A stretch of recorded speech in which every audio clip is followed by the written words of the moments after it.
Welcome to the Whatever Dating Talk podcast, where we try to make sense of the modern dating hellscape. Thanks for tuning in tonight. Our first show of 2024. You could have been anywhere in the world, but you're here with me. I appreciate that. We're coming to you live from Santa Barbara, California, every Sunday and Tuesday, 5 p.m. Pacific. I am your host, Brian Atlas. I'm joined by my co-host, Kiki, back there. She's somewhere back there. She's a bit shy. A few quick announcements before the show begins. This podcast is viewer supported ahead of YouTube demonetization. So please consider donating through Streamlabs instead of Super Chatting, as YouTube takes a brutal 30% cut. So some quick maths for y'all. If you Super Chat 100, YouTube takes 30. If you donate 100, Streamlabs only takes 30. Streamlabs.com/whatever. Link is in the description. Guys, watch while you still can, support while you still can. If you haven't heard, the U.S. federal government, DHS, funded $700,000 towards feminists at Arizona State University to write a biased report.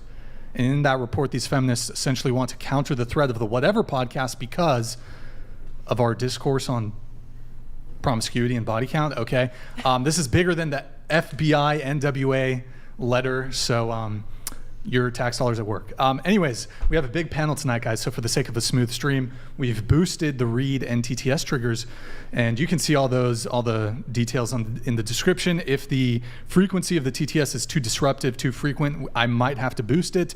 So please see the description for all triggers and full details. Let's see. You know what? We're just going to get right into it. So without further ado, we're going to have the guests introduce themselves. So please tell us your name, age, location, so where you're from, and occupation. Go ahead. Hi, my name is Sophia. I'm 21 and I'm from Chicago. I am a streamer and I do a lot of social media influencing. All right, welcome. Hi, my name is Erin, aka Straighterade. I'm originally from South Texas, but now based in Miami Beach. I'm 25 and I work for Progressive Victory, which is a PAC dedicated to helping get progressive politicians elected to office. All right, welcome back. Hi, I'm Savannah. I'm 20. My birthday just happened. 26. I'm 26. I'm from LA, and I'm a clothing designer / model. Okay, welcome. Hi, I'm Pixie. I'm 24. I currently live in Miami, but I was born and raised in Puerto Rico.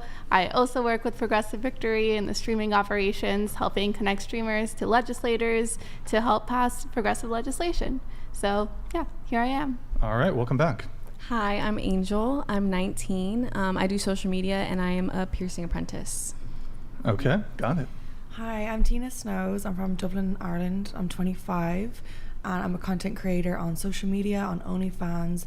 I also work with productions on adult movies, and I'm also involved in influencer boxing scene, and I've just started streaming on Twitch. You do any boxing yourself, or you're just involved in the promotion? I've only just started training. I took it up 2 months ago because I've already done the ring girl, I've done ring walks, so I'm taking up the training now and seeing where I can go. Maybe 2024 you'll see me fighting in the ring. Who knows? Got it, okay.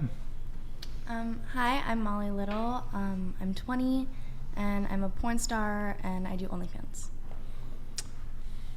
I'm Charlie. Charlie Kirk, honored to be here, and I run Turning Point USA and also host a podcast, The Charlie Kirk Show, and have a YouTube channel, all that good stuff. Sweet. From Arizona. Age?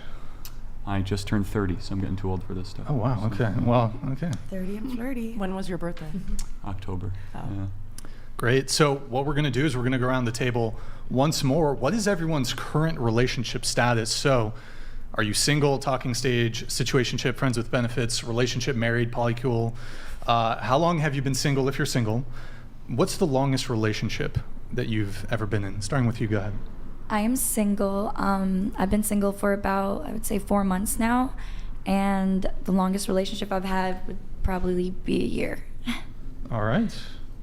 I'm taken. I'm in a relationship with my boyfriend, liking cooks, and we've been together for 5 months, and this is my longest relationship and my first relationship. Congrats. Oh, there you go. I am in a relationship. What was the other question? What's your longest? Longest 2.5 years. I'm single, like Pringle. I'm looking to date. My longest relationship was like 3 to 4 years. You said longest relationship was 3 to 4 years? Yeah. And is this a new relationship for you? Okay, because I think last time you were on, you were not in a... Yeah. Okay, got it. So how new is this? Like a month? or so? Oh, if you yeah. can you scoot into the table just I, a tad? like, Oh, is there no can't, space? yeah. That's fine. How new is the relationship? Not even a month, so. Okay. Could I have you scoot your microphone that way just a tad? This No, way? other way? Oh. Yep, perfect. What about you? I'm single. I've been single for a year, and my longest relationship was a year and a half. All right. I've been single for about 2 years, a little bit over 2 years, and my longest relationship is between 6 months and a year. Yeah, and they usually always cap at that. I've only had like 3 relationships, and they never last longer than that. I get bored too easily, I guess. You get bored too easily. I okay. think, I don't know. And you said from 6 months to a year, you seem a little uncertain about the length of your longest relationship. Yeah. Is it a bit hazy in the sense of, was it on again, off again? Is that kind of what you're...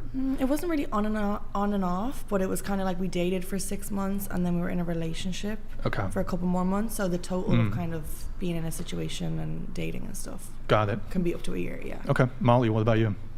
I'm in a relationship. It's been 10 months, and my longest relationship was about a year. All right. Charlie, what about you? Happily married. Okay. We've been together for 5 years, and we'll be celebrating our 3-year anniversary in May, and we have a beautiful daughter. All right. Well, I think, you're being the only married person here. I think that's perhaps a good jumping off point. I think a lot of people, both men and women, they're kind of frustrated with the current dating landscape. Do you have any thoughts on this? What's your diagnosis and any solutions? And we'll open it up. Sure. Yeah. Yeah. I think people need to date with the intent to marry. Yeah. I'm a big critic of hookup culture in its current form. I believe sex should be sacred and is sacred, and it's really thrown away way too generously in this society and culture. And I can tell you, I'm super blessed. I have the best wife in the world. We have an amazing life. Building a family is the coolest thing ever, and my prayer for all of you is that you one day can do that. That's so cute. It's honestly the most joyful thing, and I've had some pretty amazing experiences. I've been very, very blessed, very lucky, you could say, but very blessed is the word I would use. And the greatest joy I've ever had is coming home to my little daughter running up to my leg. There's nothing that even comes close to it. Not flying on Air Force One, not meeting with presidents. That pales in comparison to your little girl coming up and squeezing your leg. Okay. Got it. Does anybody else have any thoughts on that with, Yeah. So I just wanted to circle back because you said something that caught my attention, and I disagree with it. Because you said something like, I hope all of you can experience that, and you said something like, I hope all of you can experience that, and I mean, I don't disagree with that. I hope we can all experience joy in life like that. That's amazing, but I just feel like I don't know why you said it that way. Maybe we're not going to experience that because we don't have the same values as you. Is that what he said? From that. I thought it was I don't think that's what, I don't know. that's not the impression I got, but I'll if Charlie wants to answer. Well, if I said it that way, I didn't mean it that way. But do you feel is that a goal that you have to be a mother? Okay. The P star is giving Charlie a covert. Whoa. Okay. All right. Okay. I know. Okay. All right. Moving on. No, but Molly, do you think that keep it? Is that okay? No. Oh no. Sorry. Go ahead. No, is that a goal that you would want in your life to be a mother? 100%. Okay. Yeah. Do you think that in your self-described current line of work that is more or less likely? What do you mean by likely? I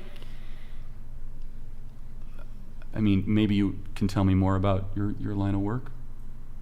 What would you like to know? Do you think that it's going to create a good, happy family in the future? Right now I'm working on it. Yeah, me That's and good. my boyfriend are doing really well in our relationship, and honestly, I think contrary to what most people would believe, I think being in porn has strengthened us. Why is that? I've never heard that. Yeah. What can you tell me why? So basically,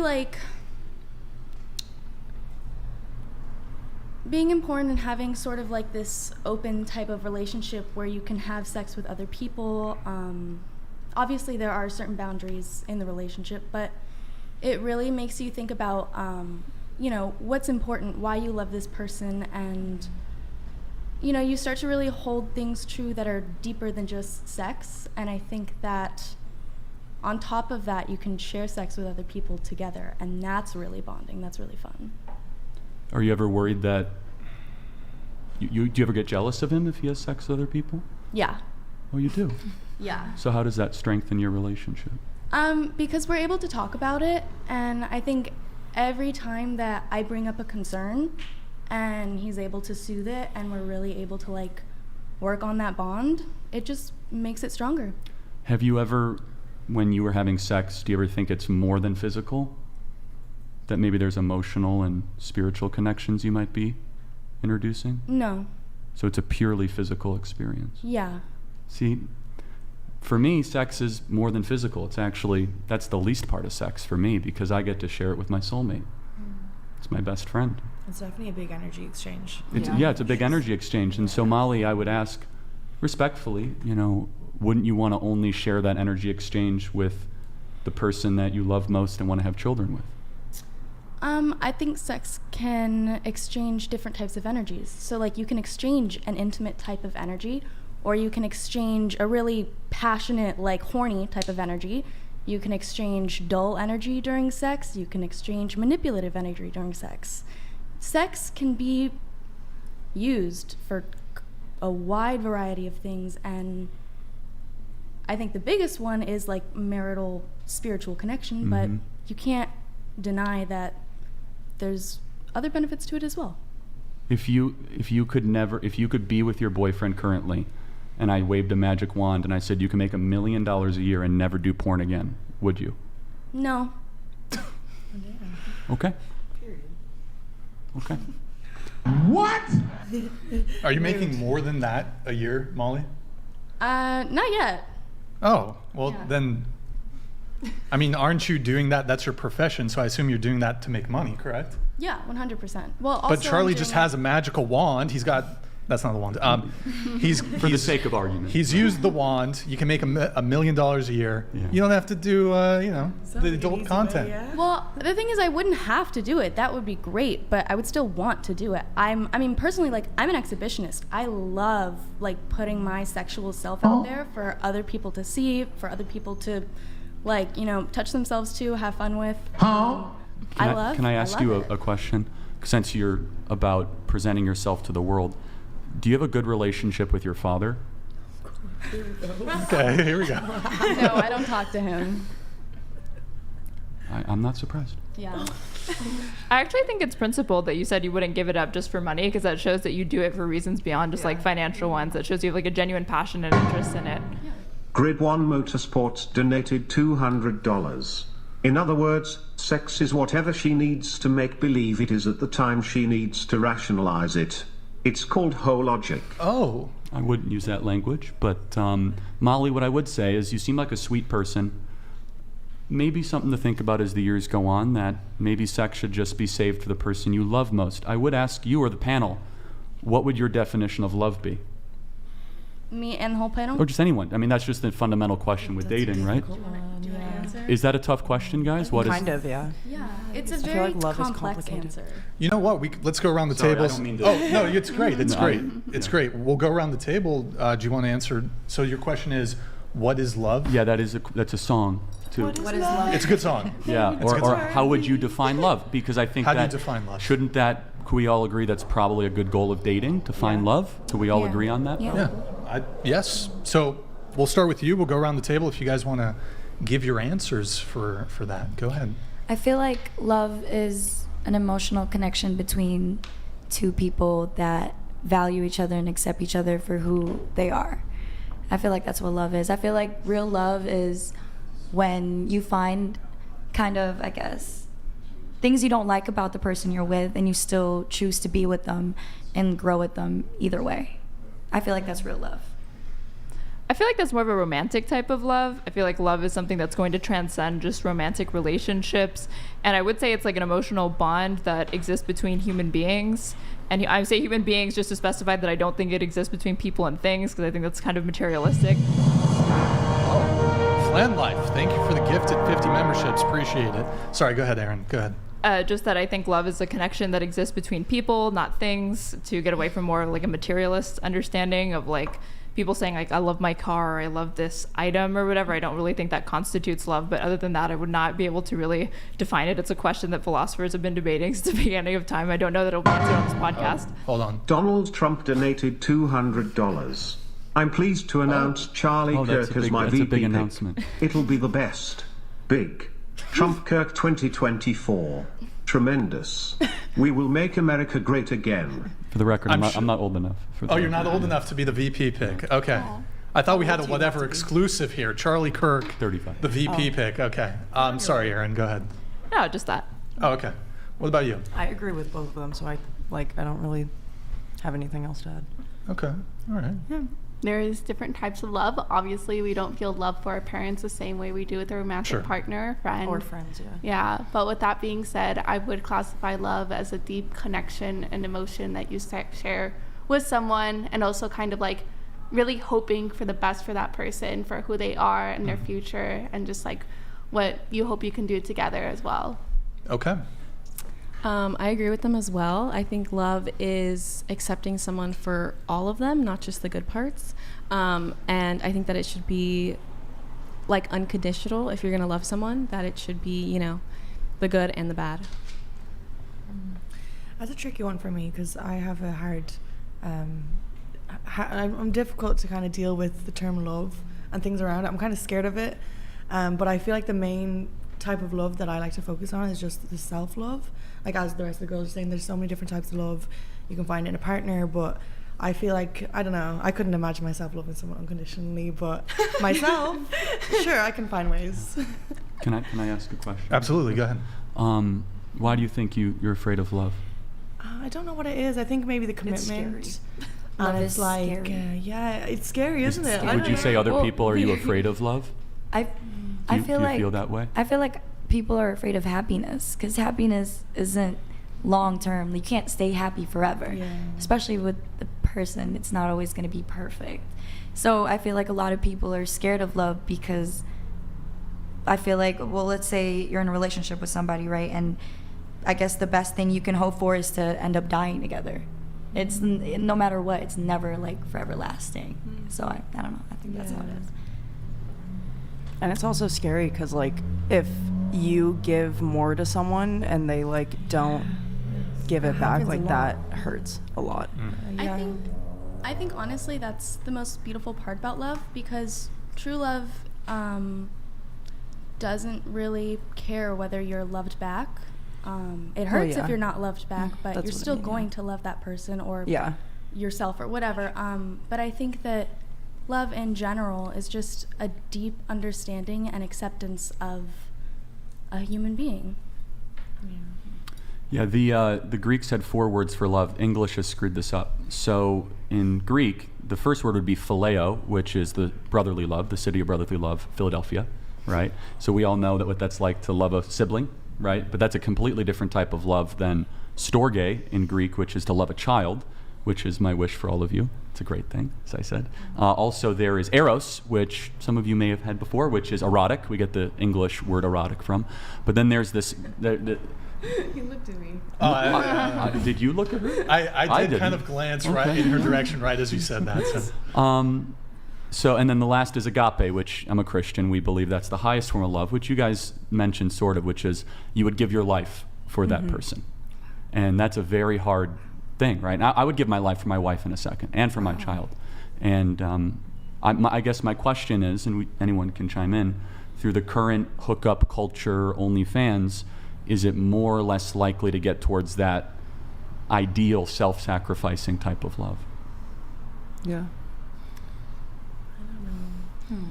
Personally, I was just gonna say personally, I think that a lot of people today are so wrapped up and stuck because they don't know how to love themselves, and that causes, a lot of stuff to happen, and it can cloud your mind from really being able to, what's the word I'm looking for?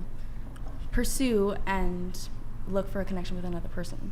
And also with like social media and like dating apps and stuff now, like people are so used to like having options and just like literally just having like whoever they really want to. So it's like a lot harder for people to be like, I guess, more serious because once. Go ahead, keep going. Because like I don't know, like for a lot of people that are into like hookup culture and stuff, like I don't know, I just feel like there's a lot of options and people don't take it serious because there's so many people to choose from. And like if they don't like one thing about you, they're like, oh, okay, I'll just find someone else then. Like, I don't know, it's kind of... Yeah, but I think that goes in terms of like anybody, not just OnlyFans people. Yeah. OnlyFans obviously does get in the way of someone wanting to take you serious. But I've actually noticed OnlyFans has got a lot more guys in my DMs. So when I post a booty pic, everyone is loving me. That's all I know. Well, do they love you or do they lust you? Well, it's probably more lust, but yeah. it's still something to feed my attention ego. If you could find a stable soulmate, would you quit that line of work?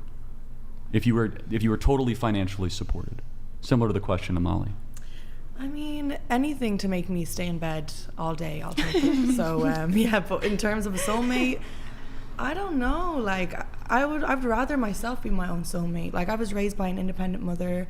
I haven't really seen much of a like kind of I guess a relationship, but I also feel like you don't really need it. My mom has done everything for herself and for me. So I don't know, I feel like menopause as well, I'm gonna get sick of them and I'll be in a marriage that I will regret. So Sick of who? If I get married. Oh, So sick of if I your do You get guys have married such a dark view of marriage. It's a beautiful thing, everybody. It's this exciting, It is with the right. I've yet to experience amazing. No, something that makes me trust me. believe. Part of the problem is the culture is so dark and terrible. It is. I will be perfect. It's very hard. Marriage is very difficult. It's the hardest thing I've ever done, and raising kids is even harder than that. And I've done some difficult stuff, but it's by far the most fulfilling. Charlie, do you think people should wait until marriage to have sex?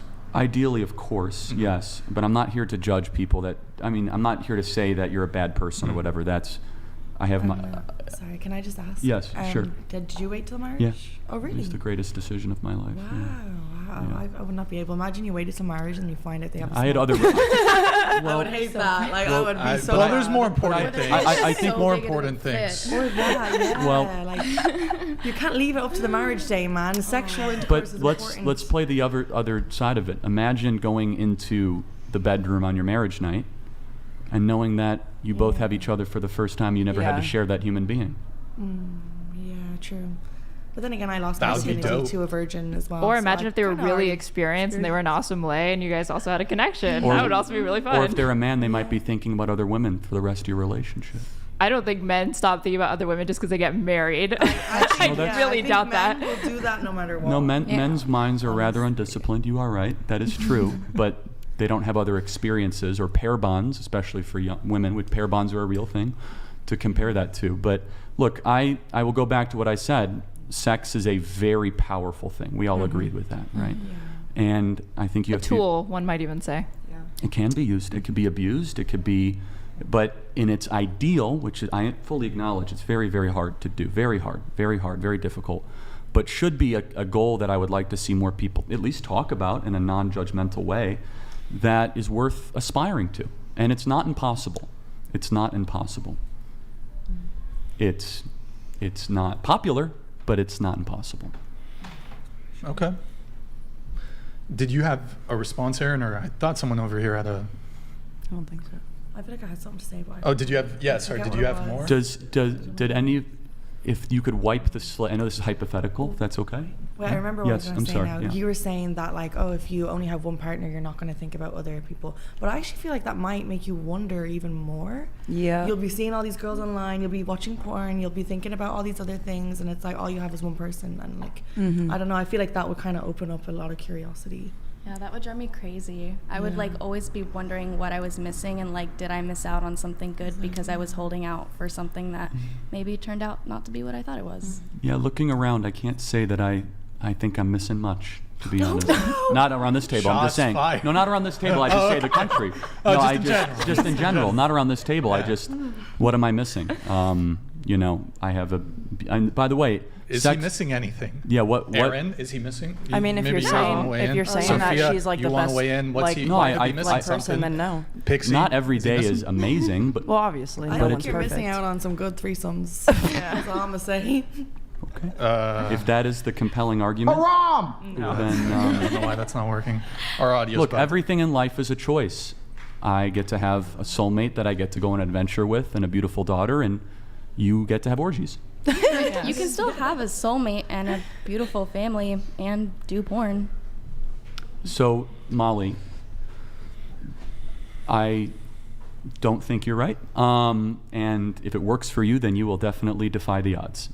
No, I think it does work. I think it can be proven that you can I know still... for a fact it works. Yeah, I have for sure. friends with kids and like friends who are in relationships getting married, and they're very prominent doing porn, fucking other people, having orgies, Let me tell you all that jazz. Yeah, let me tell you a true story about a young lady who went to high school near here. When she started to get 15, her mom was a porn actress, and all the other boys would constantly tease her and bully her because they would show pictures of her naked mother, and it really, really hurt her. Do you ever wonder that for your future kids, they might have to be confronted by that or teased or ridiculed by your line of work? I know they will be confronted with it, but there's so many ways to answer this question. But honestly, for one, I don't really care, because to me, the way that I look at it and the way that I'm going to raise my kids says a hell of a lot more to me about the child who is instigating negative emotions in my child because of what I do for work, rather than my child minding their own business. Do you ever worry that you might be producing content that could be seriously damaging other people? No. Okay. Charlie, you were about to say a little earlier, if you could wipe the Yeah. slate clean. Sure. What was the question that you had there? If you could wipe the slate, theoretically, and re-virginize yourself, and would you? Could you go back to the person you were as a virgin? No. No. I love who I am now. I feel like everything happened for a reason, and I don't know. I love who I am now. Would I take back the people that I did? Probably, but fair. yeah, like you said, it made like who I am. So no. I think I would definitely do some things different. It's kind of ironic because this probably isn't the answer you're looking for, but if I was to start again, I'd probably lose my virginity for porn and do more porn things earlier on. But yeah, that's just me. But there's definitely some body counts that I do regret, just one night stands and all them lame things. But What about they did? Did you regret just the one night stands? they weren't worthy, or? Yeah, just like bad time, or like weird people, or like, you know, you get too drunk and you get in a situation you can't really get out of and stuff like that. But in terms of then all the stuff I do for work, I love that because that's like an art form for me. So yeah. I want to circle back to something you said earlier, where you said that Molly's children, hypothetical future children, could be confronted with like her work, right? Yes. And I think that is not, I don't think there's any career path that precludes your child from potentially being confronted with what their parents say. Like, I know that you're involved in like political work and stuff like that. Do you ever worry that things that you've said online or done, or political actions that you've taken, might be like your daughter might be confronted by them by somebody who has like somebody's kid who has an opposing point of view? I feel like that would, like, do you ever worry about something like that? Oh, she'll definitely be confronted. It's not videos of me having sex online. No, It's a but big you've said like difference. tons of controversial things, right? So do you expect that any of that could like have negative effects on her well-being or like how she's raised or anything like that? Or do you think, and I say controversial like neutrally and descriptively, like objectively, if your views are polarizing, that's going to incite conversation, debate, discussion. Do you ever worry about like kids confronting her with these things and her not being prepared to know how to answer them, or maybe feeling like bullied or embarrassed? Yeah, I mean that's a factor of being in public life for sure. Yeah, and hopefully I build her strong up enough to be able to endure that. Right. Then I bet Molly thinks probably the same thing, right? do you Like guys just that think- sort of resiliency. Do you think public political commentary is morally on the same plane as filming yourself having sex? Yes. Yes. Yeah, I think people, if anything, it could sometimes be worse depending on what the person is talking about. Yeah. You know? I agree. Oh, worse. Okay. I think politics is definitely heavier than porn. You think politics does more damage than porn? For the Yes, actual life, 100%. like the world, yes. yeah. In terms of, Her like, having the world sex with effect. other men is not disrupting the Well, world. no, not just sex, but filming it and I disseminating think it. it Yeah, but that's actually not helps putting the the world world into because shambles. it gives For the men sure. a release of their Yes. semen that they can't get girls to fuck them, so they go jerk off to me. All the lonely boys, you know, we're helping them. So Also, I feel like it's their choice to watch, so it's, you know, it's not. Well, like I was it's also going shoved to or ask how forced kids would people. know that someone's mom is a porn star. How would they know that? Internet's forever. The Can you internet. scoot your mic Yeah, that way? But why are, internet is I mean, forever. obviously kids watch. It would be a parental failure, basically. Like the parents are not monitoring their child's consumption of media good enough, and therefore they find porn. Donated $200. This is Charlie stupid. You was could ignore right. that. I was a DEI high. Oh, God. My sprinkler goes like this. Oh my god. They give $200 for this? I got some interesting. I got some. Okay, all right. Thank you for that. Okay, where were we? I finished my thought. Okay. Do, All right. do any of you think that a generation of young men, and having struggled with porn myself, totally acknowledge it, so no one... Have you jerked off to me? Oh my God, Molly. He's thinking. I've never heard of you before, so yeah, That's the answer, because your wife is watching. that's true. I've never heard of you before. Yeah. That was kind of out of pocket, Molly. Okay, so Charlie Kirk, you're a political commentator. Can I say one thing? Absolutely. Go ahead. Molly, I have sympathy for you. I do. You're trying to cope with the suppression of your soul. And filming yourself having sex with other men and filming it is not the highest and best use of the talents that God gave you. It's not. I think And that is a talent God gave me. well, it's not the highest and best use, and it's not a talent because, as I said, in my belief, it is should be saved in a sacred domain. We're not going to agree on that, but I hope you change course. I think you'll be happier and more joyful, and I pray you don't have to suffer too much to realize that. Well, in my belief, this is my most happy and joyful. So if Molly made like a huge pivot and started doing politics, would you support her political like runs and bids? It's not a matter of politics. I mean, I want what's best for all of you here, and I don't think filming yourself having sex with men is the highest and best use of your talents. In fact, I think it personally has done a lot of damage to a lot of young men. And don't take my word for it. Look, you can read the book by Gary Wilson, Your Brain on Porn. It is the #1 drug in America right now, and it impacts Well, it men. definitely isn't healthy. Okay, so it's not healthy, so No. we agree. So let me ask a moral question. What do you guys think of drug dealers that push fentanyl? Good people or not good people? Probably not. Not Yeah. good people. So I mean, that's if we killing agree people. that porn is a Isn't drug, killing people. but hold on a second. If porn is a drug, how is Molly not either drug dealer or a drug manufacturer? How is It's different comparing levels porn to of fentanyl? addiction. There's so many other drugs. Well, Like hold on, weed is but- not fentanyl. But Weed's fine. we agree. Porn's Well, fine. I wouldn't say weed is fine, but Porn it is doesn't not kill as bad as fentanyl. But I mean, do we? there's different levels. Do you believe to, like, porn is a drug? I think it's an addiction. A drug Okay. is a. No. So what does porn do to the male mind? I don't know. I'm not a male. Okay, yeah, it is the same biochemical release as cocaine. It's almost identical. In fact, it's even more powerful at times. Not to mention the damage it does to their relationships and Well, yeah. how it has to rewire their brain. That goes without saying. But I does I don't really see the comparison with like fentanyl and porn though, because fentanyl actually kills people and And it's highly addictive. So- I know right now, currently, like porn addiction is not recognized in the DSM-5 as a legitimate addiction. The only behavioral-based addiction would be drug addiction, something like fentanyl or whatever. Every other type of addiction is something that's like, so that you can't, or sorry, not drug-based, gambling. That's what it is. Gambling addiction is very real, but I don't believe porn addiction is. I think you can have impulse control issues with porn, but that would be like any other thing that you could have difficulty controlling, like your consumption of. So. Go ahead, I was Molly, gonna- please. So Yeah. my question is like I kind of have a comparison of my own, and I'll try and sum this up as fast as I can. But basically, when Prohibition happened, you know, people said that alcohol, it was not good for you. It led to deaths. It led to arguments, negative things, whatever. Prohibition happened. People still found ways to have parties with alcohol, drink alcohol. Speakeasies existed. The only thing that happened was people didn't stop drinking alcohol. People started getting arrested and punished for it. And it started ruining people's livelihoods in that way instead of in a way that they have control over, meaning that they can stop the addiction by getting help at any time. So my question is, if you think porn is so bad, like an addiction like that, what's your solution? Because if you're going to get rid of it, it's still going to exist. Well, the first solution I mean, can you at least agree, Molly, that minors shouldn't be viewing porn? 100%. Okay, good. 18 So plus for a reason. Yeah. well, the age verification's a little Well, bit. yeah. So let's talk about that. Utah and Texas passed laws that Pornhub sued that made it more robust. You had to actually provide an ID, and Pornhub didn't like that because they said it would limit their traffic. So would you all agree that if there was robust ID checking, that would, like 18, we can at least agree we could draw the line there? Yeah, I feel like that's the normal age. For Okay, like, I'm glad to hear that.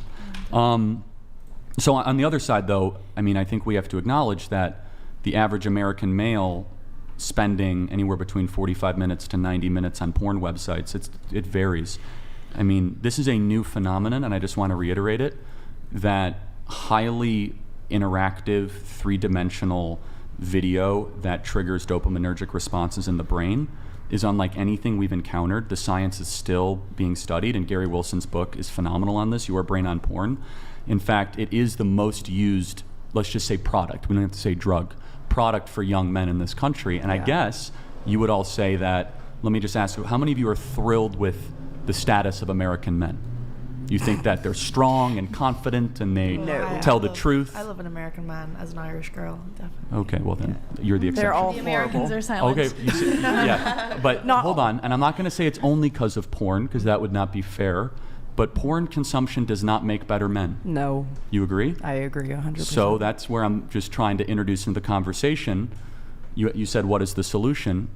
So I would just say, Molly, my advice, well, my ask for you is, for people to stop participating in it. That's not going to happen because the money is so good. But we should draw the line at 18. It should be very, very hard to access. But to your point, Molly, you're not wrong. People would always find it. But we should draw a line in the sand somewhere, especially with minors, or have some sort of, we should have some sort of acknowledgement that this is destroying parts of society. And I won't say it's worse than fentanyl, but in some ways it's very, very sneaky. A lot of married men watch pornography. As I said, I've had my own personal struggles with it. It's incredibly addictive. It's incredibly powerful. It also creates depressive effects in about half of the men that consume pornography. And I would just say that, young ladies, it affects women differently than men. Men are 50 times more visual oriented than women. And that's not to say that women don't consume pornography. They do, in increasingly higher rates. But I think it's a social toxin right now. I don't think that's anything. Hold on, just a second. Charlie Cook Enjoyer donated $200. Hey Charlie, just want to say, thank you for everything you do. You are a force for good in America.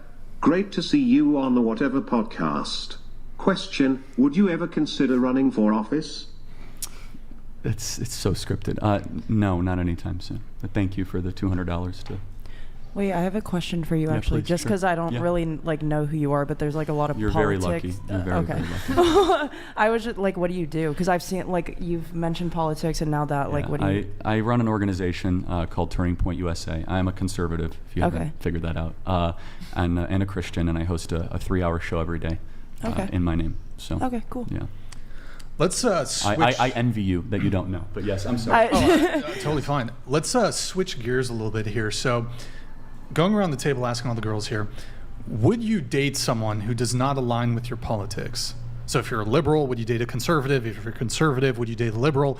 If you're a communist, would you date an anarcho-capitalist? I guess, I don't know. So tell us what your political orientation is going around the table, and if you would date somebody who differed from you politically, and if so, why not? Starting with you, go ahead. Honestly, I feel like it wouldn't be that big of a decision for me. I wouldn't mind. I feel like I'm not that strict about certain things, and I feel like if I want to be with him, I'll be with him and accept him for whatever it is, and maybe even try to, I guess. Well, no, we can't agree to disagree. I feel like on certain things I might actually. I'm too indecisive. Never mind. Where do you fall politically? Undefined. Okay. Undefined? I'm not going to say it. Okay. Anarchist, maybe? I don't know. Not even a hint. Maybe you guys can pick up randomly. Okay. That'd be fun. I don't know. Okay, Aaron, what about you? What about you? Yeah, I'm fine dating somebody who disagrees with me politically. I already do. My boyfriend's like a liberal, which is filthy liberal, even though I'm, further left than him. But I love him in spite of that. So. Oh, wow. Okay.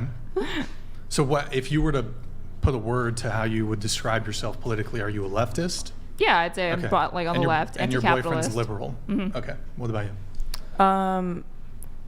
It kind of depends how. I honestly, on both sides, it depends how like hardcore they are, because a lot of like hardcore like stuff like that I don't even agree with, like on both sides. So it would kind of depend on like what they believe in or like how hardcore they are with it. But I think I could. I'm always down to have like discussions and conversations, so I think I could. As for my like political, I don't really care. You don't care? I would say I'm like in the middle, honestly. Who did you vote for in the last election? Or did you vote? Most people don't vote. I regret my vote now, but we could Biden, unfortunately. Kanye? You voted for Kanye? That would have been a better choice, honestly. No, I voted for Biden, unfortunately. And you regret that? I do. Why do you regret that? Do you see the state of the world? I mean, like. You're smart. That's why I'm just in the middle. Do you want to share? I agree with stuff on both sides. Good for you. Pixie, what about you? I'm a progressive. My last date actually lasted 20 minutes because of this.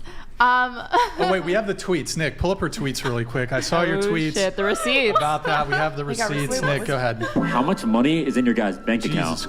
What was that? We had like a YouTube video randomly start playing Nick. You got it? Make it scroll bigger, Nick. Make it bigger. Okay, I'm convinced I have to move from Miami just so I can actually find someone to date next. From Miami? Yeah, Today, my date lasted a total of 20 minutes because he found I was progressive and that he was conservative next. At least it was a mutual decision on both of our parts to rather figure out long-term incompatibility quickly than waste each other's time. So on that date of yours where you were out on a date with a conservative man, who, like, was it kind of, you said it was a mutual thing, but was it more so you who had an issue with it? Was it him? Or it was mutual? It was pretty darn mutual. Like, what happened was we were in the car, we were going to go to a bar, and he asked me what I did for work. So then I started talking about it, and he was like, would it bother you if I'm a hardcore conservative? And then I was like, well, what do you mean by that? Because some people are like, I'm a hardcore conservative, and what they mean is like smaller government and less taxes, which is, something I can like deal with. And then some people are like, oh, like Nick Fuentes style, like like. So I asked him. And he actually said he was a huge fan of yours, which is like fine. Oh, that's a deal killer. Of Charlie or whatever? Of Charlie. Oh, okay. But no. If it was you, it'd be fine.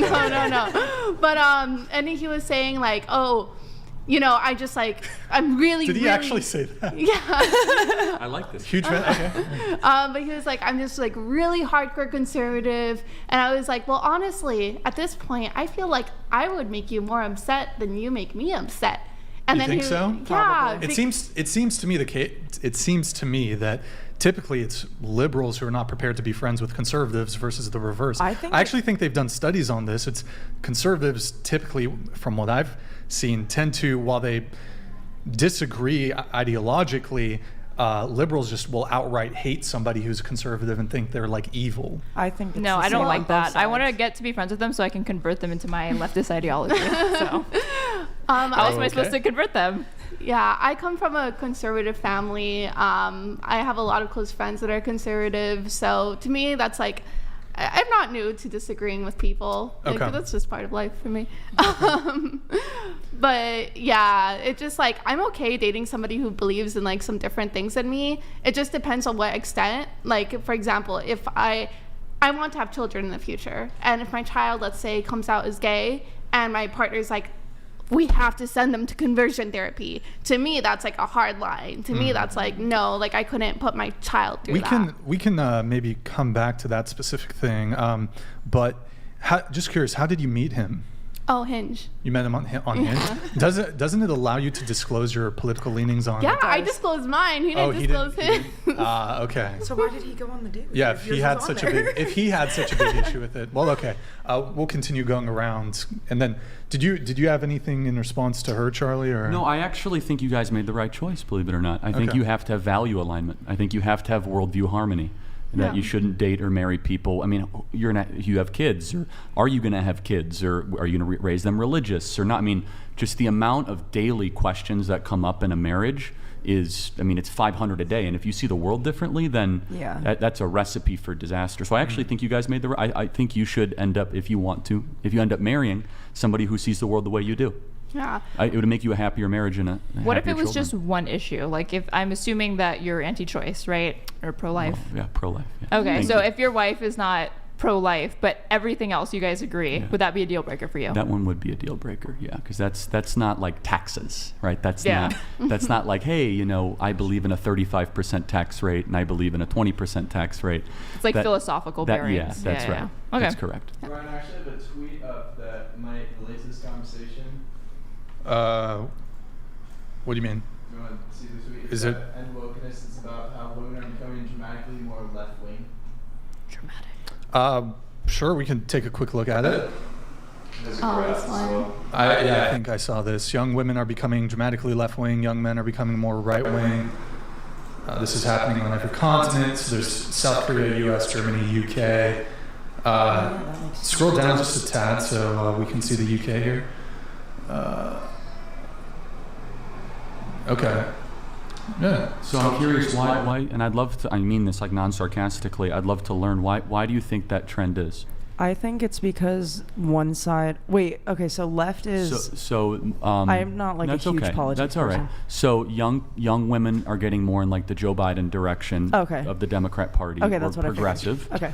And young men are coming more, you could say, in Like the Trump, Okay. conservative direction. I think it's more of that reason because obviously the Biden side or whatever you want to say, that side has more of like women's like rights and stuff. So obviously like, well, not right now, but like just in general, like that, the ideas of like that side have more like pro women things and the other side really doesn't. So I think that's why. I'm going to ask my young progressive organizer. Why do you think? Because it's something that I personally don't think it's very valuable to ask people to label themselves politically, mostly because if somebody does that, what I want them to do is like write it down on a piece of paper and then crumple it up and throw it away, and usually just go issue by issue, because I found that when you ask people what they mean by conservative or whatever, like Pixie was saying earlier, sometimes they'll say, oh, like low taxes, small government or whatever, but these are very nebulous terms. But when you actually get into it, maybe they describe themselves as conservative but more the libertarian type, so they might be pro-choice still. They might actually be interested in like a less interventionist like foreign policy.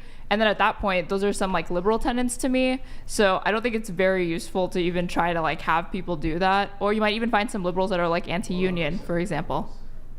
Yeah. Nick, what? We had like an audio issue for a moment, but it seems okay for now. Oh, okay. Audio issue? Yeah, there was some echo. AB Check, thank you for the gifted 50 memberships. Hold that thought, everybody. Chat, one in the chat if the audio is okay. One in the chat if the audio is okay. We had an echo? Yep, it's cleared up. It's okay now? Are we able to keep talking or? Yeah, no, they can hear us, but apparently there's some reports that we're reverb issue. It's happened once at the beginning of the show and once just now. No complaints. Is the chat? Is it fine? Yep, we're good now. Okay, we're good. Sorry, go ahead. So I was gonna say, personally, I think there has been like a big push to like radicalize young men online. You see this with the Tates. You see this in some other forms of media. So I think young men in particular have been very, what is it called? Specialized. You got like these giant propaganda centers and networks focusing on trying to radicalize them in a way that they haven't necessarily put the equal focus on women. So I do think that there's been a lot of like online radicalization going on. I also think, like personally, I'm a feminist, but I think there has, like feminism has kind of left men behind and kind of has not given them the answers that a lot of them are necessarily seeking. So then they turn into like these like more what I would call toxic figures instead for guidance. So that's my answer when it comes to like this increased like radicalization. What could conservatives do better to reach young women? What could I mean, conservatives? it's not a trap question. I'm honestly curious. Yeah. I kind of don't want to give you that. Well, I'll give you the answer. Oh, it's a secret recipe. No, It's I'll okay. give it. I'm You're going to give it in front of 5 million people. Too, so. No, but I think a lot of conservatives really villainize young women and like the choices that they take. You see this not in this particular podcast necessarily, but there's some that are more extreme than this that really focus on like shaming women or putting some like basically cultural hypocrisy, like saying it's okay for men to be promiscuous but women aren't. Grid One hold on just a Motorsports sec. donated $200. Hey, thank you, Grid I would One. not say young men have been radicalized. I would say that young men are being reminded they are men and not women, and that real men value women because we are not equal. Yo, thank you, Grid One. Appreciate it. Go ahead, Pixie. And I if you can, make your point quickly, because I do want to bring in everybody else so they can answer the original question. Go ahead. Yeah, but long story short, I think trying to not be hypocritical about how we treat men and women and not necessarily like shaming women for their past or how they currently are is probably a better way to reach to them, in my humble opinion. Okay. Okay, so honestly, I'm not too educated on politics that I can say I'm one thing. Sure. But I do think that my views do lean more progressive. But again, I'm not too educated on the topic. But I think I could date someone. I have dated someone who was conservative. But for me, it's more there's make or breaks, like you were saying about, if your wife was, pro-choice and you are not, that would be something that I could be like, oh, that's where I draw the line. Just certain things that, morally, I could not be with someone who had those views. What about you?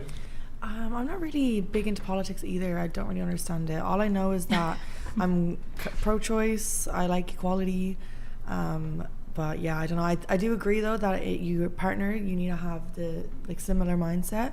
So it might be a bit difficult if I was to be with somebody that had a very strong political opinion. Usually I just go for people that are quite open-minded and chill. But I think I could be open still because I like to learn new things when I'm with partners. So it could open my mind even a bit more, and I could probably learn about politics then. Molly, what about you? Well, I agree with what you said. My ex-boyfriend was very prominent in politics, and he's very conservative, and I'm not at all. So that was definitely like an interesting dynamic. But I think overall we really respected each other's perspective. And I don't think that conservatives are evil or they have a bad agenda. I just personally I don't agree with what they would decide for me, if and so I think that in a relationship when you're with someone that shares different values, it would be extremely hard to be married to someone for the rest of your life. It's doable, especially if you have that type of curiosity with the other person, but I for sure would want to be with someone who shares my kind of openness as well. Okay. And then Charlie, I think you kind of maybe already went over it, but I mean, do you have any thoughts on, do you think it's a better idea for people when it comes to relationships or marriage to, I think I have a sense of what your answer would be, but to marry someone who shares their same political beliefs and values? Don't try to change your partner. That's a bad idea. Agree. Yeah, don't try to change your partner. Aaron, you said earlier your boyfriend, you said he's not conservative, but he's liberal, and you're much further left. You're leftist.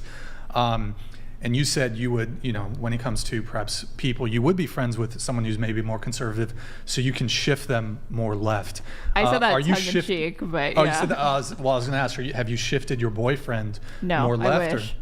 Okay, so he's pretty firm in his liberalism. He's firmly planted in his filthy liberalism, but I love him in spite of that. I see. Okay, got it. But we align on a lot of social issues, so if we want to create a dichotomy of social and then economic issues, I feel like the economic issues is primarily where we have disagreement, and the social issues, those tend to be, I feel like, the most polarizing and contentious. So if we had more disagreement there, we probably would not be able to be in a relationship together harmoniously. So okay, I see. But friends, yeah. I'm open to radicalizing them, sure. Okay, got it. So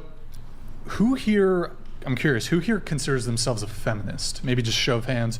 Are you a feminist? I don't. That's it? Just Aaron and Pixie? Molly? And Molly. A little bit? Okay. All right. So Charlie, we've got some feminists here. What do you think of feminism? I want them to define the term first, because there's no use in me Sure. giving thoughts on a abstract concept. So Sure. So I'm all ears. What's your sense? How do you define feminism? feminism is just simply the advocacy of equality, both social, political, economic, on the basis of all genders everywhere. So that's what feminism is to me. Do you concur? I concur. Do you concur? Concurred. Okay. So you want me to Do give you, a thought on do you that? agree or? with their definition of feminism? That would probably be the most agreed upon definition. So I do believe in equality under the law, obviously. I believe in equality for representation or enfranchisement to be able to vote, obviously. But you said economic equality, that's interesting. Do you think that female models and male models should be paid the same by law? Yeah. Yep. Okay, so we should make female actresses and models be paid less because they earn about 20 times more than men. I think when so you get women would get a pay cut. You're okay I think with when that? it comes to creative fields like that, it's going to be very difficult to look at it on the basis of like sex or gender, how you would pay somebody, because that's going to have so many more factors than simply that. But if we're talking about equal economic opportunities, like for example, should like a man and woman doing the exact same position at a corporate office be paid the same if they're doing the same amount of work? Then Well, it yes. depends on what they studied, depends how long they've been there, it depends if they're equally as good at the job, it depends But how... all else being Hold equal, on. I'm saying if all of Hold those on. things are equal, can we at least agree they should be paid the same? That's already the law. So you're not allowed to discriminate based on gender or sex based on a law passed in the 1970s. Right, yeah. However, what is now being tried to be passed through other movements is to try to swoop in and say, regardless of qualifications, how often you ask for a raise. So I'll ask a question.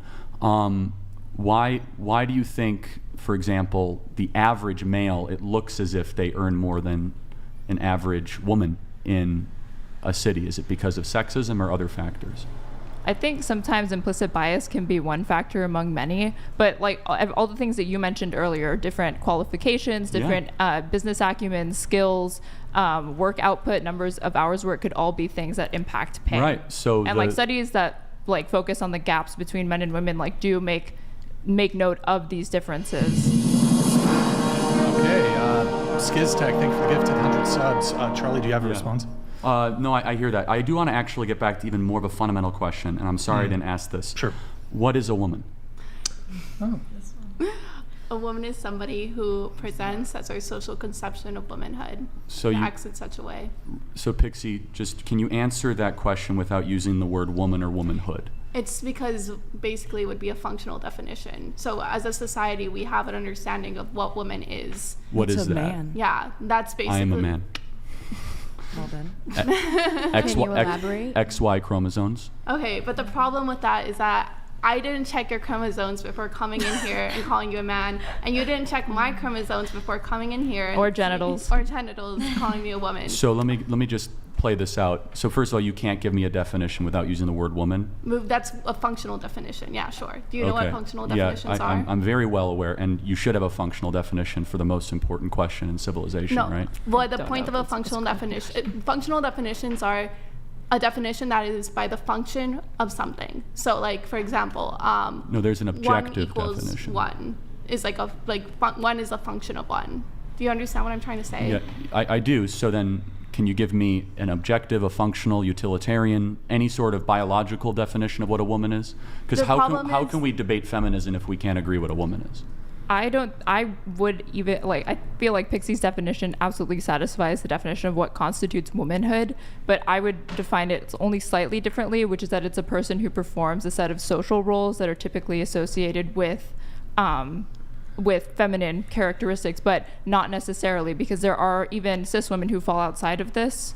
and we still consider them women nonetheless. Like butch lesbians, for example, are women that exhibit very masculine characteristics, but nonetheless society understands them to be women. So I find cis to be a very offensive word, by the way. I don't know how you feel about the cis. I think it's hate speech, to be honest. I didn't mean to trigger you, Brian. I would have given you a trigger warning before if I had known. So do you think anyone can become a woman?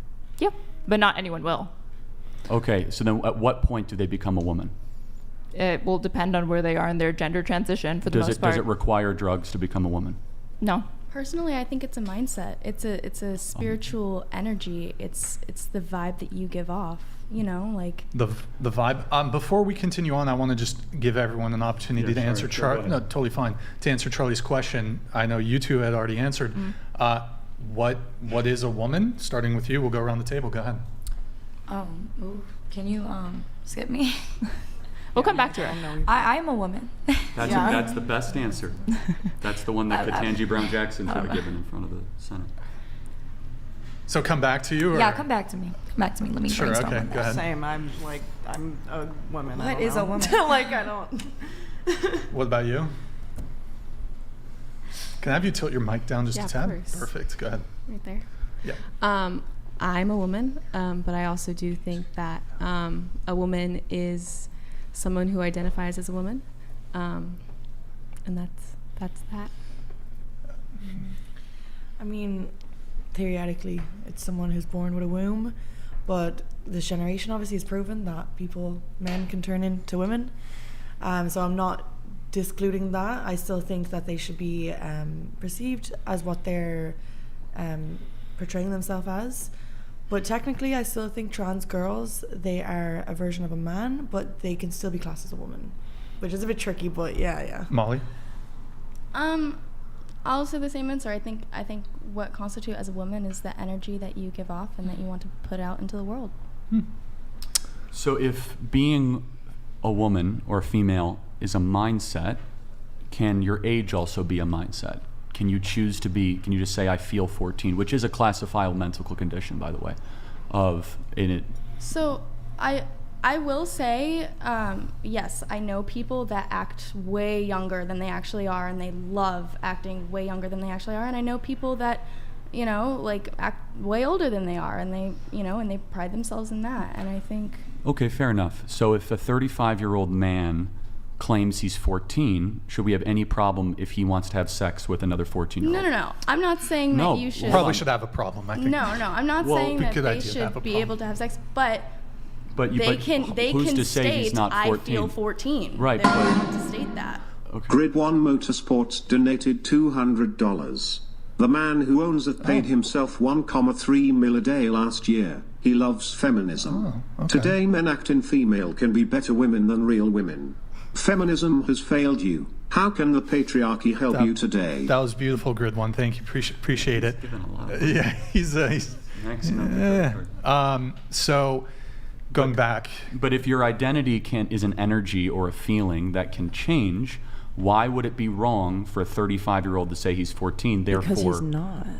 But then how is someone who has male parts a woman if he's not a woman? That's two different things. Why? It's a mindset, isn't it? Time. Your age isn't a mindset. Yeah. I mean, but then why is your sex or your gender a mindset and your age isn't? I don't know which one is which. One of you could probably say, but sex and gender. Do you agree? Is At least acknowledge that sex and gender are two separate things. So that's what I was going to say. There are 0 genders, 2 sexes, and infinite personalities. What? Okay. Gender doesn't exist. What do you mean? Okay. Sex does. So the parts you're born with is who you are. How does gender not exist? It's a 1960s clinical term, largely made out of the Academy of John Money and Alfred Kinsey and many postmodern child psychiatrists, many of whom, by the way, were not really great people, but we don't have to go into that. But gender is a new term of the last 50 or 60 years. So, yeah, but it still exists. But personalities exist. We can agree with that. Proclivities or interests or likes exist. So by that definition, then if you're a woman or a man, is your energy. It is your personality. Well, yeah, the goal, or what used to be the case, is the vast majority, 99.9% of all people, their biology and their reality, or how they viewed their reality, I should say, were in alignment, and now that's not so much the case. So people are, first of all, there's many elements to this. People are told that they can become something they can't, So they go on a very, very damaging, self-destructive pattern of medical interventions that even if you're pro-trans, you have to acknowledge that a hysterectomy at age 17 is not exactly an easy surgery. I don't think anyone at 17 should be altering their body. But no, I agree. Yeah. It's happening right now at thousands of young kids across the country are getting what is called gender-affirming care, but it's irreversible Care or damage. surgeries? Both. So puberty blockers and hormone There's blockers. thousands of kids that are getting hysterectomies across the United States. No, thousands of kids are getting puberty blockers or hormone blockers or puberty blockers. Probably even more, tens of thousands. You could stop using those, though. And as far as breast reduction surgery or hysterectomies, we don't know the number, but I'll even say it's probably only a couple dozen. You're right, it's probably not thousands. Right. But we don't know the exact numbers, but an estimate is anywhere between 10 to 15,000 minors, and is growing, are currently receiving monthly doses of hormone replacement therapy, estrogenic therapy. Yeah, but you can stop those and be like... Well, that's the question, right? There's a lot of detransitioners that are speaking out that are not able to puberty is not an assembly line that you could just push a button and restart. That is a increasingly disproven scientific theory right now. Chloe Cole is one of the most famous detransitioners who, she's in her 20s and she was sold a bill of goods, and when she was 16 she said, I think I'm a man, and she went on a very, very aggressive regimen of hormone blockers and puberty blockers, and she has huge regret, and hopefully one day she'll be able to have children again. But it gets back to a question of so I'm just making a point, though, that these ideas have consequences. It's more than just a silly question. Oh, what is a woman? That if you can't answer it, or at the very least say that you should allow minors to become adults before they make these decisions, then, and this is not a small thing, the quote-unquote gender-affirming care, we know that in California you have to be 18 years old to get a tattoo, and yet 14-year-olds can go to what we call a doctor and get a highly aggressive hormone replacement therapy treatment, sometimes without even notifying their parent. And all of these are ramifications of the inability to answer very simple biological questions. I would be interested in seeing your exact study or citation for when it comes to puberty blockers, because I know a lot of people, or not a lot of people, there's a lot of people who end up on puberty blockers not because they're necessarily trans, but because they're going through puberty too early. And there are clear negative side effects and consequences of, let's say, a 10-year-old girl getting her period. That's a separate... you're right. But it's used on cis children. I think what you're talking about is precocious puberty. But it's not used on perfectly healthy, physically able-bodied children, right? So there's a great book that I guess we have Modest Hikima donated $200. Charlie, sorry you had to travel to California for the show. My boy did you dirty by putting you next to the demon, WTF? I don't think you're a demon, by the way. Props on the new Rick Brixan. Okay, well, maybe you are a demon. May Christ be Pixie, with you are brain dead. Sad. All right, Modest Hikama, good to see you in the chat. I'll reference one book, and she's a non-political doctor. Her name is Dr. Miriam Grossman. It's a book called Lost in Transnation. She has treated, not just theorized. She's a clinician and a physician, not just someone who writes abstract medical journals. And she is one of the most outspoken people against what is called gender-affirming care, and she's treating hundreds of kids that are now damaged by this. Detransitioners exist, but what do you say to the thousands of trans people that actually report happiness and being healthy after they receive gender-affirming care? Don't doubt that in the short term, testosterone therapy from someone who has a fair amount of testosterone, it can make you feel confident. It can make you feel better in your skin. That is not a lasting effect, though. But it is for some people. Well, the suicide rate. I can't say that word. The self-harm rate after 8 to 10 years actually goes up. It nearly doubles, and we're still studying it. That's the other point, is that I'm not going to throw around a lot of studies here. And they very well might be right. It might have helped them individually, but let me give you an example. If a medication is on the market and it harms 1 in 250,000 people, for example, Robitussin. You guys ever take Robitussin? No. No, it's a cough thing. It's they found that one of their lots of Robitussin last week might have been contaminated, and they did a massive recall, right? And it was just a whisper of it. Okay. The point that is in medicine, the first rule used to be first do no harm. And the fact still is, right? No, they've changed it. The Hippocratic Oath? They've changed it, yeah. They have. Who's they? The American Medical Association and a lot of the medical institutions. It's similar, but it's not the same. They've been changed by woke ideology? Well, you'd be surprised, actually. The medical industry's been taken over by a lot of radical forces. All doctors are woke now? Well, for example, when they were giving monoclonal antibodies in the city of New York, they were prioritizing people based on the color of their skin.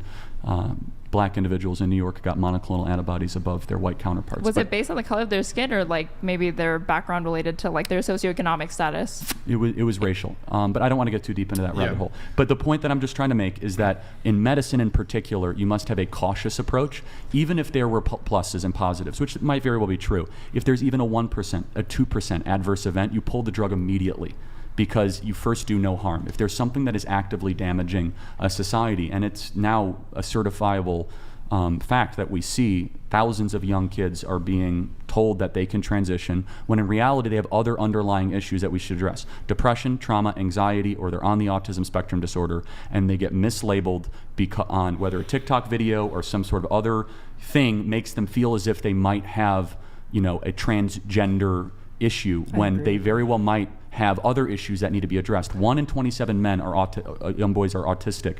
Anyway, sorry, I don't mean to go totally fine. I just had a quick question for you two, since you guys had pretty strong positions on this. Can men get pregnant? Grid 1 Motorsports donated $200. If we want to talk numbers, then honesty requires we first admit that gender dysphoria is a mental condition which should be treated first before any physical treatments are given. Accuracy matters. All right, Grid 1 Motorsports. They no longer call it gender dysphoria, unfortunately. I would actually make your argument for you. They don't even call it a medical condition. They call it, I actually don't even know what it's actually called. Gender dysphoria used to be the clinical term, but they've changed it since. So yeah, that's right. But I can go deeper into that. The old way we used to treat this is called watchful waiting, where we believed that puberty was the solution, not the problem. And almost every single case, and Europe was actually the pioneer of this, is that when you allow puberty to play its course, these individuals, they might end up being lesbian or gay, but not transgender. And that's a completely different thing that doesn't require hormones or eventually antidepressants on top of it. I'm sorry, Pixie, you were going to say something. So. Yeah, my question was, can men get pregnant? Two things. I would say if you're a biological male, if we're going to define male through biology or whatever, then no. I do want to push back on some things that I heard earlier. Well, before you do that, go ahead. Aaron, do you have a answer to the... I would say yes, because anybody who has a uterus has the capacity to give birth. So, for example, a trans guy who gets pregnant, yes, would be a man who is pregnant. But if you're talking about a man who is assigned a man at birth and does not have a uterus, then no, he doesn't have the ability to get pregnant. You look at me like I'm crazy or what? Do you disagree? But a lot of women... So do you want to know why young men are going away from the left? That's why young men are leaving the left. Why? Because what you just said is... Because they're uncomfortable acknowledging reality? Some trans men can get pregnant? What you just said is at war with reality and, massacring... a lot of women can't get pregnant either. Vocabulary. So that doesn't It's just a question. It's just a question, I'll let you come in just a sec, Pixie. Which one of you referenced chromosomes? Me. Is that you said? You didn't check our chromosomes, right? Yeah. Well, people understood what a woman was before chromosomes were discovered. So the definition does not require this type of abstraction. People understood what a woman was on the basis of the societal norms at the time, generally speaking, right? Well, it's more precisely, it's about the gonads. If you were at any point in your life going to produce large gametes, then you're a woman. How society, at least most societies as well, outside of Western as well, but even Western, we can make this argument. What they would look at is the way that a person is necessarily performing. So what is their role? That's why you have the idea of non-binary, third gender, et cetera, because there have been people also who have not performed their role as a male or female. So they're put into the third category, third sex, whatever. So I would argue that for the vast majority of human histories and societies, what they look at is what is your performance. And that maps on to what we do now, because we don't really look at biology, we look at people act. That's why, let me finish. Go ahead. That's why we also, the terms less manly, he's less of a man than him, or she's not that womanly, makes sense. If gender was truly a binary, those words would make no sense. It would be like cat and not cat. That doesn't, you can't have a in between, really. And the same thing applies for gender. There is a spectrum there. That's why the words less womanly, more manly, less manly makes sense to us. and all of those things are fluid throughout time. Like what constituted like masculine tendencies or behaviors will be different now than it was several years ago. Or even like things like colors. Like for example, pink used to be considered a masculine color. Pink is no longer really considered a masculine color. It's considered a feminine color. So there was never anything inherently masculine about the color blue or the color pink or anything like that. That could always change at any given point in time. Do you think that male brains and female brains, or men and women brains, are different, wired differently? There are differences between male and female brains, but I believe it's a matter of like statistical averages of like gray matter. There's not going to be like distinct anatomical features that differentiate a female brain from a male brain. Really? You really think that? Well, no, it's proven, like scientifically. Well, like no, when we it's take, not. yes, it No. is. When we take a brain scan of a male and female, the average doctor can't look and be like, that is a male brain right there. Not true. Now, No, hold on. Wait, if let me you do a finish my SPECT sentence, please. scan, okay, if you do a SPECT scan, you can see what parts of the brain light up.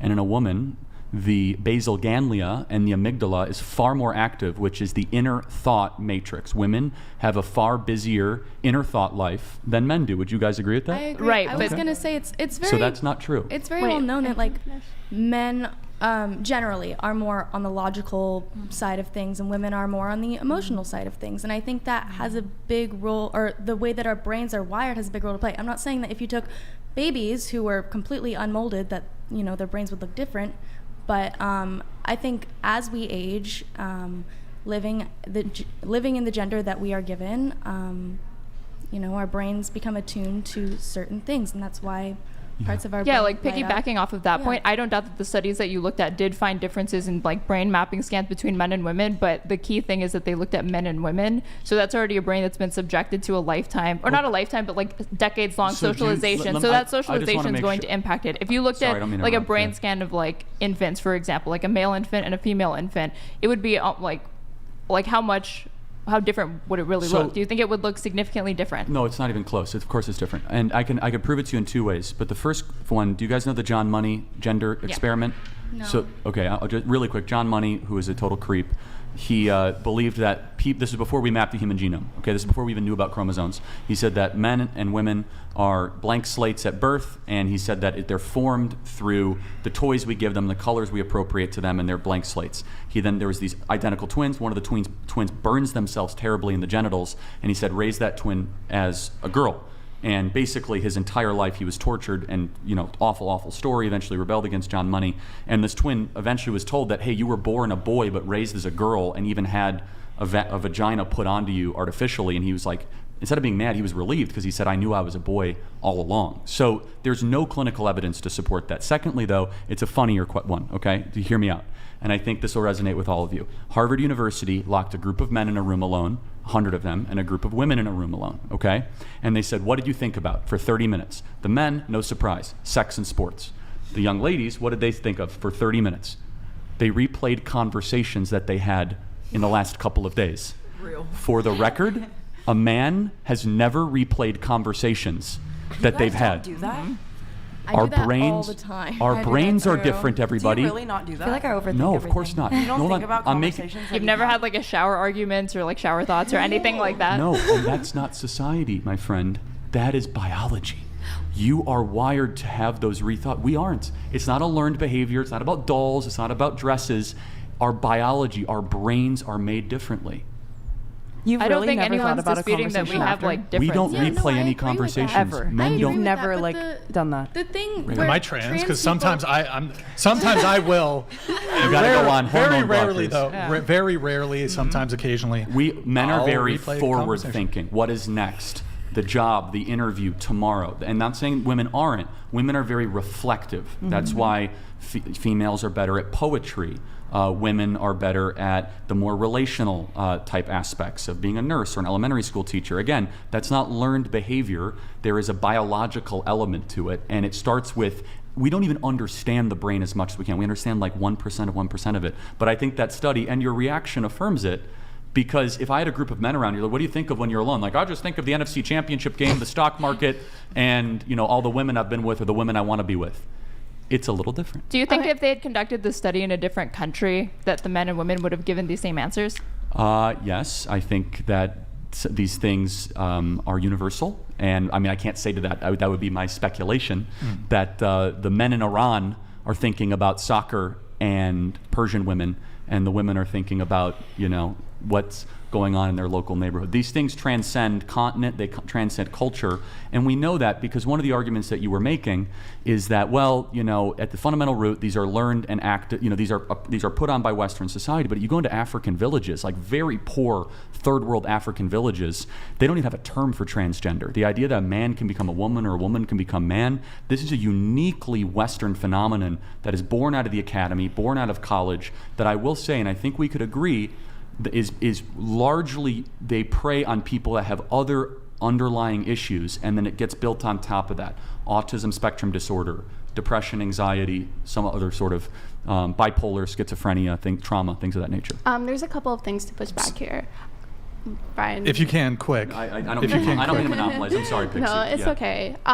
There's a couple of things. I do want to push back on that because there are communities and cultures that we could search up right now in China, India, various Native American histories that have recognized the idea of third gender or outside gender that doesn't fit into this binary. So I wouldn't say it's just Western. That is and then true. on top Wait, of that, let him answer. No, but you please continue. You are right. I can address that at length. I don't think it's fruitful. Okay. Keep going. Go ahead. Okay. You're not wrong. And then on top of that, you gave a case study. I kind of want to give a case study back. NPR did an article on this. I can't remember the name, but basically it was about a person who felt gender fluid. And when they felt like they were a man and they did things like facial recognition or other tests regarding that, they would score like a man does, higher than most women. But when they got into the mindset of being a woman, they would score higher in women-related tasks. So yeah, it does come back. You're saying this is all predisposed biology, but there might be something to be said about oh no, if you're thinking like a man, the mindset of a man, maybe that's more in tune with certain ways of thinking versus thinking like a woman. That doesn't mean it's all 100% biological basis. It means that hey,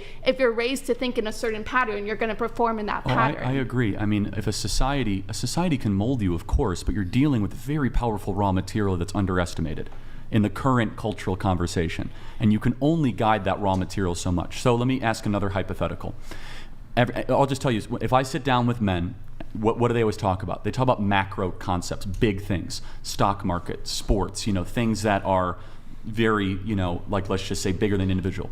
Women, if you sit down, they'll talk a lot about conversations or relationships, their kids, very micro. This, one of the reasons why men and women brains are different, and they continue to be different, is there's different skill sets. And I think we can all acknowledge that. Men are better at some things than women, and women are better at some things than men. I don't know why that is a wildly the way that you frame it is women are awesome at small talk and sewing or whatever, and then men are just awesome at the stock market and being CEOs. Let me ask you a question. But hold on. Let me ask you a question. Why is it that the International Chess Foundation doesn't want biological men who believe they are women to compete with women? They say that will not allow trans men into the female category. Why is that? I can't speak to that, but I'm just, if you're going to talk about representation being the thing that lets you know that, oh, men are obviously smarter, you could break this down to race. I never said smarter. I said different. Then different. Women. Okay, then we could say this. My wife does things with my child that I can't even dream of doing, such as having an intuition, compassion, empathy. She can operate on 30 minutes of sleep. I need 8 hours, or else I'm like a Don't underestimate yourself, Charlie. Hold I on think a you second. can definitely No, hold on. No, women have a different giftedness, I believe, given by God, that is completely different than men. I never said smarter. In fact, a woman's intuition is far better than my intuition. I trust my wife's gut when it comes to people, when it comes to relationships, and she leans on me for investments or politics. We are given different gifting. Now, with that being said, some women have a gifting in that direction. Those are the exception, though. There is a general rule, and the general rule is that women are far more gifted at people and caretaking and the intimate. I don't mean that demeaning or derogatory. I never use the word smarter or dumber. You might be inferred. Oh, thank you, Molly. Yeah. No, I actually very much agree with what you're saying. Me personally, sexuality is a big part of my life, and I think what you're saying actually really ties into a lot of sexuality, because it's the man's role to be kind of if you're talking the nuclear family, it's the man's role to kind of be the governing force of the family, take care of everything on the outside, take care of the finances, the stocks, all of that, and to kind of be the rock for all of the little things that the woman has to go through during the day. Just all the little conversations, all the things that she has to deal with that you're not there. And I think that you know, it's a really beautiful thing, like yin and yang, you know, like there's beautiful. Parts of men that complement women, and there's parts of women that complement men. And the best thing is there's things that women can do that men cannot, and there's things that men can do that women cannot. And I think that the issue is we try and figure out like who's better, who's more powerful, who can, you know, who gets to say what happens. And I think that the issue that's really dividing, and the beauty comes when you kind of bring those skills together. I agree. That's wonderfully said, Molly. That was beautiful, Molly. Let me switch to something really quick. We do have 2 chats we have to read, then we'll come back to this topic. We have Doc here. M. Scott Peck defined love as the act of promoting one's spiritual growth. The emotion of love is experienced when we act accordingly. Most of this panel confuses love with eros. Sad. Hey, Doc, thank you so much, man. Appreciate your support. Thank you. Good to see you back in the chat. We have Charlie Kirk fan. May I ask the panel, do you think the long-term benefits of commitment and monogamy outweigh the short-term dopamine hits that come with less committed, less loyal, damaging relationships / hookups? We can go around the panel really quick on that. Starting with you, go ahead. Could you explain a little bit more? Give me a little bit So more. can I tell them about dopamine? Sure. Dopamine's Yeah. super good. So dopamine is called a neurotransmitter. It goes super fast, like 1,000,000 miles an hour. Not that fast, but like almost. Yeah, there you go. That's really cool. It is the reward molecule. So dopamine comes out when you have certain things. A rewarding. It's forward looking, right? So you actually don't get a dopamine release when you hit the climax. That's serotonin or oxytocin. It is in anticipation. So you're hungry, you're going for a good meal, or you're going to the next porn video, or whatever it might be. So the dopamine hits are addictive. So whatever gives you dopamine, you want more of. And your brain is really dopamine dumb, so it doesn't know when it's had too much. But we've learned in the dopamine science. I'm sorry to monopolize on this, but go ahead. there's Totally a great fine. book Totally by fine. a woman by the name of Dr. Anna Lemke, who did the best book on dopamine. It's called Dopamine Nation. Is that for every interval you go up of dopamine, you must go down. That's why when people go really deep into dopamine, they end up getting into depression in the days or the weeks that follow. So you go to a rock concert, you're so overwhelmed, you might do some drugs, cocaine spikes dopamine, alcohol spikes dopamine, sex spikes dopamine. Your brain then has to interval back. So the next 4 days, you're like, I feel so low. It's nothing wrong with you. And so that's one of my arguments against pornography, is that without you know it, you're actually lowering your dopamine interval. So I hope that's helpful. Thank you. It is. Can you repeat the question one more time with the actual Yeah, question? it's about do you think the dopamine hits are worth it? The long-term benefits of commitment and monogamy, do they outweigh the short-term dopamine hits that come with less committed, less loyal, damaging relationships / hookups? For example, it might be very exciting if you're, jumping from one casual hookup to the next, but does that excitement outweigh the long-term benefits of commitment, long-term relationships, monogamy, etc.? For me personally, I value, I want a long-term commitment. I want a loyal relationship, and I don't really do the hookup culture. I only have sex with whoever I'm with, whoever I'm dating. I feel like everybody's entitled to their own opinion as well too, but for me personally, I feel like it's not worth it, and I rather how do I put this into words? I'm sorry, I'm struggling with my thoughts a little bit, but that's my opinion on it. Me personally, I enjoy that stability, but those are my personal preferences that I'm not really interested in imposing upon other people. So I think it really comes down to if hookups are the thing that make you happy or whatever, I don't see anything wrong with going that way. I think I'm confused with the question. Okay. That was me too. Pixie, what I about was you? a little confused. Yeah, I'm not into hookup culture, so. Okay. I also am not into hookup culture, but I personally think that, to each their own, if that's, again, what makes you happy. But I think kind of being single for a year and going on dates, I wasn't in hookup culture necessarily, but I was going on dates with multiple people. It can be a little depressing, for sure. When you say you were going on dates with multiple people, what was in an average week, what was how many dates were you going on? I wasn't too date. It was I was on Hinge, I was on Tinder. I would maybe have a date with 1 or 2 people a week. Sometimes for a few weeks I wouldn't have any dates. But yeah, it would be kind of depressing. You could go on a date with someone multiple times and then it doesn't work out, and then you know.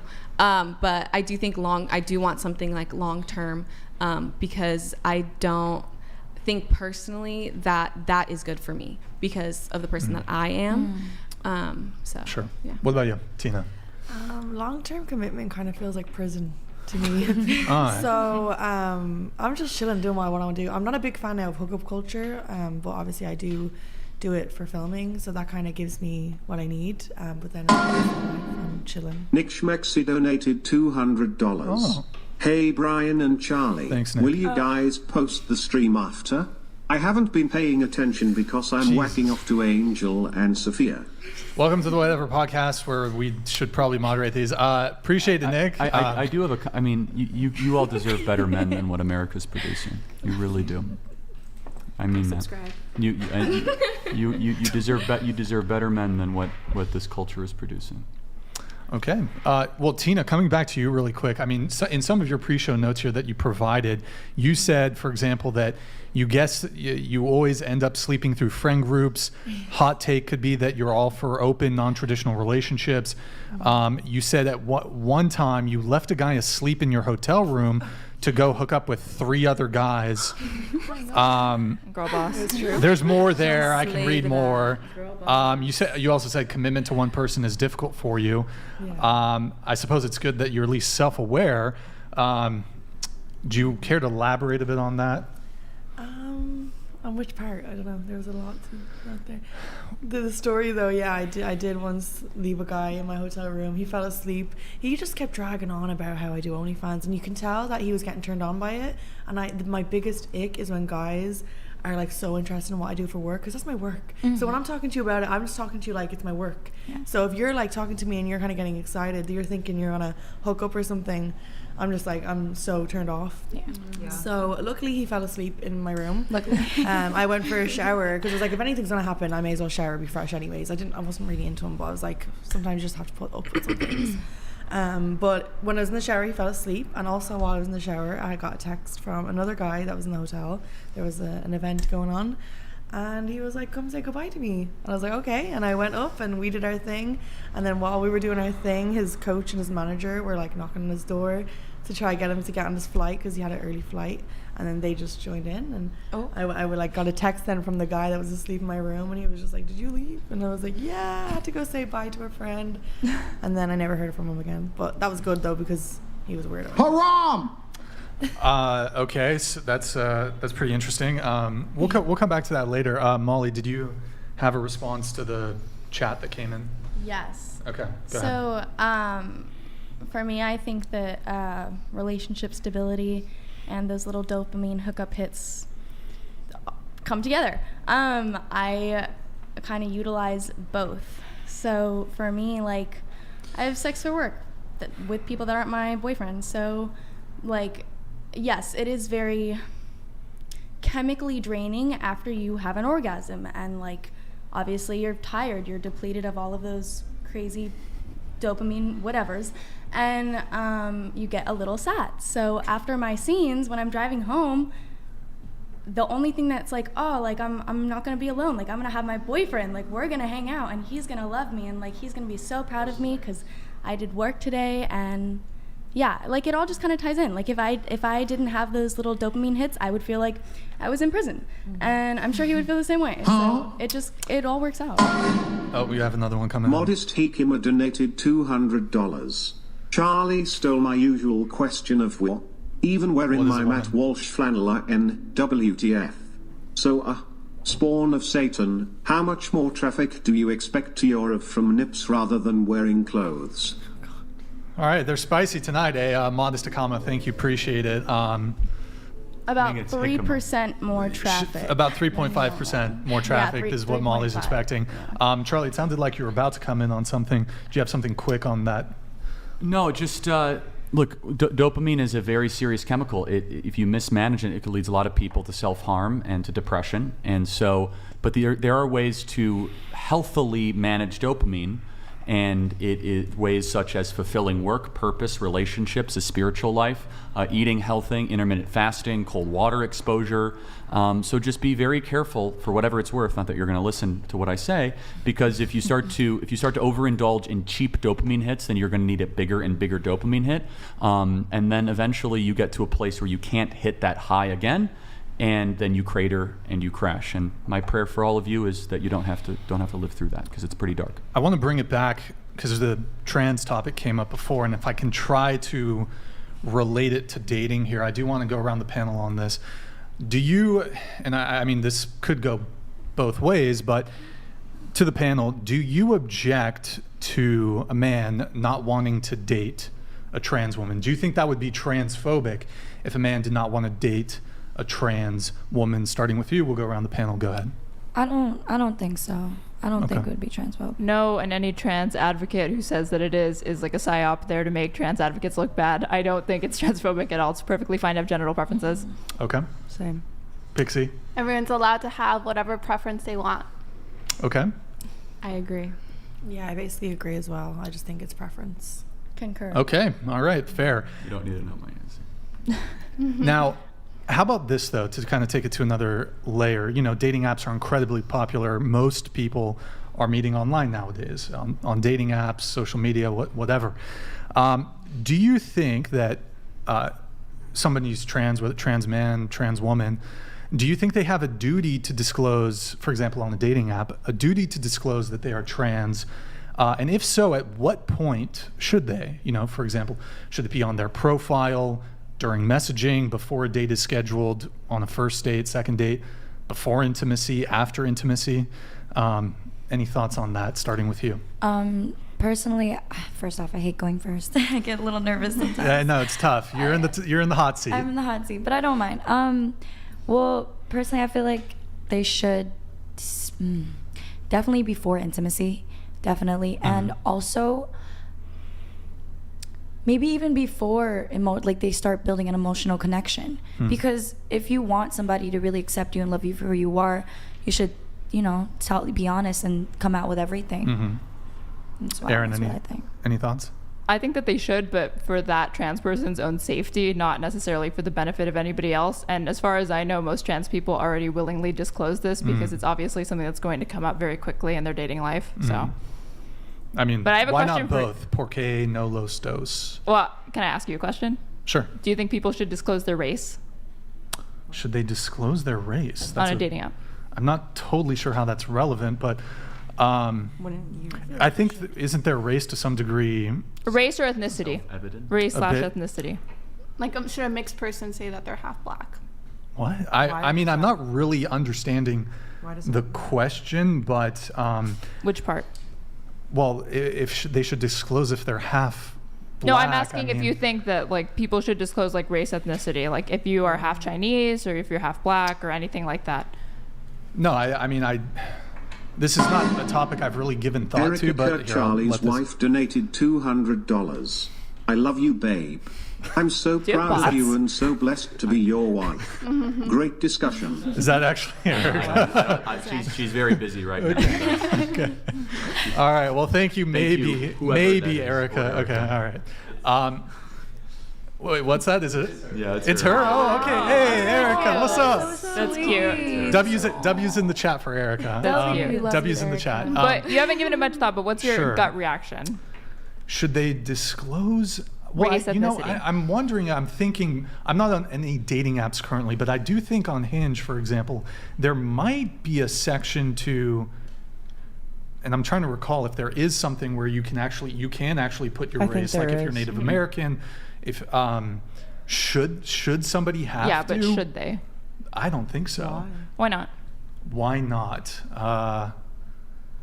I think it's a bit different, though. I mean, it's certainly It different. is different, but I think that kind of hesitation is kind of what you articulate from, like you're articulating perfectly what trans people feel like. Is that I know that they will I think do it's it, a little but different, that though. hesitation I think of, it's like, why quite they shouldn't different. have to. I think it's quite different.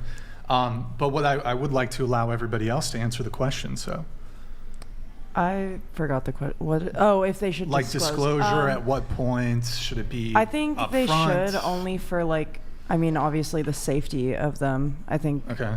Well, and Yeah. maybe also for the benefit of the Well, other person, yeah, although of it course, seems like, but- Aaron, you object to, you don't Well, think I there should be think- any benefit to the person on the other side. I think mean- there will naturally be a benefit to it, but I don't think you're entitled to know that information any more You're than you're not? entitled to know their race. Not starting off from the dating profile. I think eventually, yes, sure. Well, if somebody, I'm trying to think. In the same I'm way, trying like to the think race how to ethnicity tackle, thing how was to like, tackle that. But I think that can be very readily apparent just by Yeah. looking at their photos. or like sexuality, for example, because you can't tell someone's gay or bisexual. well, there right? is on Hinge, I do believe you can specify if you're straight, if you're bisexual. Is it a red flag if they don't do that to you? No, not necessarily, but I mean, even I think on your end, I think you're, and actually, I do think on Hinge there are these filters, and I do think you can include. I don't know if it's your skin color, your race, or whatever. I think it is your race or ethnicity. You can list it, and you can also filter by it. Same with sexuality too. There's certainly not something there for your actual sex, though. There's no. I mean, you can put your gender, but we know that. Well, that wouldn't necessarily indicate That could be what the inclusive of person's- trans people. Yes. So. Oh. Did Wait. you answer the question? Kind of. Okay, Pixie, did you have something? Yeah, on I this? basically was just saying, like, for the safety of them, I guess, yeah. Okay. I was gonna say you should, but only if you're like thinking about this person as like somebody who you're seriously gonna date. I see it similar to like, for example, like political orientation or whatever. Sure. Where it's like, this is another reason why like I'm also not a big proponent of hookup culture, because it's like I feel like when people hook up, they're not really, they're just hooking up. There's no necessarily like set of like morals or anything to follow like beforehand very much, because it's like a very casual encounter. People don't feel like they have those duties for each other. Charlie's ex-wife donated $200. Hey Charlie, you better not be edging to Sophia or Angel right now. You've been looking a little too much. Anyway, see you later, babe. Exo kisses. Do these make you uncomfortable, or you just find them funny? I think it's hilarious. Okay. Okay, good. Because I was like, oh shit, it's okay. Cool. No, I got worried too. I was like, No, They're spicy Guys, tonight. I live on the internet. I've seen a lot. Okay, cool. A lot of cool. things. So Thanks for being a good sport. I Yeah, no. appreciate it. Go ahead, Pixie. yeah, so I'll try to wrap it up. Basically, like, if I'm on a dating app and like looking to hook up with someone, I would never, like what I said before, like someone who's a super hardcore Republican, I would not want to sleep with them. But they don't have necessarily an obligation to tell me their political orientation unless if I explicitly asked. So that would be kind of on me. But if I'm gonna start dating that person seriously, then it's like, oh, okay, like, yeah, we should talk about our values and be like open and transparent with each other. So that's my take. What about you? I agree as well, yeah. With who? With her? With both of them, yes. Okay. What about any thoughts on this? Yeah, I think it should be disclosed for sure, if not like in their bio within the first few messages, I feel. Yeah. Okay. I think it's fair. Yeah. Molly? I agree. It's definitely something that should be disclosed very early on in the relationship. I was going to say put it in your bio, but then you mentioned safety, and I was like, oh, that's a really good point. So, like, obviously you can't tell someone what to tell them about or to tell you about themselves. But if you're dating someone, you kind of have, like, a moral obligation to Be honest. be honest, be your most authentic self in front of them. And I think it's kind of deceitful not to tell them. I would feel like my time was wasted if I Okay. showed up to a date and they didn't say anything. Sure. And I think probably most trans women they disclose up front, most of them, although I haven't, when I was back on the dating apps, I did encounter, someone was actually quite, on Hinge, how you can have prompts and answer prompts. Someone seemed very very political in their answers, and I forgot exactly what, but they were trans, and they said it's nobody's business to know if they're trans, which I thought was interesting. But I do think it should be disclosed pretty much as soon as possible. When you say encounter, it sounds like you're like Pokemon hunting and you found like a rare Pokemon or something in the wild. What about religion? There's also There's like a category. you can put religion on there. Do you think that people should you have to identify yourself as a Christian or a Jew or a Muslim or atheist? No, I don't think you should have to, but I think it's certainly very different. I would imagine, I think somebody might feel a little bit more bamboozled if they turn up to a date and this person's actually a male, that as compared to someone omitting their religion. Religious convictions are very personal. Like Charlie was saying, Sure, you but- probably would not date somebody who is not also an evangelical Right, Christian, but it's right? a bit more of a bamboozle, I think. Like, if it's so important to you that you go on a date with somebody who's your same religion, I think there is some burden on the person who really cares about that they should ask. And if the person omits it from their profile, I do think, though, Then why it's a can't different that be, bamboozle. like, It's a the bit of a different bamboozle. It's different, but like, is it different enough to warrant a different social protocol? Is all I'm asking. I think so. Yeah. I think so. I think the think deal so. breaker should, or you communicating the deal breaker should lie on yourself, basically. If something's a deal breaker for you, Yeah, I maybe think you it's should your have to put no responsibility trans to say people in it. your bio. Honestly, you'd probably, I feel like I've on a seen lot it. of these dating apps, you might get banned if you were to even in the most diplomatic, polite way, if you were to say that, I do think you might get reported and banned. Because even on, this is Grindr, so this is like gay men or whatever, but there Grindr. were men putting like no Chinese, no Asian people. That's why I made the comparison between race. I don't believe that they banned those, but Okay. it's a prevalent thing within bios to see that sometimes on those profiles. And Yeah, but there you go, Grindr is a you know. very like hookup app. Oh, totally. Yeah. Well, I think most of these apps are hookup apps, unless if you. But hold on, you said the Chinese thing. Like, when you say Chinese, do you mean like, are you all like specifically Chinese? That's an example of what Grindr was seeing in their users, that people were saying specifically no Asian / no Chinese or like no Japanese. They were specifying specifically by ethnicity. Because there's different kinds of Asian. You know, there's Thai, Korean, there's Chinese, Vietnamese, Laos. No, yeah, well, these racist people to me were Indonesia. like going so far as to specify specifically Malaysia. which Asian ethnicity. Mongolia, You can keep going. It's a beautiful South culture. Korea. Yeah, so many. North Korean, That's why they did Asian, Japan, but then China. Fair to say China. Philippines. Taiwan. I you missed list them all? Philippines. Are you Filipino? I am, yes. Okay. Oh, there we go. Okay, I'm a captain, you Lieutenant. lieutenant donated Lieutenant, $200. Sophia, it's been Oh. over a year since you went viral I like for this, failing okay. to answer this question. Can you now name 10 books? Rest of panel plus Charlie, name 3 books. You can't repeat an answer or use a series. So you kind of went a little bit viral. A little bit, while tad bit. Somebody asked you to Somebody. name 10 books. Yes. Name 10 books for us, Sophia. And go I ahead. wasn't able to name it. I still can't name it. I'm not a big book fan. I don't like Let's go. reading. Let's hear it. I like Let's- podcasts. I like listening. Podcasts. And I like a visual. Sure. You know. I'm with you. Maybe Visuals way kids' better. books? Goodnight Moon, The Hungry Little You got- Caterpillar. whoa, don't help her, don't help her I out. got some kids books. There's like Diary of a Wimpy Kid. Oh, Okay. Wait, okay. Right? Let's Jeannie let's B. do a Jones, count. Okay, right? so that's one. Oh, we're actually doing 10. No, Yeah, there's you gotta go six, 10. You There's gotta 6 do 10. Diary of a Wimpy Kids. That kids' books, counts as the 6. Something. Literally the Bible. You got this. You got this. Sophia. Power. Bible counts. Power, Wait. Art of Seduction. Isn't that a book? Art of Seduction? Yeah. Robert Greene. Yep. I'm gonna say That's what 3. I said. Okay, is it valid what I said in the podcast? Have you guys? I seen don't. it? Just repeat. So it. I said the Game of Thrones series, and I'm not gonna lie. I'm gonna air myself That's out. well, we can only one. That only counts as one. You can't do this. All the A Harry feast, Potter a books. Feast for Crows, Clash. What are they? Fire and Ice or something. Fire and Ice. Yeah. A Song of Ice and Fire. Song You can of Ice only and Fire. only one book from like a Yeah. series. Okay. Okay, that's fair. And then I said the Twilight Feast for series. Crows. right? Twilight. Twilight. Okay, that's 5. What else? You went viral for the. You should We're be. gonna be You should be here. ready. No. That's the thing. I had a choice. I was like, I was either gonna be ready or I was just gonna stay true to myself Okay, 5 books. and be what else honest. You got? What else you got? You already have 4. Okay. One more. Think movies. A lot of movies are based on books. Yeah. That's true. Why are you giving her? Stop giving her layups. Let her think. Can I? Okay. How about let me brainstorm some. Brainstorm. You can get back to me maybe in like an hour or so.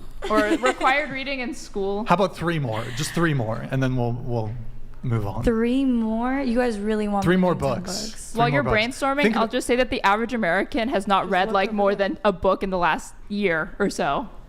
So don't feel too bad.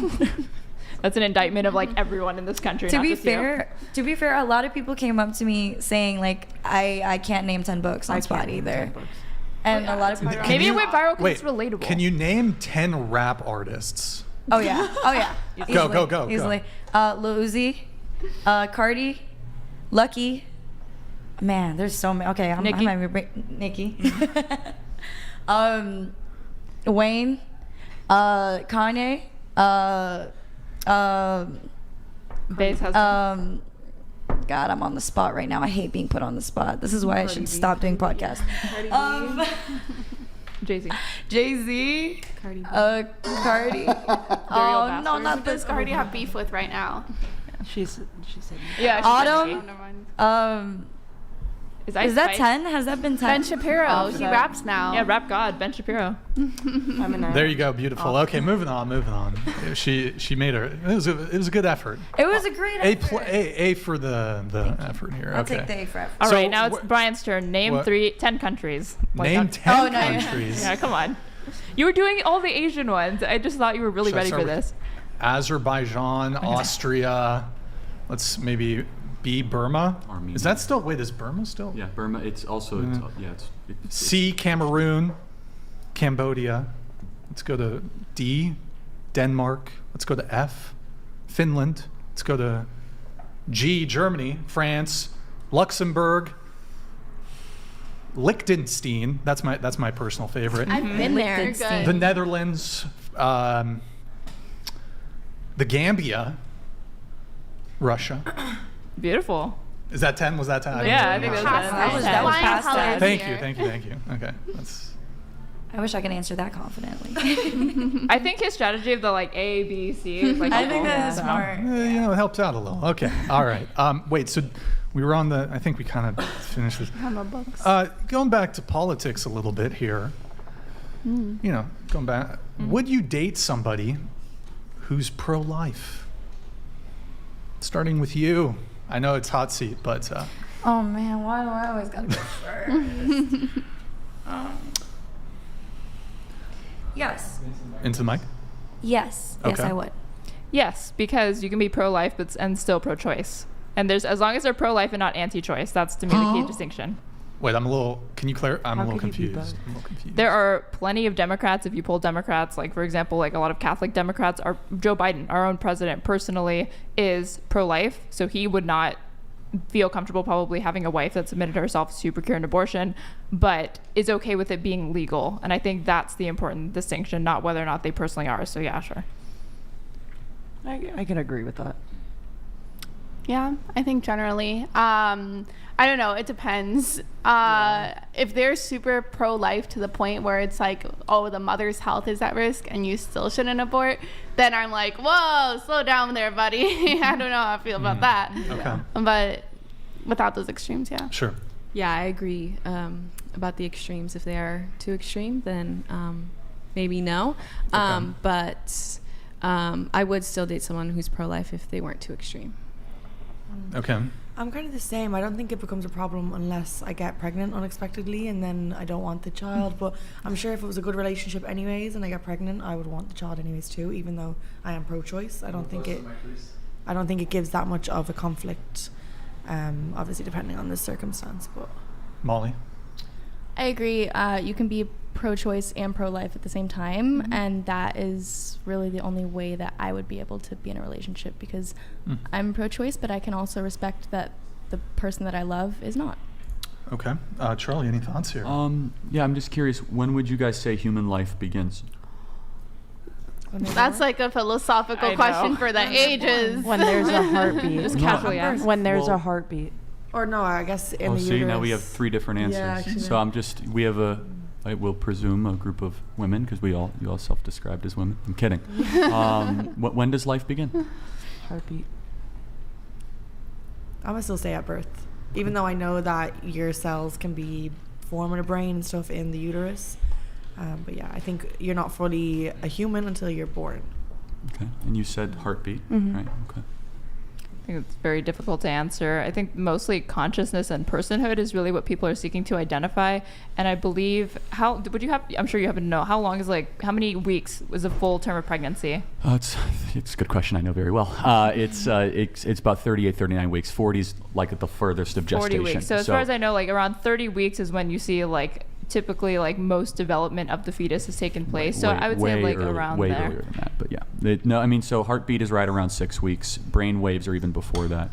And you could do an ultrasound at right around, you could start to do ultrasounds at 8 weeks, and you can see the full being right around 12 weeks. And right around 25, 26 weeks are now the earliest cases we have of babies that are able to survive outside of the womb. Does anyone have any other answers on that? Of when? Well, I mean, I'm not like educated scientifically enough about the biology of all of it, but I agree. I think that life is a very subjective term. You know, you could say when does the infant's body in the womb start functioning, or you could say when do they start perceiving their consciousness. And for me, it's when they start perceiving their consciousness, but truly I have no idea when that is. Do you think it would be important to, let me ask you this, if you knew for certain the baby, would you agree it's a baby? Is that a good term to use if it's in a womb? Is that a baby? I think most people would say fetus. Probably fetus, yeah. Okay, so what does fetus mean in Latin? I think a fetus is a growing child. It's a Yeah, developing you're right, child. Molly. You know, it means a little human. Yeah. It's just using fetus is nothing more than a cope for what you know it is. It's a baby, right? So it's just Obviously not if we're here debating it. I don't think it's as settled then as what, you you think don't it have to use is. the word fetus. It just makes people feel better. It's obviously a baby. No, I mean, obviously you wouldn't take like, you know, a fetus that just has like a heart and like their brain isn't fully formed and be like, that's the same as like a 1 month old. Yeah. Like we obviously see differences between development Okay. from then and there. So, but then how about 30 weeks?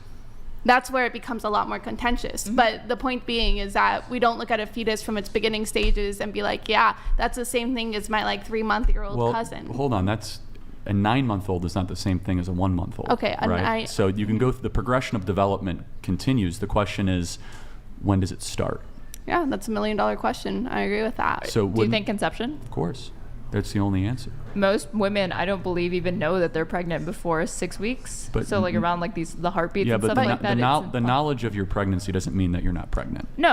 That's not what I'm saying. But I'm saying like practicality wise, there are many instances of women who have miscarriages without even ever knowing, because it might just present as like a very heavy cycle that month. That's fine, but it doesn't make it any less a life, So right? I Sure, have go ahead, Molly. an No, but interesting- would you mourn that miscarriage in the same Of way you course, mourn like 100%, an yes. abortion, like a conscious Not the same way. choice? No, it's not the same way. No, but it's still a tragedy. A miscarriage is a tragedy, but So an do you- abortion. Even if she doesn't know about it? But an abortion is an act of human will. A miscarriage most times is not. Now, sometimes it can be a miscarriage because you drank alcohol and you didn't know you were pregnant, or you might have taken a drug that have side effects. But yes, I have a question. miscarriage is a tragedy. Yes. I have a question. So, do you care about the children once they're born? I mean, I care a lot about them. Yeah. I do. So, if say a woman got R-worded or something, or even if she just got pregnant and Grid 1 kinda wanna Motorsports keep donated $200. Right? Life is not subjective, and we know this because you Anyway. were speaking of killing. Yeah, just Why is it so easy for you ladies to kill kids? If your comfort and good faith lifestyle question. more important I'm than not a life talking you about hate that. created? Anyway, my question was, what was I saying? Oh, if you were saying so if somebody someone, someone got someone like, forced R-worded sex upon or- themselves, it's the or word you're. even Yeah. like not even just that, but say like if the mother like was homeless or something, say Mm-hmm. like she didn't have a good life, do you still think that child deserves to be brought into the world just to suffer? Well, so it's not a guarantee of suffering. Number one. One But sec. if- One but if sec. they One were? sec. The answer is yes. The life should be brought into the world. There are twice as many people on the adoption waiting list than. There's so many people. Well, let me ask you guys, and I don't. I'm just curious. How many abortions do you think there are a year in America? I have no Tens idea. of thousands, I assume. Any other guesses? No, I have no clue. What if I told you there was over 1 million abortions every year? That wouldn't surprise me at all. But you went from tens of thousands to 1 million. I mean, there's billions of people on the No. On the Yeah, there's so- 340 million in America. That's right. No, but do you think does it? As far does- as like reported ones, because even just that doesn't reported count- data is going to be incomplete that because doesn't count mifepristone, which is the chemical abortion that people Right. have at home. It doesn't count Plan B, right? So, and even if like abortion were illegal, for example, we stopped gathering data on like who procures abortions, there would be so many. There's so many now, even Well, with not states true. where it's still legal. Texas, it's gone down Even- dramatically. So hundreds of No, thousands. they're still happening. It's Well, just no, they're happening. not but being accounted about for. 90% abortion. Women are just doing it to themselves. Right, it's a 90% abortion reduction rate in Texas. I don't want to dwell on that too much, though. So there's 1 million abortions every single year, and there's twice as many people on the there's 2 million people actively on the adoption waiting list.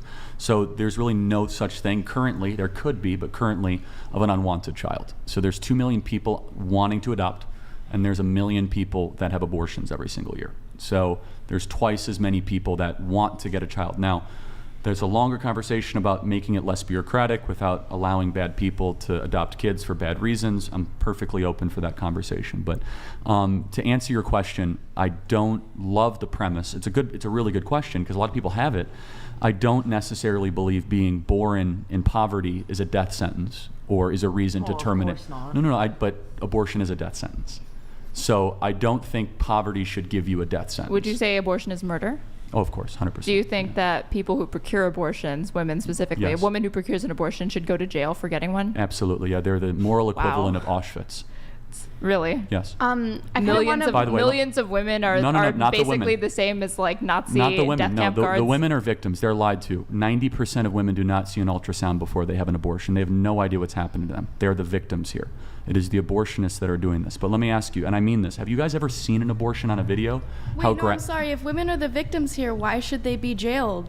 Well, I don't believe they should be jailed. I You think just said the they should be abortionists. jailed. How is it that the you abortionists, could believe the that abortion doctors- is murder, but a no, murderer shouldn't go to jail? I didn't say that. The doctors, the abortionists, the people that call themselves doctors, the people that put women under general anesthesia and go into. But women do, they ask They for are it. doctors. They're medical. Are you going to just my discount the current- accountability of the my woman in current that decision? perspective is because the women are not given what is called informed consent, that the women should not be penalized. They should not be.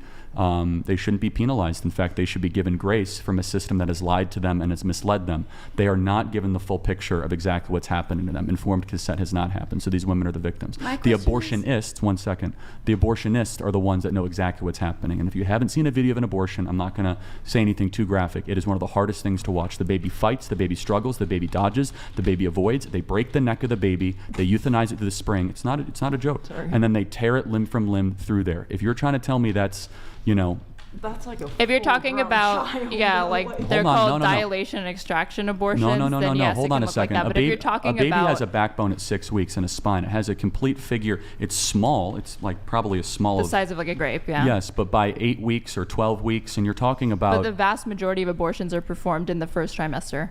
Yeah, that's right. So when you so the when type of is- abortion that you described trimester is is up to literally 12 the weeks. like minority Hold of on the a time, second. and those are wanted pregnancies you because said they usually don't- those women want those pregnancies. They weren't able They to don't carry know them they're to term pregnant till they're 6 weeks, because to your point. they weren't able to carry those children to term because of health risks to their own life or to the infants. Right. So, without getting into that, no infant should be terminated because of health risk to the infant. Okay, that's insane. It's like you're going to kill the baby because the baby has health risks.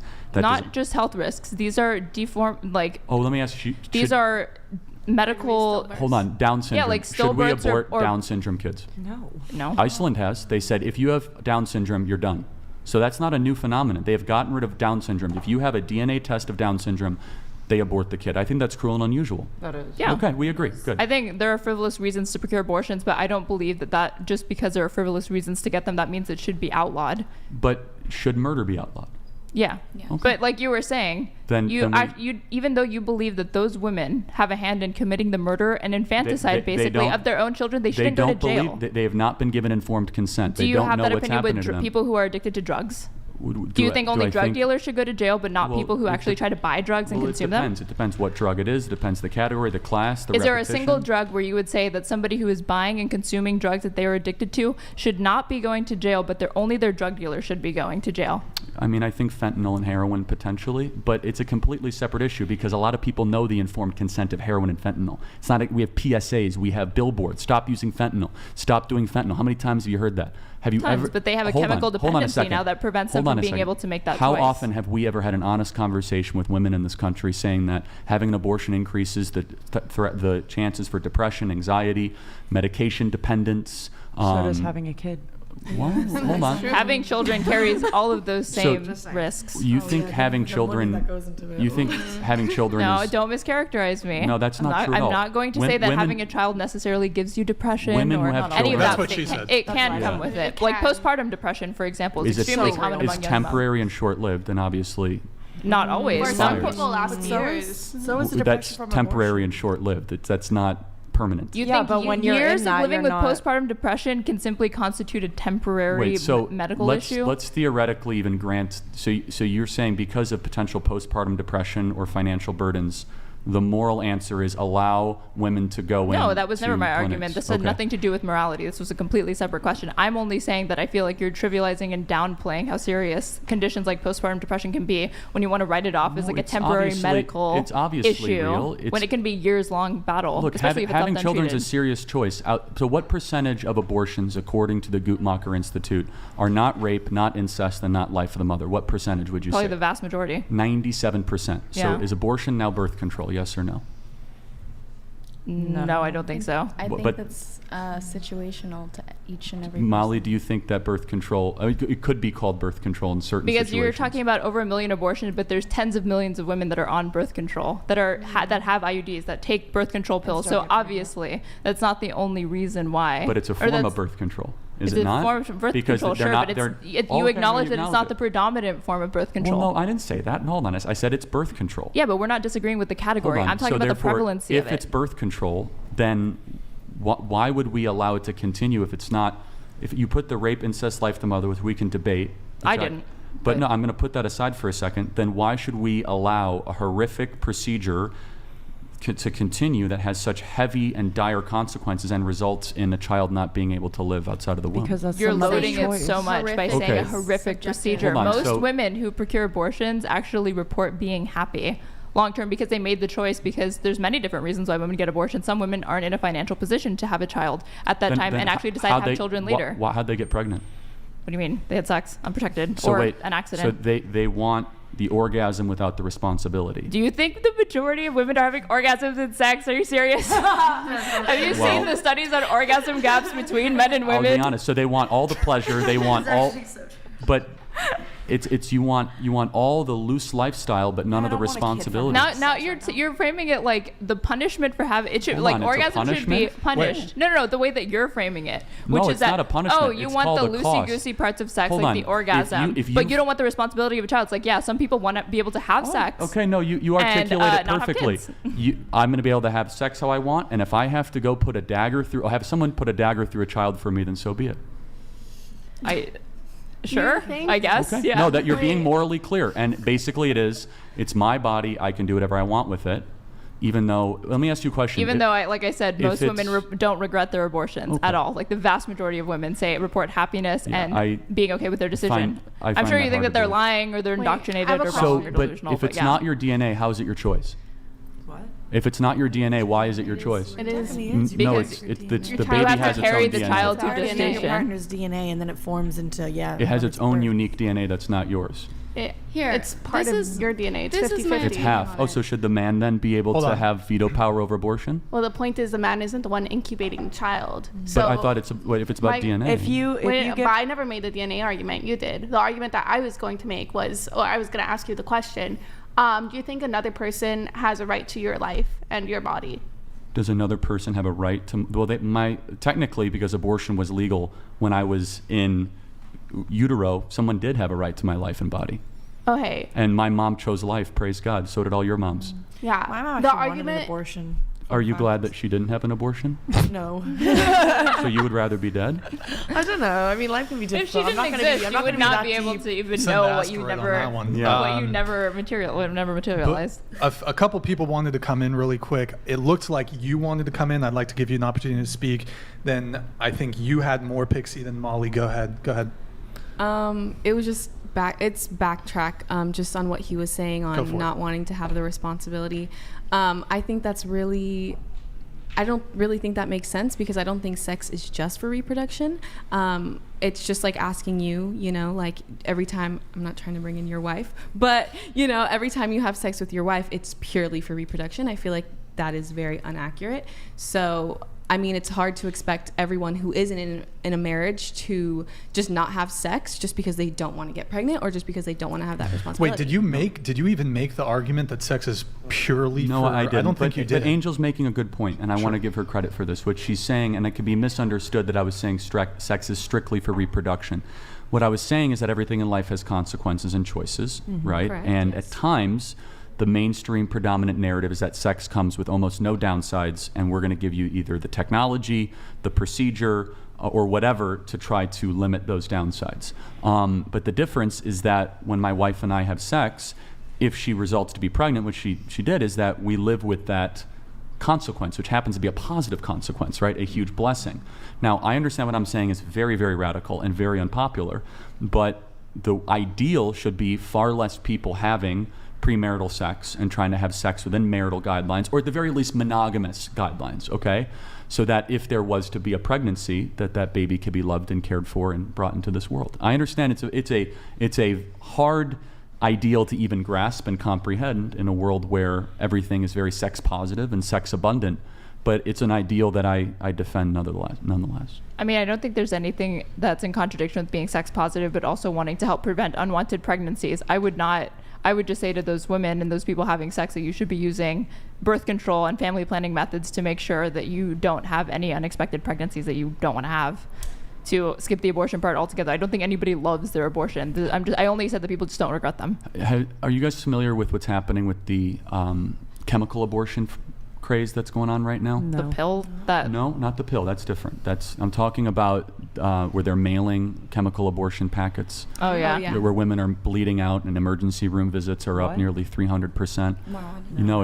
You guys should look into it. It's a very serious thing. But why is that? Because it's abortion, becoming harder to about to get say, abortions? it's because women don't have access to safe abortion, so they start resorting to these sorts of methods that are There's no such thing as a safe dangerous. abortion. Let me be honest. Really? You But just said it's that safer when it's there were legal. millions of women that got an abortion, but you're going to say that none of them were, all of them died after? All the babies did. But did the women? Is it safe? Is it unsafe for a woman to procure an abortion? But it doesn't. Well, hold on. Answer that question. Is it unsafe for a woman to procure an abortion? Every single You abortion. know it's not unsafe. That's why you want to answer that. Hold on. Let them answer. Every single abortion has a victim necessarily, and many times has a woman full of regret that we are now seeing. And I'm not going to make up numbers out of nowhere, but there is a growing community of abortion regret, including, people that are speaking out and they're saying, I wish I wouldn't have, and it resulted in either difficulty to have children in the future or mental trauma. Why do you care about their life? That's a good question. Or what about the moms like her mother, who I So- wish I actually had an abortion because that wasn't the life path that I wanted to go down, but it was one that I chose to make. Do you care about sorry. those? I care about all people. So why do I care? But do you care about that specific opinion? I'm Somebody who sorry. regrets not getting an abortion. Regrets not. No, I don't regret that mothers wanted to murder their But do kid. you care about the opinions of moms who actually say, I have a child, but I'm not happy with having a family. I But why actually don't wish I had gotten an abortion. Do Why- you think that Why don't they just opinion- kill their kid then? I don't think that it necessarily follows that if you regret not getting an abortion that you're going to commit murder. What But it's, about the same, but it's the same thing. Yeah, just put What your kid about up for it? adoption. What about adoption? If you regret it so But your bad, just give it. 13-year-old I don't think most people at that point, they're not going to Hold put on, their you kid could drop up for a kid. adoption. Why not? You regret could. it. No, I'm not saying anything's stopping them. I'm saying most Yeah, people drop are your not kid going off to at do the that. foster But kid system. if you ask them, like, would you have rather had an abortion or a family? Some of them might say, yeah, actually, having a family and raising a child is very hard. I actually wish I had an abortion. I not don't started a doubt family. that opinion might be Not held. everybody is fit to be a parent. But let just answer your question really quick. Why do I care? If you cannot get the life question right, then you get every other question wrong. When does life begin? And I care about the innocent. I don't like bullies. I don't like evil. And I believe it is an act of evil to destroy those that can't defend themselves, including the 1 million babies in Are you pro in utero. contraception? Are you pro women Personally, or I'm agnostic on the question politically, meaning it's legal, so be it. Okay. But I wouldn't consider it to be a good lifestyle choice, including most specifically hormonal birth control. Now, mind you, I'm over my skis on this being a man, but I will yield to the growing community of women on both sides of the political aisle that are ditching their hormonal birth control because they say, I don't like the way it makes me feel. There has or been, they want an IUD, which is a non-hormonal form one of second, birth control. but there is a growing body of literature by Dr. Daniel Amen and many other people that show that the pill increases anxiety and depression and certain types of ideation. So again, I am not going to act like an expert on that, but that's a legit community online of people that are ditching hormonal birth control. I think the way that you're like phrasing things of like, oh no, like murdering the babies is quite interesting, because I don't think in like any other example where we have a person and their life is somehow connected to someone else, if they decide like, hey, I don't want to do this anymore, like I don't want to give my kidney to this person, I don't want to continue this blood transfusion, I don't want to continue this process, we we wouldn't go and point at them and be like, you're a murderer. So I just think that there is a distinction to be made here when you're saying like, oh no, they're murdering babies, by just deciding that like, hey, actually I don't want this like fetus to continue using my lungs, my blood, my organs to continue developing. Like, would you call somebody who doesn't want to have like give a blood transfusion or give a kidney or something like that? No, it's a good question. Murder? That's actually a good faith question. So if I had the specific type of blood type, okay, and in a hypothetical desert island, there happened to be a medical facility, and somebody right there needed a blood transfusion, and I said no, I would be complicit in their death. Yes. Okay. I'm saying that is the extrapolation of the hypothetical you So articulated. if, what is Complicit it? to the point that let me you finish. should be punished if you refuse to render aid to that Wait, Aaron, person. let Let me Pixie finish. finish. Yeah. Aaron, And let then you Pixie can finish. finish. Yeah. Fair enough. Okay, so if the government decided, hey, you know what, like let's say Joe Biden is put in the hospital and you're the only person for whatever reason in the world that can like give him a kidney, and you have to basically give him like constant transfusions of blood for like the next year, would be a murder if you decide not to do that. Well, first I would do it, even though I can't stand Joe Biden. So, yeah, just for the record. And if it was only for 9 months, yeah, I'd do it. And if Because- you didn't hold on. do it, do you think you should be punished with jail time or It worse? depends the type of informed consent that goes alongside of it, which goes back to why I believe women are lied to and women are victims in the abortion process. And yes, there are exceptions where women really know what's happening. I was going to say, even Very, very rare. However, I don't think the law should go towards women. I think they are, first of all, I just think that there should be grace and forgiveness, because a lot of women go to abortions in crisis. They feel overwhelmed. They feel as if the world is against them. The abortionists, let me be very clear, the people that call themselves medical doctors that know better, that actually do the very damaging, graphic removal of the baby, those are the people that I think should be focused when it comes to law. To your point, though, if for 9 months I would have to live a tougher life for another human being to live, I would do that. Wait, but it's What not about- just a wait, I want to be clear. Would, like what Erin was saying earlier, so do you think the government should be able to punish you for not doing that? Should you be able to go to jail, or should the government be able to send you to jail because you didn't want to give blood transfusions to Joe Biden for 9 months? Should the government have that ability? It depends if I knew the totality, if there really were no other options. If I said if all of a sudden in this theoretical stranded desert island, in this abstract thing, and I had all the informed consent, and Joe Biden was dying, and he said, help me out, bro, I need 9 months of your blood, and I said no, I would be at the very least third-degree murder. Yes. Do you think that in that stranded, because all of a sudden if I let him go and I say, no, I'm not going to give you my blood, I'm not going to give you my stuff, I personally wouldn't be able to live with myself. If I have something that I don't need, maybe you guys agree or disagree. If I have something that won't, and this is my own personal, you guys could disagree, but if I have something that will make my life more difficult for 9 months, to use the analogy, right? But it meant another life could continue, I would sign up in a second. Do you think there has ever been a woman who has procured an abortion that had totally informed consent and still went through with the decision? Of course, yes. Okay. Do you think that woman who has informed consent... That's way too hypothetical, and the answer is no. Because how could you find them? How could you investigate them? Because it happens every single day. There's actually a case right now in Texas of a woman who is actually trying to go to cross state lines to get an abortion, and Texas has said that when she returns, they want to put her in jail. Yes, so I don't believe in that, number one. And I know what you're trying to do. You're trying to paint me on the extreme of punishing women for abortions, and I'm going to remain hold and fast that I think women are the victims in the abortion industry. They get lied to by Planned Parenthood. They get lied by the abortionists. If I was in your chair, I'd be doing the exact same thing. But you deny that there's any women that have informed consent in this decision. No, I didn't you say believe that I the said, vast majority of people that get abortions are deluded into getting them. I said, of course there are, nor should the law or the policy be focused towards women. And the vast majority, 95%, we know this from studies by pro-life groups, and we know this by studies not even just by pro-life groups, by Planned Parenthood. Let's say by bias groups. Well, hold on a second. Do they administer an ultrasound before an abortion? Yes or no? The answer is no. In some states they do, because it's mandated by those state laws, yeah. Well, not before. Those states have completely eliminated abortion now after the fall of Roe. But there's no abortion? Or is it that those abortions are just happening in unsafe ways because women can't go to doctors to get them? Well, many do you really think that states... They're doing abortion. Hold on, let Charlie they're doing abortion tourism, many of them. They're coming to states like this. But let's take California, for example. Let's get less abstract. Where we hear right now, if one of you want to get an abortion down the street, they will not give you an ultrasound before. And just so you know what an ultrasound is, it's a three-dimensional interactive image of the baby fetus, whatever you want to call it, in the womb before termination. They will not show that. And so to answer your question, would what I first of all, I think it would be so unrealistic, and I know what you're trying to do. You're trying to play into a narrative that really doesn't exist too much. You could use the Texas example that Republicans want to like punish women for having abortions. They do. Hold on a second. I don't like that argument. I don't, because from 12 years old, from the first sexual education young girls have in this country, is they look at abortion as normal, as fine, and so they've been indoctrinated. That's why I continue to believe that they are victims of a bigger scheme. They're victims of a bigger scheme, and they should not be punished or held accountable. Instead, you go after the industry itself that knows better. There's no comprehensive sex ed in this country. I grew up in Texas, and the sex education that I was given, to the extent that I was abstinence only. So them saying, don't have sex, basically. Well, I mean, and another thing, I take issue with something else that you said yeah. earlier, which is that, they've reduced abortions because they've made it illegal. But you know that just because something is illegal doesn't mean it doesn't happen anymore. But murder is illegal, but hold on murder a second, happens. But birth rates are up. So that's how we know it's working. Were you going off of birth rates, or were you going off the fact that there are 0 reported abortions because doctors refuse to perform them because they don't want to go to jail? I guarantee you there are back alley abortions happening. Right. Far less than used to happen when the clinics were open. Should those women have to get back alley abortions? Well, they shouldn't get abortions at all. But they're going to. It's just a matter of whether it's going to be safe or not. Okay, again, that's the murder example. There's still a lot of murders, and I'm glad murder is illegal on the books. It's also the R-word example. It's also those. So I could apply it equally. Of course, there will always be people that break the law.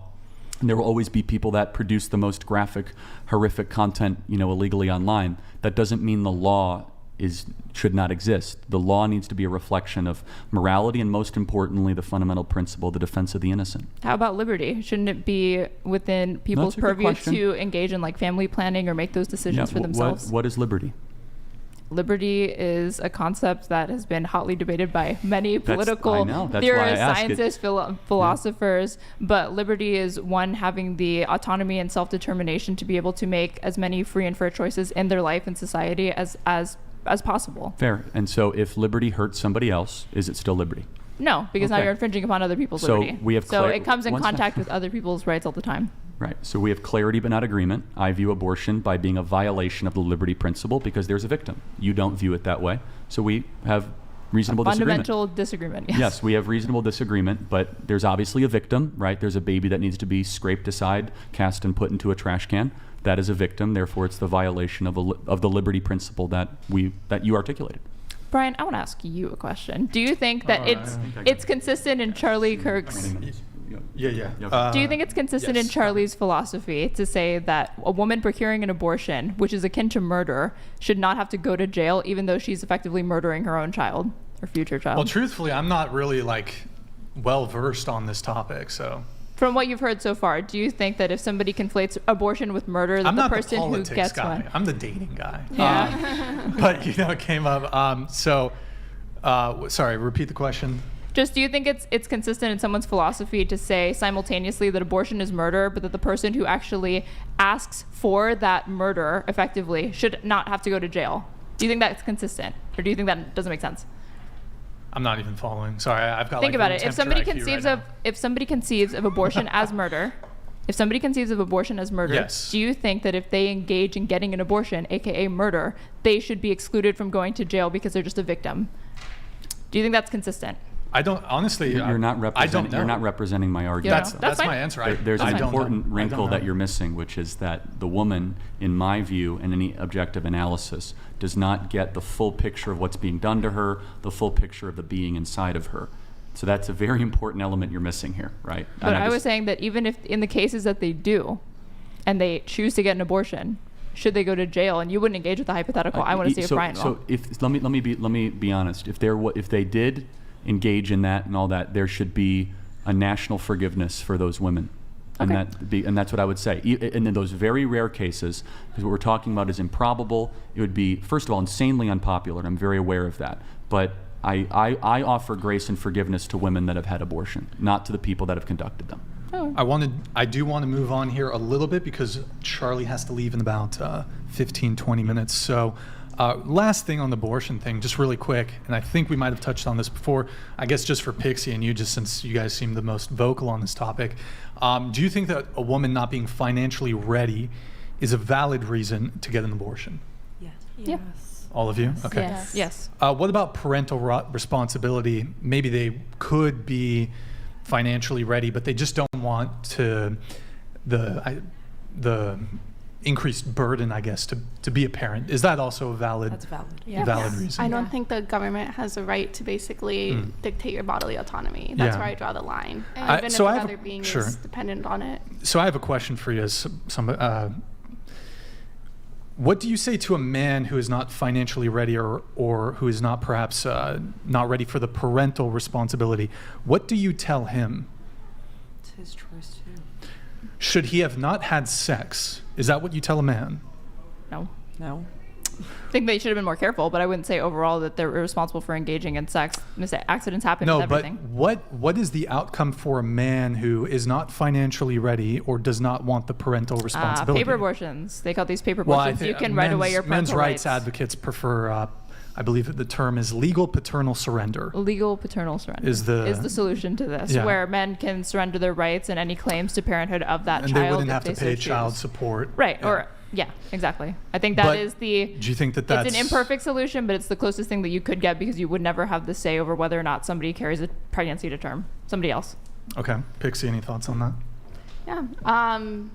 I guess I just I'm in similar alignment. I think again, I think there's a legal question of abortion and there's a moral question as well as when it comes to giving birth. And that's why I think even morally, even though I might not personally have an abortion or whatever, I just don't think the government has a right to tell you what to do with your body. If you can, try to actually answer the question. So, Yeah, what do you tell? Because in all 50 states in the U.S., whether there's abortion rights or not in that state, in all 50 states, if the woman chooses to proceed with the pregnancy and has the child, there's certainly going to be some either financial or parental responsibilities that men cannot so easily do away with.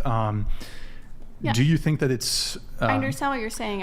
What do you tell a man though who's like, I don't want to have to pay child support. I don't want to have to be parentally responsible for the child. What do you say to a man in that situation? I think you have a legal right to do that. That doesn't necessarily. Well, mean men don't have a legal right to do that in any state. But it's really interesting how people who are in favor of abortion become Bronze Age pro-lifers when it comes to the male side of this. Well, no, because I'm consistent. I've said that legally. I don't think the government should have a say on what you do with your bodily autonomy. And I think legally, a man should have the government shouldn't necessarily force you to claim childhood or parenthood over a child that you don't claim to have. Does that make sense? I'm saying that there's a legal consistency here that I believe in. Okay, so you're in favor of legal paternal surrender. Yeah. Perhaps in states where abortion is legal. Yeah. And men are already surrendering their children, even without that not happening. See, I don't men think men men should can be walk forced to out take care of their kids. on their men can already walk out on their children.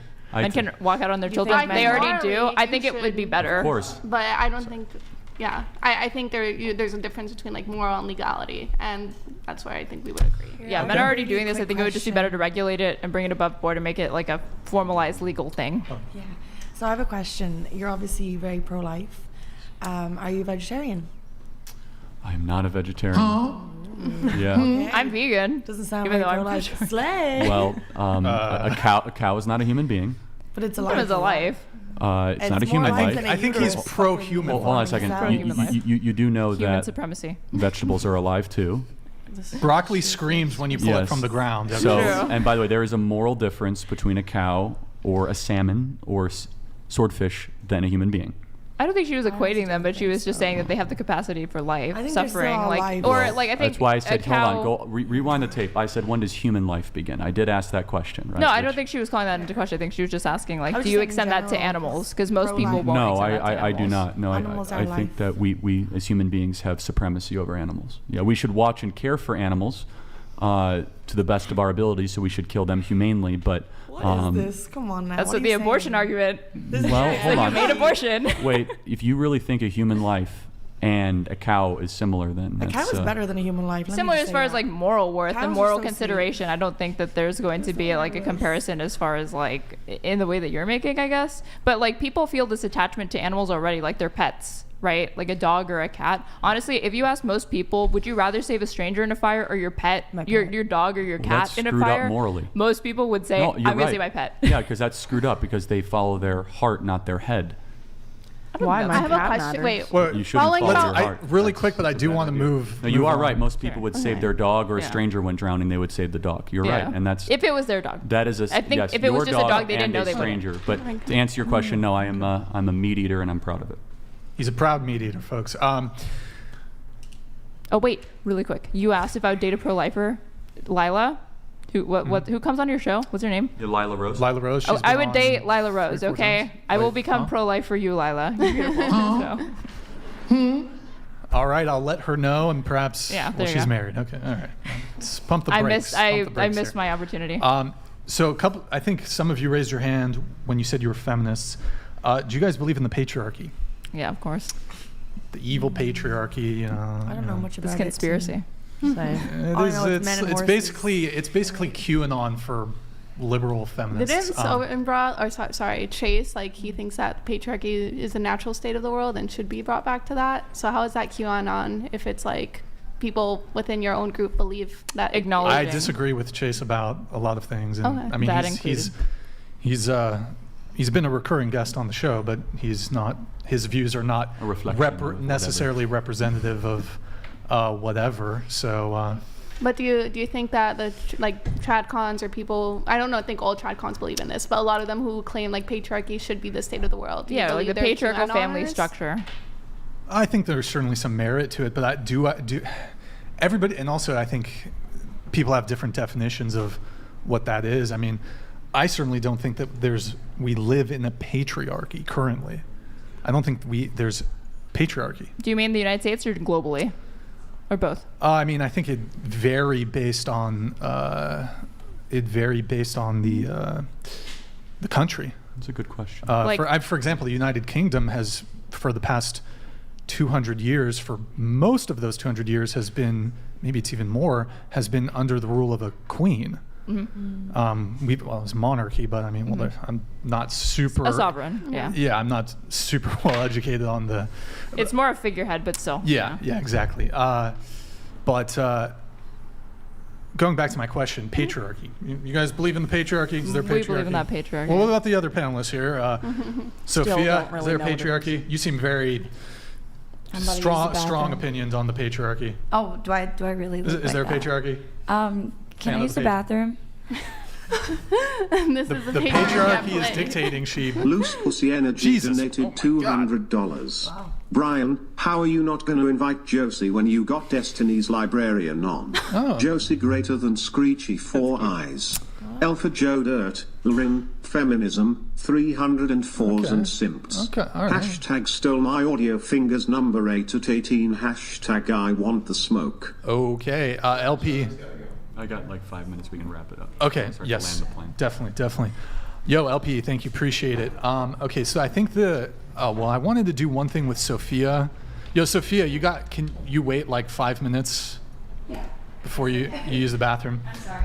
I wanted Charlie's thoughts on this, and we're gonna have a little bit of reverb issues, but just bear through it, and then I'll fix it once next time we get to it. Sophia, I was curious. Sophia, you do OnlyFans. Yes. I noticed in some of your photos, Nick, if you can pull them up. Oh gosh. Oh gosh. Zoom it out just a tad. Nick, Thank you. one more. Nick, I noticed you're wearing a cross next. Yes. Are you Christian? So I grew up Scroll, make it Catholic. bigger, Nick. I grew up Catholic, and my mom. There's came- another. But scroll up, Nick. Scroll up. Come on. No, Nick, scroll down so I can. Oh gosh. I know I was leading to. This is gonna be a cross. Okay, the next one. Not too far, Nick. Scroll down. Okay. All right. Then Nick. This guy can't. Okay. Another cross. Okay. What cheers you up? And there's what emoji is that? The eggplant. Okay, next. Okay, Netflix and Fook, and there's the cross, and then of course you use your Twitter to scroll down just a bit. You use your Twitter to you promote your OnlyFans. So I'm curious. Do you while you're shooting your OnlyFans content, your pornographic content, do you wear your cross while you? Oh man. And I noticed you're wearing a cross. I think you're. I know. I took off my cross. I don't have a cross with me right now. That top I have one it is at like home, an but- altered. Anyways, do you wear your cross while you're shooting pornographic content? I probably have, yes. You probably have. How do you reconcile? Are you Christian? I grew up Catholic. Okay, Catholic. And my mom is. We grew up Catholic because my dad and my Sure. mom is Christian. Okay. But I mean, my personal beliefs. I believe in God. I believe in a higher being. But Sure. I'm not as strict as I would say a Catholic would be, like a firm believer. Okay. So, I mean, I don't really think much of it, and maybe I'm at fault for that. But I wear the cross because I do believe in God, and I love Sure. I guess just how do you reconcile, wearing the cross, sort of still being a Catholic, I guess, with producing pornographic content? I guess. Which does seem at odds with the faith. I mean, she already said she doesn't think too much about it. I don't. That's Okay. maybe that's where I don't think it's at odds. You ever heard of Mary Magdalene? What is the assertion with her? Mary Because Magdalene I've was- heard differing accounts on that. Mary Are you Magdalene Christian, was a- Charlie? Mildly Christian. Okay. Yeah, Mary Magdalene was a prostitute. Yeah. As inferred in the scriptures. But Jesus did tell a prostitute in John 8 to sin no more. So Sin no he more. loves all But people. he befriended her, and he was in. That he is loved correct. Her. He loves Okay. all people, but he didn't necessarily love what they did. Sure. That's Yeah. important. Okay. And I'm only saying that. I don't think that there's any point in the Bible where Jesus endorses her actions, but he does have love for her. So Correct. Sure. Okay. And so, I guess, do you think God wants you doing adult pornographic content? Because you said you at least believe in God, right? Yes, I do. Okay. Okay. Well, I don't think he specifically likes it, but I know that he does love me, and I have reasons to why I do what I do. Okay. And they're good reasons. Sure. And it's not mostly it's not selfish at all, and Sure. I actually provide a lot for my family. Do you think in God my- wants you doing adult content? Splitnik? Probably not. Okay. Okay. But Fair enough. um Do you have any thoughts on that, Charlie? Well, I have broad thoughts in general. Okay, I've, sure. I've enjoyed the discussion, everybody. And I will just make one parting thing. Sure. Thank you guys for a respectful conversation, even though we see things very differently, and I hope the chat enjoyed it. Look, for whatever it's worth, if you're engaged in the creation of that content, I think God has a better plan for you. I know that might sound preachy and not what you want to hear, but just maybe you'll have an encounter with God, and Jesus loves all of you, and he can transform your life. He transformed my life. I've had a lot of problems in my life, and Jesus solves everything. And every day is a new day, and it's a hopeful, beautiful life ahead of you. And I know that might not be something you even believe, and you might think that all Christians hate you and your way of life, and all those sorts of things. Most of them do. Well, I'll say this. I'm a pretty firm believing, outspoken Christian, and God loves every single one of us. We're all sinners, and Jesus died I mean, you've for us. definitely been the most respectful one that I've seen. Well, or thank you. That's very, met. very kind. And I can tell you, it's not me. If it was me, I'd be yelling and screaming. It's the Holy Spirit. It really is. I know it might sound silly. It might sound cliche, but Jesus has gone to work on my life. And so God bless you guys. Thank you for a great discussion. Charlie, thank you for coming. Where can the people, if they want to, find more of you? You got a YouTube channel? Yeah. You've got. We have a YouTube channel. If you guys want to subscribe to it, we do a podcast of 3 hours a day, and you run a great show here. Thank you for coming. Appreciate it. Thank you guys for being great co-hosts. So you're going to keep the stream going, right? Yeah, we're going to keep the stream Sorry, going. 5 hours. Totally. Yeah. That's It's a lot of hours. If anybody, I'm trying to think. Is there anything that we can plug with TPUSA? Yeah, if you want to get involved with Turning Point USA, it's tpusa.com. The best way to support me is to take out your phone and subscribe to our podcast, the Charlie Kirk Show podcast. And I'd love to come back. I think these are really important discussions. Thank you so much for coming. Is there a local TPUSA charter here at UCSB? Right- we have right a down lot the of street. students Yeah, that watch. So we're not very well. if you're off, local but- here to Santa Barbara, you can do it through UCSB. Yeah. Thank you so much Yeah, for coming, thanks, guys. Charlie. Have a great day. Really appreciate it. Thank you, guys. Thank you. W's in the chat for Charlie. Thank you, Charlie, again. Madison is going to be joining the panel here. I need to get up for just a sec, guys. We're gonna be rearranging a couple things. The stream is gonna continue. We have Andrew Wilson who's gonna do a little call in. Pixie wants a round 2 with Andrew Wilson. So Andrew Wilson's gonna call in. Hold on just a moment, guys. One sec while we get that sorted. Go ahead, Madison, if you want to take your seat. All right. Hey, thank you guys so much for coming. Appreciate it. It was good to meet you. We love that. How are you guys doing? Good. How are you? 2 more hours. Pretty good. Yeah, I'm getting a bit tired. I'm not gonna lie, my eyes are feeling heavy. No. I'm gonna lower this really fast.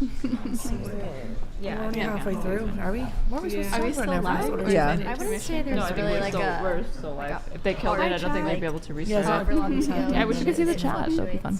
Yeah.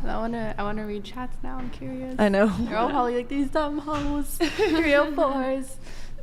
Kill yourself. I shouldn't say that. I'm thinking about my DM. Sorry.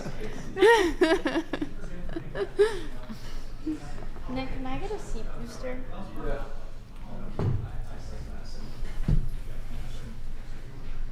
I really hate this corner seat. I don't know. How was your AVN? Oh, my AVN was really good. Yeah, really good. Oh, you went to the AVN? Yeah, of course. That's why I'm out in the States right now. I was going to XBiz and AVN, so I was in LA for a week and then Vegas for a week. That was fun. That's so cool. Yeah, How many times have you gone? This is my second AVN. Yeah. And What's they're always AVN? great. That's a porn convention. Yeah, it's basically like it's like Oscars for porn. It's so fun. It's so good. They do Madison four has days. joined the What do you do fold there? here. You be a slut. Yeah. Wow. Like, hurrah. literally, like you get horny for everyone, and then you're like, "Hey, can I get your Twitter?" Yeah, guys, Yeah, we're just getting a it's a couple lot of things. good We times. need to fix that reverb issue. That'll take me 30 seconds to do. If you guys want, can just, keep talking. You guys can, continue the conversation. AVN, I guess. Yeah. The porn. That sounds like a terrible conversation. No, don't it? it was super awesome, honestly. Oh, It was, really? I was Was it? nominated for like 3 things. It Wait, was- what's up, Nick? Why are you pulling this up? Did you win? No, but Yeah, it was same cool to be thing. nominated. I was nominated for 2 things, but I didn't win. But it's still cool Congratulations. to It's be really nominated. cool, yeah, it's fun. It's nice. What were you nominated for? Best new starlet, best 3-way sex scene, and best girl sex scene. Nice. Oh yeah. And the girl was my first time having sex with a girl. So and it like got nominated. So I was so excited. Yeah. It's such an accomplishment, like knowing that you're getting recognized. Yeah, I was really nervous when I filmed it, so I'm glad it worked out. So good, yeah. Did you guys do like vlogs or anything? I feel like behind the scenes at the AVM would be crazy. I should have like. Yeah, Yeah. I do actually. And my boyfriend goes around and he like takes little videos and pictures, like BTS. Did you get to meet fans and stuff? Yeah. Bender the Offender donated $200. One thing I would like to mention is that the birth rate in the US has dropped below the replacement rate. Combine that with the abortions and you have a nation that isn't reproducing. Okay. But isn't like overpopulation also a thing? is true. So I can barely see anything.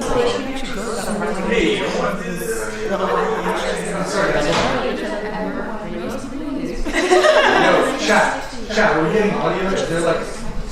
Good. So if abortion is the lesser of all evils, Is it the audio? I really wish you would just say that when they're in his.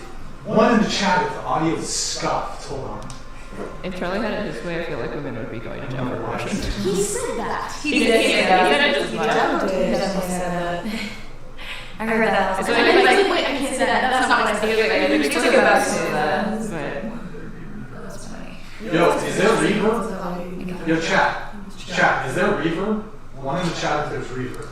Madison, can you repeat what I'm saying? One in the chat if there's reverb. Is there reverb here? on Is the there a stage? reverb Sorry. here, guys? Is there any reverb? Is there any reverb? One in the chat if there is. I can't even find. So, I'm gonna look at the chat, guys. Hold on. Sorry, guys. Technical difficulties. New setup. There is reverb. Oh. Apparently, there's reverb. One in the chat if there's reverb. I wonder if it's been like that the whole You time. hear laptop? What does that mean? I don't know either. I'm like, I don't even know. And it should be good now, chat, Like it's right? slow? Ask Maddie if it's good. Is it good now? Is it good now? Is it good now? that Is it it's good on now? this table? Is it good now, everyone? Then it's. Sorry, 2 in the guys. chat if it's good I now. don't know why that's happening. That's weird as fuck. I don't know why that's happening. That's weird as fuck. It's weird. It's we. It's good now. It's Hold good on, guys. now. I'm Hold trying on, to guys. troubleshoot why exactly it's happening. Oh my god! The chat They is said on it's good. fire. They said it's good now. No, but it's gonna switch back. Look. What? The chat is on fire. Oh my god. Oh, they said echo. Oh my god, the chat is Echo. on fire. I don't know, guys. Chat. It's I don't know why bad this is now? happening. Hold on. It's Whenever scuffed. we go to the window tab, that's when it gets scuffed. I'm trying to figure out why. F11.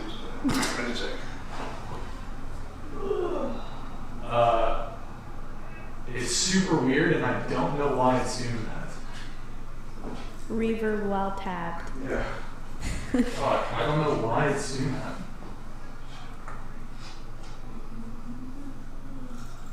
Sorry, guys. Trying We to should figure keep this playing out. with Jeopardy. I don't.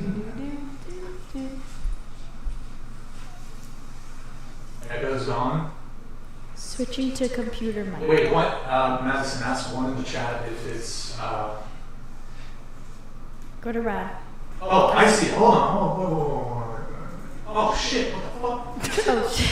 Oh shit! What the fuck? Thank you for your guys' patience. Thank you Okay, for your I think patience. I think I have it Okay, figured out. Brad thinks he has it figured out. This is gonna look weird for a sec, but It's gonna look weird for a second, but he told me to repeat everything you say. wait, it says monitor. Wait.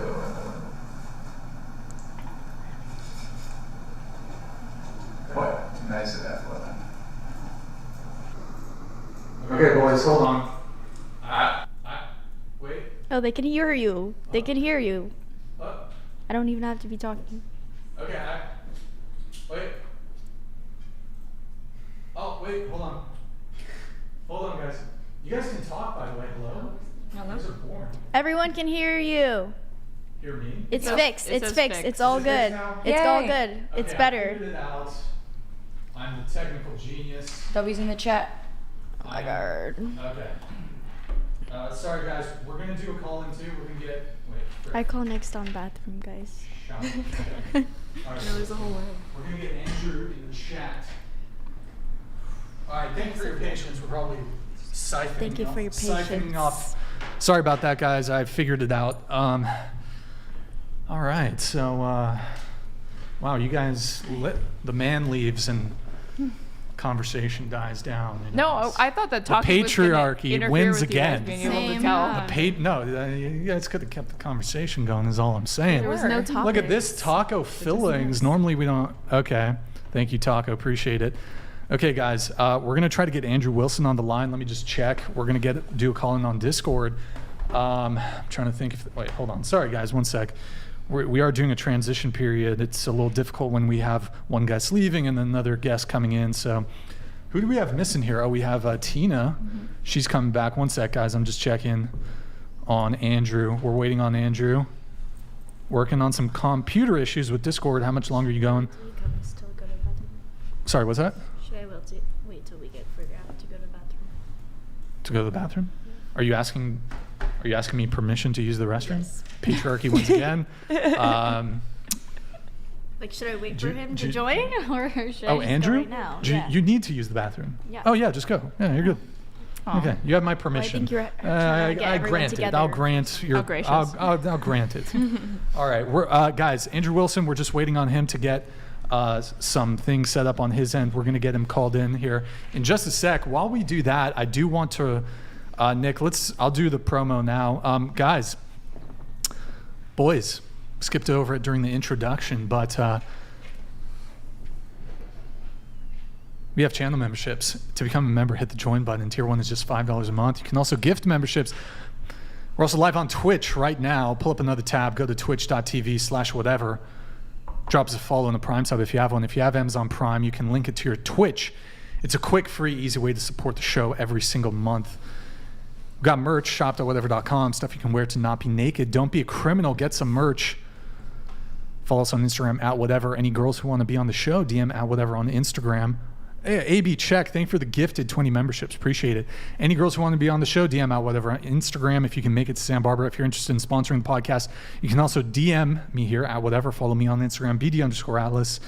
Check out my nonprofit, Look at that beard. Big Labia Matter, or BLM for short. As someone who I'm pro labiaplasty. who's haram, Yeah. we'll talk about that. as a feminist, it's a tragedy that women feel insecure about their large labia, to the point that some feel compelled to get labiaplasty. It's really, I'm the spearhead, trailblazer, groundbreaker, pioneer, vanguard of this movement. So don't be chopping off your lady parts. Guys, if you can't catch the full shows, we have a Clips channel. Link is in the description. Go subscribe. We did 130 million views in December on the main Clips channel.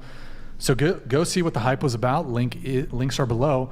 Also, I just want to do a quick thank you, guys. The main channel, this channel, hit Nick, can you put us on the other side? Hit 1 billion total video views on December 30th of 2023. It took over a decade, but we did it. And that's without posting. We don't post any clips or shorts to the main channel, so that's all long form content. Shorts, that would just be cheating to get to 1 bill. So really appreciate your guys' support. Thank you, guys. Also, a question for the viewers: are there any whatever enjoyers that live in Santa Barbara? Trying to get organized here, you know. So let me know. What are you going to mobilize them to do? We're mobilizing. Yeah, and actually, I should have said that while I was wearing my military uniform. Anyways. Also, I forgot the disclaimer at the beginning of the show. The views expressed by the panelists do not necessarily reflect the views of the whatever podcast or the host. I feel like that's necessary at this point. So, good times. Good times. Charlie said endure, and I did not jump on it for your sake. That was very kind of you, Aaron. Thank you. Thank you very much. I don't even remember what context it was, but I did think it was funny. It was the modern day debating, or modern day, what is it? No. I'm saying Charlie said it. Oh, good times. Yeah. Good times. All right. That's nice of you. Thank you, Aaron. All right. So those of you who are single, I do want to get into a bit of the dating talk here. So you're single, Aaron, relationship, you're in a new relationship, Pixie's Single Pringle. She's single. Yo, hold on. I'm Pixie's a homie. We disagree, but she's the homie. Yo, any liberals in Miami?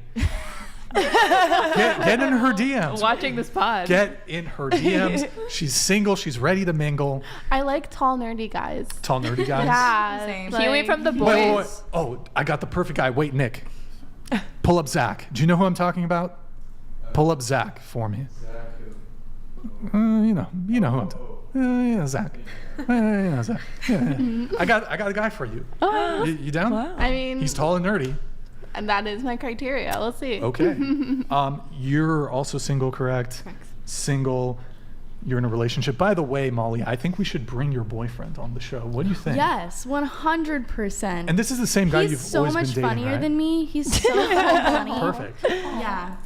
Only if he can do a Borat impression. He's watching this right now, so if you will let him. What's his name? Shout out Adonis. boyfriend. Have you always been public about your relationship with him, or? Yeah. Well, we met on Tinder before I even started doing porn. So, I don't know. We kind of just developed.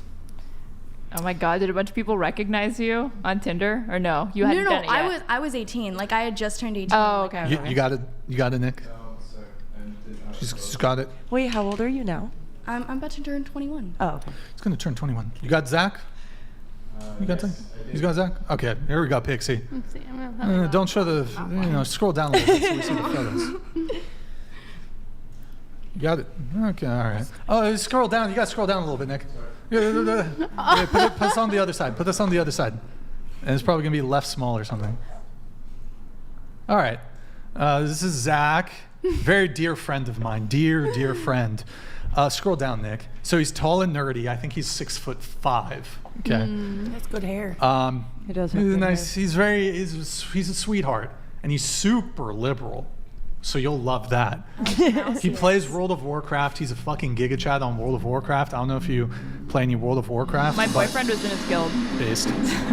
Look, he's got an axe so he can protect you. I don't care about the axe. That's the least of my concerns. You're not. Unironically, this is Are you more of a mace? You prefer maces over axes? Is that your thing? Oh, I just can buy my own mace and axe, But that is unironically my type. Would you? So if I were to do an introduction, could I set you up with my good dear friend? I'd go on a date with him. You go on a date with him? I'd go, see how it goes. See your type? He is actually my type. He's your type? Oh, shit. Wait, Nick, are you going to give What? Oh, wow. She's blushing. She's blushing. In the making. This is so cute. I'm not used to You're playing Cupid. Wait, you're not used to what, Pixie? I feel like this I don't know. I remember. I happen to know what. Wow, I think you're really enamored by Zach here. No, I would go on a date. You don't know until you actually talk to the person, right? But Okay. yeah. I happen to know what Zach's ex-girlfriend looks like, and you look a lot like her, so he'd wait. probably like you. Wasn't she blonde? You're Blonde and Pixie pretty. looks like his ex-girlfriend? Yeah. You're talking pink sparkles? Yeah. Pixie? Hold on. Nick, I need to Google a photo of pink maybe my sparkles memory here. is terrible. Because, but two beautiful and we're blonde getting, women. guys, we're getting Andrew Wilson here in just a sec. Whoa. But first, we have to set up Pixie first with Zach. You're saying Pixie looks like pink sparkles. Show pink sparkles, yes. Pretty The blonde names women. are kind of Nick, click the one where it shows. All right, both of them. minus Click the double D's. No, that one. Yeah. Click it. Yeah, minus the double D's. See it in the face. It's like the So- eyes. I don't see it. Yeah. Pixie. Shape in the hair. Not all blonde. see it. I honestly think like you look more like I her don't see than it. Pixie does. I think your I- eyes look like you her, give but me your There more is Taylor something Swift a vibes, little honestly. different. Maybe a breast augmentation or two. I'm not in favor. I'm not in favor of You don't plastic endorse? I don't like plastic surgery. No. I'm not in favor. Is that why you were checking her photos for plastic surgery and then you just happened to notice Huh? the cross? No, when we were looking through her photos and What you the saw fuck? How do you the come to that cross. conclusion? Do you think- Aaron? you think Because I I have wondered if you did the research on her photos and found the cross. I look at everybody's photos for the thumbnail. I gotta make And you were looking at the the cross. business. You swear. Yeah. looking at the cross. Somebody did their research. Looking at the cross. Not the captions on anything else. Oh, I did some research. I did some research on. Oh. We got people's Twitters. We got some more Twitter stuff from Pixie. Twitter stuff from all y'all. Do you ever sub to OnlyFans to get like really deep dives? No. My Twitter is One day. Actually, one time because A deep dive. there was one time. Yeah, I think. Did this mic get, or this camera looks like it got scooted? I don't know. There's one time we needed some intel. So actually, we have some intel tonight on some of that. So. Hold on, let me check a couple things here. By the way, Bender the Offender, I was gone from the. I don't know if you're still watching. I was gone when your TTS came in. Thank you, Bender the Offender. Wait, what were we doing, Zach? Setting you up with Zach? If you guys want, I'm getting embarrassed if I think. Yeah, well, I'd go on a date and see where it goes. Okay, I'm gonna make it happen. He lives. Would you be down to go see him in Texas though? Because he's in Texas, and he's kind of a homebody. What is it? I guess it depends if he lives close to friends of mine or not. So that way, like, I could stay with my friends or whatever. Because I'm not gonna. He has an axe. He can protect you. I'm not gonna stay at the house with All right. somebody I haven't gone on a date. Will with. whatever finance her flight? How badly do you want to make it happen? I don't think so. I don't think so. All right, we're gonna check. Let me just check in with Andrew Wilson here if we're gonna get him in here. Let's see, one sec. Sorry, guys. Do guests really not recognize that that's Asmongold? What? I recognize it. You do, but like I've seen you ask the question. I'm surprised that like how many panelists don't know who he is because I feel like he's so big. Well, I feel like it's one of those internet things where someone can have like a massive following and like most people still- just have no idea who that is. True. Granted, he Is is he like one of the somebody? most popular Twitch streamers, so. And you asked the wrong person because she's a Twitch streamer, so she definitely knows who that is. I knew his name. I didn't He's like a Giga Chad World of Warcraft player, you know? Yeah, I've definitely heard his name. I didn't. I don't really. Had like a face to it. Yeah. Okay, so Andrew Wilson says his mic cord snapped. Oh. He's just scared of Andrew, us. Andrew Wilson, are you able to get a? I don't know if you're watching. Hold on, I'll just say. It's a long show. Maybe you could run out to Best Buy. Come back. Have a call. I'm just Sorry, imagining guys, him on his any other phone, like screaming into it. Sorry, instead. guys, we're gonna get back to the show. I know you guys are probably like, "What the hell is going on here?" But I'll check back in with Andrew, see if he's got a solution. Otherwise, we'll just continue on the show as is. So, those of you who are single, what does that really look like to you? Because there's currently a guy in the picture, starting with you, Sophia. You're an attractive girl, right? I'm sure there's dudes in the picture, kind of. Yeah. To be honest, I'm a homebody. Like, what I like doing is playing video games and watching anime and, traveling.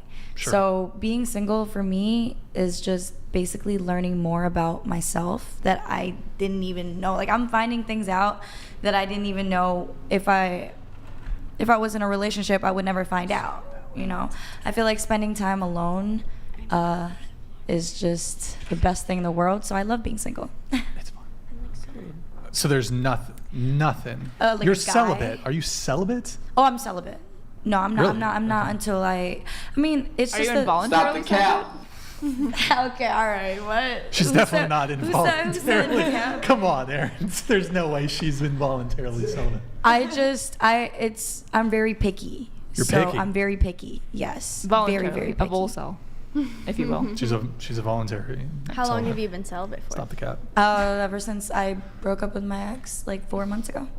I've only been celibate for 4 months, but That's good though. Yeah, I was celibate for 3 months recently. It was so nice. it's actually so nice. Like Yeah. just kind of like refocusing on like yourself and what you want and just not having And that. then when you take away the power of sex, Yeah. like it gets quieter, but it's Yeah. nice. It's free. And it's so nice when you find somebody, or if you do decide to have sex again, it feels Yeah. great. You know. What makes you want to break your celibacy? well, I had to do a collab. So, Oh, for work. Yeah, for work. basically. Oh, so. okay. Word. Okay. Pixie, you're single. Yes. How's it looking out there in Miami? Bad. I've gone on a bunch of dates, and some of them are good, and then but then I'm also traveling a lot, so I can't like consistently, you know, because then it's like bye, and then you lose contact. It's sad. Didn't you recently move to Miami? Where were you before? I was like Not recently, but Yeah. you did move to Miami. Yeah, I was in Boca. I was like an hour up north. Oh, so have you always been in Florida? Pretty much. Well, born and raised in Puerto Rico till 17. Okay. Then moved to New York for 2 years. Then moved to Florida. Did you date in PR at all, or? No, I didn't have my first kiss until 17. Okay. And that was when you came here? Yeah. Okay, got it. Well, have you considered like Portland, Oregon, or like Berkeley, California? I'm just looking out for you, Pixie. You got to go where the liberal dudes are, and I feel like Miami, Florida's kind of pretty conservative, right? Well, I mean, it's the weirdest thing because they're like conservative, but they're not even like trad conservative. They're like, oh, like all the men want sugar babies, and then they're like fuckboy conservative. yeah, Kind of? Okay. and then they're like, you know, trying to like bribe me with like money and like watches or stuff like that, and I'm just like, no, like I don't want that. I'm sorry, no, I want to find someone I actually connect with. She won't even go on like Hinge here because she was like, no. Do you want to explain? Worse. I was like, I don't. It makes And this is California we're talking about. I was like, it makes no sense for me to go on the dating apps right now because I'm gonna leave in a week. Well, yeah, and you're then, just here temporarily. You want something long term, I imagine. Yeah, so it's like, what's the point? You know? Yeah, exactly. So I mean, unless like typically if you're traveling, really, what's on the table, like a casual encounter. yeah, and I don't want If that. you don't so. want that, yeah. then- I mean, unless you can somehow convince a guy to move out, but Have you seen her? She easily could do that. I've done it. I think I feel like I mean, for anybody, it's gonna be a stretch to be like after a week. After Yeah. a week, all right, just move to. I mean, you got like a spare bedroom. That's happened. You want a man who can make up his mind like fast, you know? Okay, all right.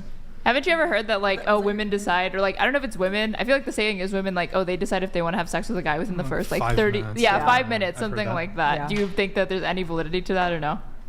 It's probably faster, but yeah, probably. So like, okay, then if You can't talk your way into getting pussy. Really? No. Yeah, you Yes, you can. Wait, Yes, Can you? Yes. There's a lot of good Talk your way. I don't think that like can. I mean, how when else do you think men get laid? The Riz. You gotta Riz The them Riz, up. yeah, exactly. But I feel like if there's not that initial attraction, That's not I true. mean, No, you not need develop that it. initial that attraction. chemistry I, can like- spark instantly if 'Cause you I've really, definitely, really You like need them. like God tier Riz. If it was like a no, and then it becomes a. Because well, the thing is Plus that alcohol, you can see. don't underestimate the Yeah, influence well, of that. actually, I don't recommend men involve not- alcohol at at any all. level of the Yeah. courtship process. Well, you can see an attractive men. Courtship. Like for me, the like if I courtship process. were to like see a man that I think is attractive, like I'd be like, okay, I would probably, but like if he opens his mouth and he's horrible, I'm like, oh, never Yep. mind. That's But like if a guy is like not like fully my type and he like opens his mouth and he's great, I'm like, okay. So you could definitely talk yourself into it. I guess that's fair. I guess that's fair. It's been known to happen. But I mean, to your point, it's like, but I think I think the thing you said was, a woman knows within the first 5 minutes of meeting a guy. Yeah. And I think you can actually, I mean, that first impression, it's not just looks, it's also like the way they carry themselves, the conversation that they're bringing in that first 5 minutes, the way they hold themselves too. So, I mean, I think if their convo is not on point in those first 5 minutes, then can they redeem themselves perhaps from there? I don't know. It's hard to say, but I think so, because I feel like a lot of people meet through friend groups. So maybe the first time you interacted with them wasn't so hot, but the second time, if they're like in your friend group, you can come around to somebody easily. Yeah. Even without them talking you into it or like rizzing you up, it just happens. Yeah. Okay. All right. So, okay, yeah, Pixie, my prescription for you is you need to move to a highly liberal Seattle. I think would be good for you. You do well Seattle's in Seattle. Nice. Is it? Seattle. Wait, aren't you from Seattle? No, I've just been there. It's cloudy and rainy, like. Yeah, but the city's 300 really nice, days and out of the everyone's year. really nice. That sounds depressing if it's cloudy and rainy, though. That's cozy. Ireland for you. Yeah. That'd be a downgrade from Miami, geographically speaking. The men there, though, they'd probably love you. You're single. What's going on there? Is there a dude in the picture? Yeah, so no, not yes. Well, so I was dating like casually, but looking for something long term. First, when I got broken up with, when I ended my relationship. But then after that, I kind of gave up. So now I'm just definitely like working on myself, and I like being single. I, again, don't participate in hookup culture just because I think it's damaging personally for me. But yeah, right now I'm just working on myself because I think if I were to get into a long-term relationship, I think it would be very hard for me to maintain that. Okay. What about you? There's a couple guys in the picture, right? Honestly, no. Like, maybe if I was supposed Stop the cap. No, for real.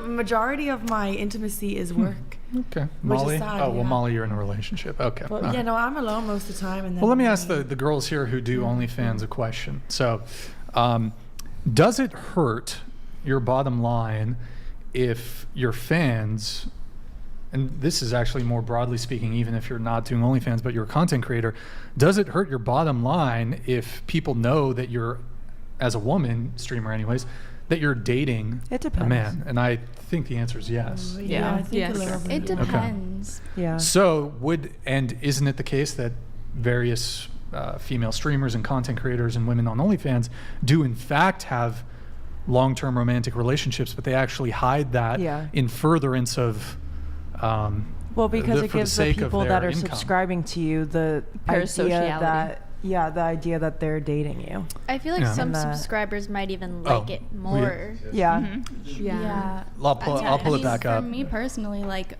when I was single, all my fans, they never expected me to get a boyfriend, and I thought that it was going to hurt my income. But weird. actually, it increased it. People really loved seeing me be authentically sexual with my real life partner, and they kind of insert themselves in his role, I think. And on top of that, like, he's hot.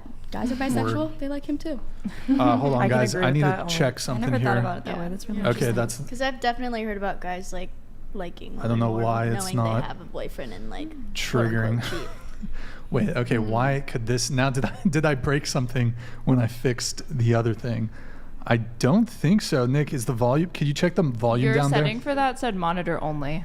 I don't know if that made a difference. I don't Can't think even that would read it anymore. That one, yeah. The monitor's so big. That's so weird. Okay, I gotta fix this. I'm sorry, guys. Here, Apollo. Sorry that this didn't come in instantly. We're having an audio issue. Let me just read it. We have Apollo. What is there? Okay. Apollo Shinoda. Hey, thank you, man. Really appreciate it. Great podcast tonight with Charlie. Madison, as usual, is the only 9 in the room. Caught like 30 episodes during your eternal winter break, so this donation is the least I can do for all that content. Dude, Apollo, thank you very much for your patronage. Really appreciate it, man. Thank you. Glad that you, you really went through our back catalog there. Thank you, man. Appreciate it. Madison apparently is the only 9 in the room. Okay, there you go. Not even a 10. Not even to Madison. Right. Sorry, Madison. I'm okay with the 9. Sorry. Madison, I think you're a 10. I apologize. I need to interrupt the conversation a little bit to get up and try to figure out why the audio is kind of scuffed again. I must have tweaked something when I was fixing the other thing. If you guys want to talk shit about me while I'm gone, go ahead. Oh my I God, kind of isn't had a he question like about the what you were saying about being single, and I guess this could open up to everyone. But is it always kind of, or how do you differentiate? I don't know how to like word this properly, but like, is it kind of just being single until the right person comes along, or how long do you like plan to actually be single? I think personally, I don't think I'm like planning on a set date. Yeah. I just think because of my past relationships and who I am right now, I think it's smarter for my mental health to be single and to be peaceful. But I also would make exceptions for someone who I would deem not fit, Yeah. but and the right person to come along. But I would still make precautions and boundaries and, stay and, making sure my mental health is good, so that I don't ruin our relationship. That's good. Yeah. I just saw the chat and they're still rating you. I feel like the 1 to 10 system is flawed. We're talking about very this, much so, and it should be a binary. It should be 0 or 1. Are you That's hot why or I always not? rate myself a 10. Are you hot or not? Yeah, it's hot or not. I think it should be hot or not. I think the 10 gets too like autistic. Not gonna lie. Like I'm trying to pick a number in between there. You're a 7.35 if you just had like your castle tilt slightly different. Have you guys ever seen that subreddit, the True Rate Me subreddit? No. Where True Rate Me is run by like the most insane Reddit mods who literally are policing every single comment. So it's like if you underrate, they'll take you off because it's like, no, you're supposed to appeal to our objective guidelines, and their objective guidelines have like these photos to give you guidelines of like What a 10, a 1 looks like? Yeah, like what a 10, 9, 8, 7, 6 all the way down to like 1 looks like, and the 10 is like Emrata, and then the like 1 or whatever would be. Say Amrata is a 10. I'm not gonna lie. Emrata is a 10. I wouldn't rate According to that r/True What do you Rate rate Me, her? I don't know if you've ever been on that site. She was a 9. She was like a 9. She wasn't a 10 actually. Wait, True Rate Me? no. Yeah, They're like subreddit. super brutal with ratings. Like pretty much nobody can be over a 7, basically. Yeah, it's there's, like like, that they're just celebrities super that are, hyper like- focused on like if you overrate even by like You no can pant. you can't overrate, you can't underrate. Right. What'd you say? That's crazy. No, you laughed and said something. Oh no, just like they were super strict with the rating Yeah, stuff. yeah. So actually, funny story on the rating thing. Oh, I don't know if I have that pulled up. Somebody did I don't know if you guys saw that. There was like a DatePsychology or something. They rated they asked like over 1,000 people the rankings of various red pill people. Were you on it? I was on it. Oh no. And so they rated physical attractiveness, and then voice, and then familiarity with the person. What Fuck did it, you let's get? pull that shit up. Yeah, I was about to say, let's see Who where scored you highest? If you want to pull it up, that means you're happy with where you ended up. DatePsychology.com. Just do like red pill physical attractiveness. I love how you have the address memorized and you're playing it off like, just this website called DatePsychology.com. It's in our Discord. Oh, someone else found it for you guys? No, I found it. You found it? Were you Well, no, searching? somebody tagged me on Twitter about it, I think. Actually, is it really worth pulling up? I'll pull it up really quick. yeah, See. I'm I'm curious. curious. I want to see who ranked number 1. I'm That's my assuming it curious. has like Do you- Rollo, Sartain, Playing with Fire, you. Yeah, scroll up, Nick. Make it bigger. I like this. How attractive are red pill influencers? Rating from a large sample. Scroll down. Am I a red pill influencer? I don't know. Postmodernist. Scroll down, Nick. Get to the charts. Let's see the charts. Blah blah blah They have blah like a blah. I like the methodology. It's There- very detailed. Methods. Yep. Okay, wait. Nick, make a small.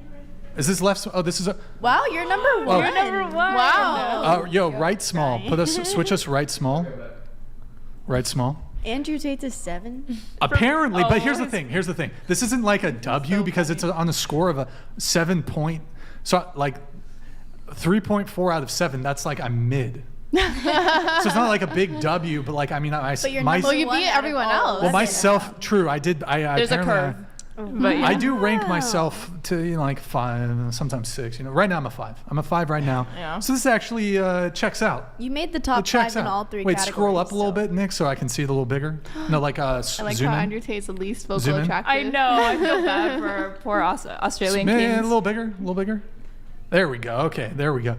Average influencer ratings given by women. Okay. And then let's is there another one Who by is Anthony wonder Dream what Johnson? woman- Scroll down, Nick. Physical. Oh, look at. Wait, scroll up. Scroll up. Okay. Good times, dude. Go off. Okay. Oh wow, they have one on just you. Oh well, this is like the breakdown. So there were females and males, and bro, who responded? 4 out of 4 male. Wait, are the above scores influenced by males rating as well, or just female? So I'm trying to look. The female is 3.4, and the male is. Wait, I think the average rating from males for me is a 4 out of 7. For females, it's 3.4. It's weird. You got that they did a 50-50 with people who rated you very unattractive. And but that kind of like makes sense because it's also 50-50 for very attractive even there at the More end, people right? rated me very unattractive though. I than Do you think there was a bias? I think that's look, I'm not saying I'm Brad Pitt over here, but to rate me a 1, I do think like, come on. Yeah, And you're like, it's still better than everyone else. Come on. You know. But those are people that are just like mad. Scroll down a bit. Do you Nick, think? These are the other people. Do you know if they asked? Well, I'm sure it says. Did they only ask people who don't know who you are? Oh, well, that's Nick. Pull it back up. There's the familiarity. Yeah. Oh yeah. And you were second there. I saw up. Andrew Tate was above you. Window. Scroll to the window. Wait, what? Yeah, that one. So 5.3 out of 7 on familiarity for Tate, and then I guess I'm a 3.5 out of familiarity. So I guess these are like do you know this person? And maybe half of the people knew who I was, and half. But didn't. is there selection bias? Because it seems like I assume these people know, right? Everyone at least. It would have been better if it was Unfortunately, I'm 5 on the vocal attractiveness, so I got to work on my baseline. I gotta work on that. Do you think most people watch you or only listen to this podcast? Most people who watch me who like watch the pod, do you think they're just listening like a regular podcast, or do you think they're actually watching like with a screen in front of them? Oh, it's hard to say. I don't know. We do have good viewership on Spotify, and I think more so on Spotify, people are just listening versus watching. But we do have the video available on Spotify, so it's hard to say. We have a chat here from Bender the Offender. Ladies, do you think that marriage-minded men are going to be desirable in 2024? This is assuming that the men in question are waiting till marriage to have sex. That's what he means by marriage-minded. Yo, Bender the Offender, thank you, man, for the chat. Appreciate it. Sorry I missed your previous one. Thank you, man. Good to see you in the chat. Excuse me. Ladies, Sophia, we're dying to hear. We need to hear from you. I've been so quiet. Are marriage-minded men desirable in 2024? AKA men who are waiting until marriage. That's what it said. Is that what it means? Oh, that's what it said, yeah. Not just like marriage-minded men in general. Marriage-minded men. Wait, read the next one. Oh, you're right. You're right. Yeah. Okay. Waiting till marriage to have sex. Are they asking Well, let's me go. personally? We could go around the table on this. Would you? Let's say you meet a dude who you like him. You know, you like him. I feel like it'd be unfair for me to say he's like your soulmate, like he's perfect, but he's waiting for marriage. I mean, perhaps you can answer that too. But like, you're attracted to the guy, but he says, "I want to wait until marriage to have sex." Yay or nay? Fine with me. It depends on how much I like him. It depends on how much I want to be with him. If I do really like him a lot, then I wouldn't mind. Okay. Yeah. He makes less money than you though. You're the breadwinner. Does that change anything? I wouldn't mind. Okay. Aaron? No, I don't think I probably wouldn't be interested in a man who wants to wait until marriage. But I also, to be fair, I don't think they'd be interested in me. Because that sounds like someone who is extremely religious and very conservative, and we're probably just not going to be compatible. Crazy guess. Are really far left-leaning, is there no cohort of liberal or left-leaning people that are also religious? For the most part, no, probably that's not. more right-leaning? Yeah, I would say so. Okay. What about you? I would date someone who's waiting, yeah. You'd wait? Okay. Yeah. Okay. Pixie? I think I would. All right. Okay. A wholesome panel here. I actually don't think so. I don't think I would. Just because, I also don't think, like Aaron was saying, they'd be interested in me. Again, religion and stuff. But I don't think I would be able to. And I want to clarify, there's no religious people on the left for the most part, but there are spiritual people. So like crystal girls, people like horoscopes. There's spirituality, but it's not religiosity. It's different. Okay. It's a big no for me, and I also don't think they'd be interested in me. Sure. Molly. Definitely not. I would be really bored, and I think they'd be really jealous because I would not stop having sex with other people. Okay, there you have it. Yeah, it sounds like a cook to me, honestly. Thank you, Bender, the offender. Wait, what about Madison? Oh, I 100% would wait. Okay.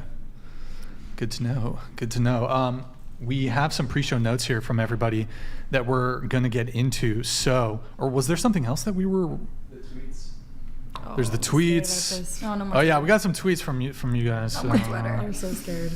Okay, so who do we start with here? Let's see. Oh, you know what? I should have brought this up while Charlie was still here. Molly, you recently had a little viral video on Twitter. I don't know if you saw it posted on Clown World. No, I saw it. You saw it, okay. So, Molly, and you're 20, right, Molly? Yeah. I'm Okay. still 20. You said that body count does not matter. No. Okay.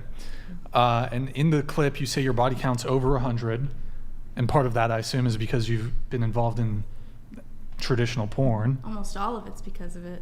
Okay. Yeah. Do you know what the breakdown is? Like 80 from shoots and. I mean, like, I could probably count on my Civilians. hands how many civilians I've had sex with. So Versus veterans. like, and Versus veterans. like, I think like I've had sex with less than 10 civilians, and I've only ever hooked up with a guy once and never talked to him again. Like everyone else everyone that's not in porn that I've had sex with, like I've had long relationships with them, and like most of the people that I've been in relationships also have over 100 bodies. So The guys. yeah, Oh, okay. So wait, what is your total? I don't know. You think I keep the tracker? What's it over? Like, What's it over? it's over 100. Sure. Excuse me? Okay, I really wanted to play that. I really wanted to play. Okay. All right, Molly, that's cool. Yeah, it is cool. If it was posted on Clown World, did they do like circus music? I think they did like a little. Wah, wah, wah. I think they played some funk. Yeah, something like that. Yeah. Okay, good times. Okay, actually, there's something I did write down here, but I don't know if maybe I'll talk about it later. No, do it now. I'll do it later. I'll do it later. Okay, well, we'll come back to body count a little later in the convo. We're still trying to see if we can get Andrew Wilson. There's some mic situations going on. So, by the way, Sophia, did you get an opportunity to use the restroom? Yes, I did. Okay, cool. I know I dragged you back here while you were trying to go, you're so I just wanted to make sure that we did that. Let's talk to Tina here for a little bit. Tina, I'm scared. the first thing you told me was you've hooked up with a trans girl before. Yeah, Did you know? I did know. You Yeah, knew? it was for Okay. OnlyFans actually. Trans. And it was a bit of a mind fuck for sure, like, because you think like, okay, we're gonna do a cute little like teasing, like sleepover vibe video. So we're doing a flash, but she has no tits, and then we're just doing a bit of butt stuff. Word. And then her dick got hard, so I was like, okay, I'll suck it for a second, but it her didn't dick. last. Her dick. Yeah, her dick. It's a bit Got mad. hard. Yeah. So I sucked it for a few seconds, but I felt a bit weird doing You sucked that. her dick. I did. Okay. It's new to me. It's new. I'm learning. I have a question for you. Oh God. Okay. Started. I have to. All right, I have to ask. I have to ask. What's- Do you think that trans men, and they're not post-op, so they were assigned female at birth, but trans men should belong on dating apps in the women's category? No. Because they're not post-op. They still have all the same parts, but they're just identified as a man now. So Elliot Page, born a woman. should you be born female? right? Assigned female. Trans at birth. man. Should they be allowed what? Should you be able to swipe on Elliot Page, basically? Should I? Should they be allowed in? Because they're biologically a woman. So should they be in the women's dating app saying I'm a biological woman? That makes sense. Well, I I mean, don't that know if kinda- it's really. That I mean, kinda goes back it's to the possible. conversation we It's had certainly earlier. possible that these dating apps could employ some sort of, in the same way that there's the various filters with height and political orientation. They could introduce something like, if you want to disclose your sex. No, but if it comes down just to sex, do you think like trans men should be self-selecting to put themselves as like in the females, since they're technically still female? I mean, it's hard to say. The thing is I don't suspect most straight men want to date Elliot trans women or trans men. Yeah. Probably not, but so, more than you're willing to admit. What's that? I don't think most men know, but Yeah. right now, but I think it's more men that, and like any trans person will tell you this, that like a lot of men privately, a lot of straight men privately are attracted to them, but a are lot too of ashamed athletes too. Yeah, they're more publicly. attracted to trans men or to trans women? To trans women, straight guys. Okay. I don't think straight guys are attracted to trans men, even though they know like they still have a vagina. The question is though, who would they rather have sex with pre-op? We should ask the chat. Chat, Nick, pull up the chat. What a cop out! I want to know what you would say. What do you mean? If you would, Jesus, would you be this is more comfortable with a trans guy or a trans woman? I mean, truthfully, I'd prefer to not date either. Fair enough, but if you had to. If I had to, Yeah, who I would like want to have sexual intercourse with? Yeah, Elliot Page, who still This is has... basically like the Hulk Hogan versus... I'm doing it, yeah. Hogan, Megan Fox. All right, brother. Shit. Hulk Hogan with a vagina. I would I would rather not have sex with either, but like if it was like a gun to my head, are you gonna fuck a pussy or what's the like what is the sexual? Your chat is saying Elliot Page. I'm surprised. Page? The female one. They're saying they're saying they'd rather fuck. Wait, would you? Female Hulk Hogan, basically. So would I? Are you saying in this scenario? So like let's break it down. This is a sexual encounter, correct? Yes, sexual encounter. So the choice is, I can fuck pussy, or what? A ball. Or have anal sex with a. Or have sex with a trans woman who is not post-op, so they still have a dick. So I'd be. You do that. I would giving or taking. I would be. I'd be giving. Top or bottom. Anal sex. You give the anal sex. Either topping a trans Wait, I woman or thought giving is you're fucking. Yeah, you're the top. Yeah, so You're the either top. fucking But you could also You're be the top. bottoming a trans woman. But he doesn't Many want to. possibilities. About that. Okay. I would rather, if I had to choose, home. gun to my head, it'd probably have to be the one with the pussy. The Hulk Hogan with a vagina. Hulk Hogan for the win. Yeah, bro. That's straight. No. That's straight, son. I take the Andrew Tate stance on this, where it's like a Hulk. It's like Andrew Tate describes it. He's like, if It's like Fox, this ridiculous hypothetical. Well, that's why I said scenario. Elliot Page. You're giving me Elliot Page? Yeah. Versus. Formerly Ellen Page. Have you seen Juno? Yeah. How tall is she? I like short women. I think she's. Elliot Page is short. Oh, sorry. I'm gonna get in trouble for that no, one. you're good. Wait, Elliot Page is short. I just want to say, like, when it comes to like Megan Fox with a penis, like just like what Andrew Tate said, like you can kind of like Move hide the it, penis. like Oh my look at god! it, No, you know? I disavow. Hold on, we have. Bobby Farina donated $200. Ladies. No decent man is attracted to trans anything. And no decent man is attracted to a woman that is casual about sex. Sorry, but it's a fact. Course correct as soon as you can. Talk to any trans woman. They will tell you different. They will tell you that the men that they hook up with are straight men. They're not gay men. Yeah. Gay men just don't go for trans women. Yo, Bobby Farina, appreciate your patronage, man. Appreciate it. So the Tate thing with the Megan Fox versus Hulk Hogan. Like, You can't use Tate for this. Ignore? No, but yeah, it's you like. can't ignore Hulk Hogan's but- like big muscles, like. But the His beard. you know that the person is trans, right? So it's like, you know. Yeah, but does your body? You can't always know. You would know. In this example, you know, but still, like Hulk Hogan, like. It's just so much more manly. Like you're like His it's like rippling, when you're fucking, you're his just gonna see 8-pack, an his ass. 12-pack, the chest hair, the beefy neck, the his beard, voice, like, the bandana. Yes, give me more. Like I'm a natural pussy supremacist, so So Elliot Page, even though I'm pretty sure Elliot Page has had a double mastectomy. Elliot Page versus what's the? Who's a trans woman who's hot? I'm trying to think of who's a famous trans woman. There's just not many famous trans women. Brittany Cade. Who? Brittany Cade. Oh, any trans porn stars? That's my favorite What about trans Blair porn White? star. Gigi Or Gorgeous. Blair White. Yeah. Blair White. Oh yeah. Elliot Page. No Blair White. Elliot Page. Elliot Yes. Page? Yes. Yes? Yes. Okay. What the fuck? Okay. I just think I'm more Blair White's surprised by more the whole- feminine. But do you think I'm like wrong Is that what No, you're I don't coming think from? you could be wrong on this question. I just think it's an interesting like thought experiment, you know, because I think most men honestly would say they'd rather hook up with Blair White than Elliot Page.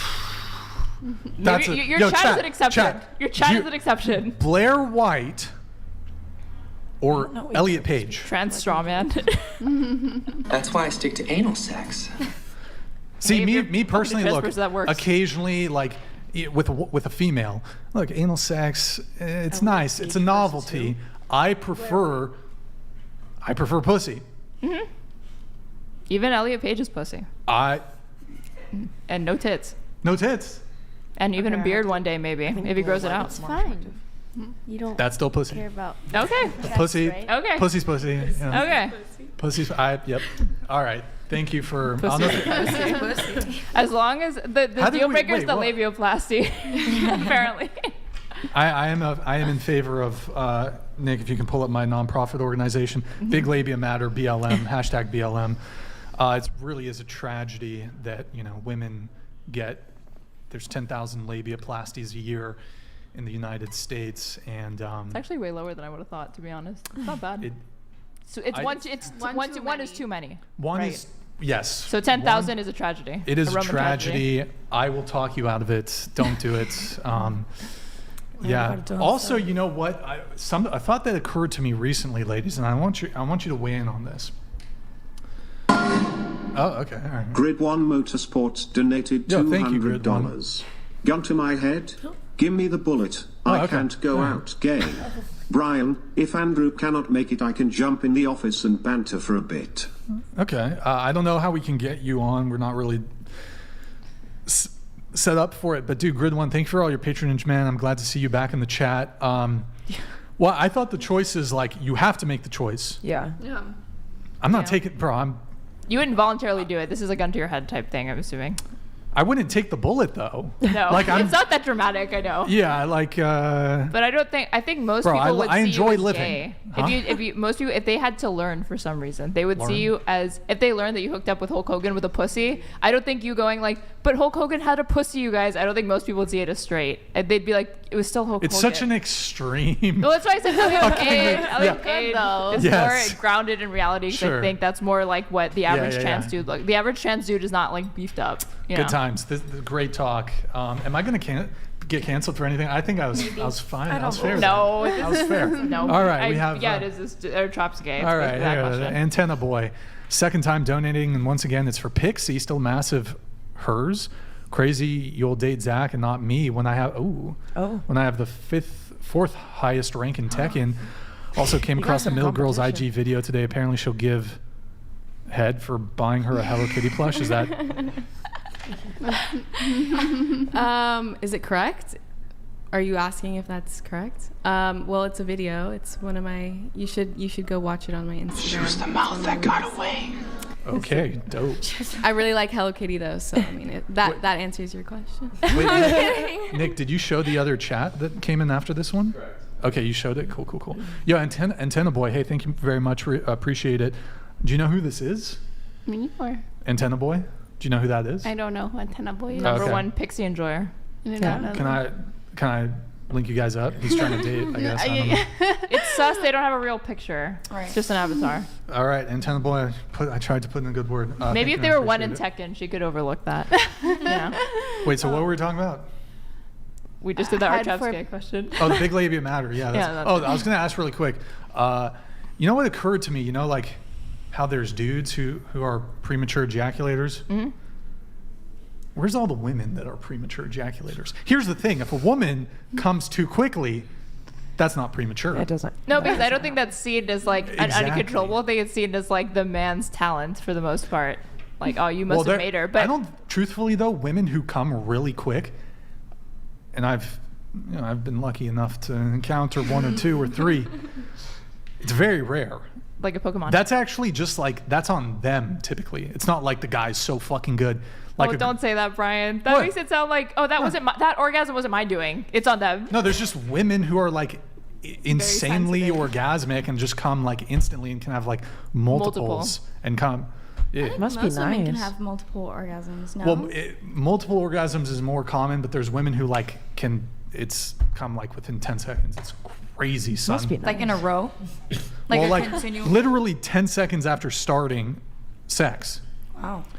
I actually did see a study that talked about this with regards to like the orgasm gap, that said some of it did have to do with like some women just being really, really sensitive and some not having that sensitivity, not for lack of like their partner being able to satisfy Oh yeah, you them. did mention the orgasm gap earlier. Charlie was not familiar with that, or he seemed like kind of surprised because he was like, oh, women just want to like come every time they fuck. It's like, dude, that's not happening. I promise.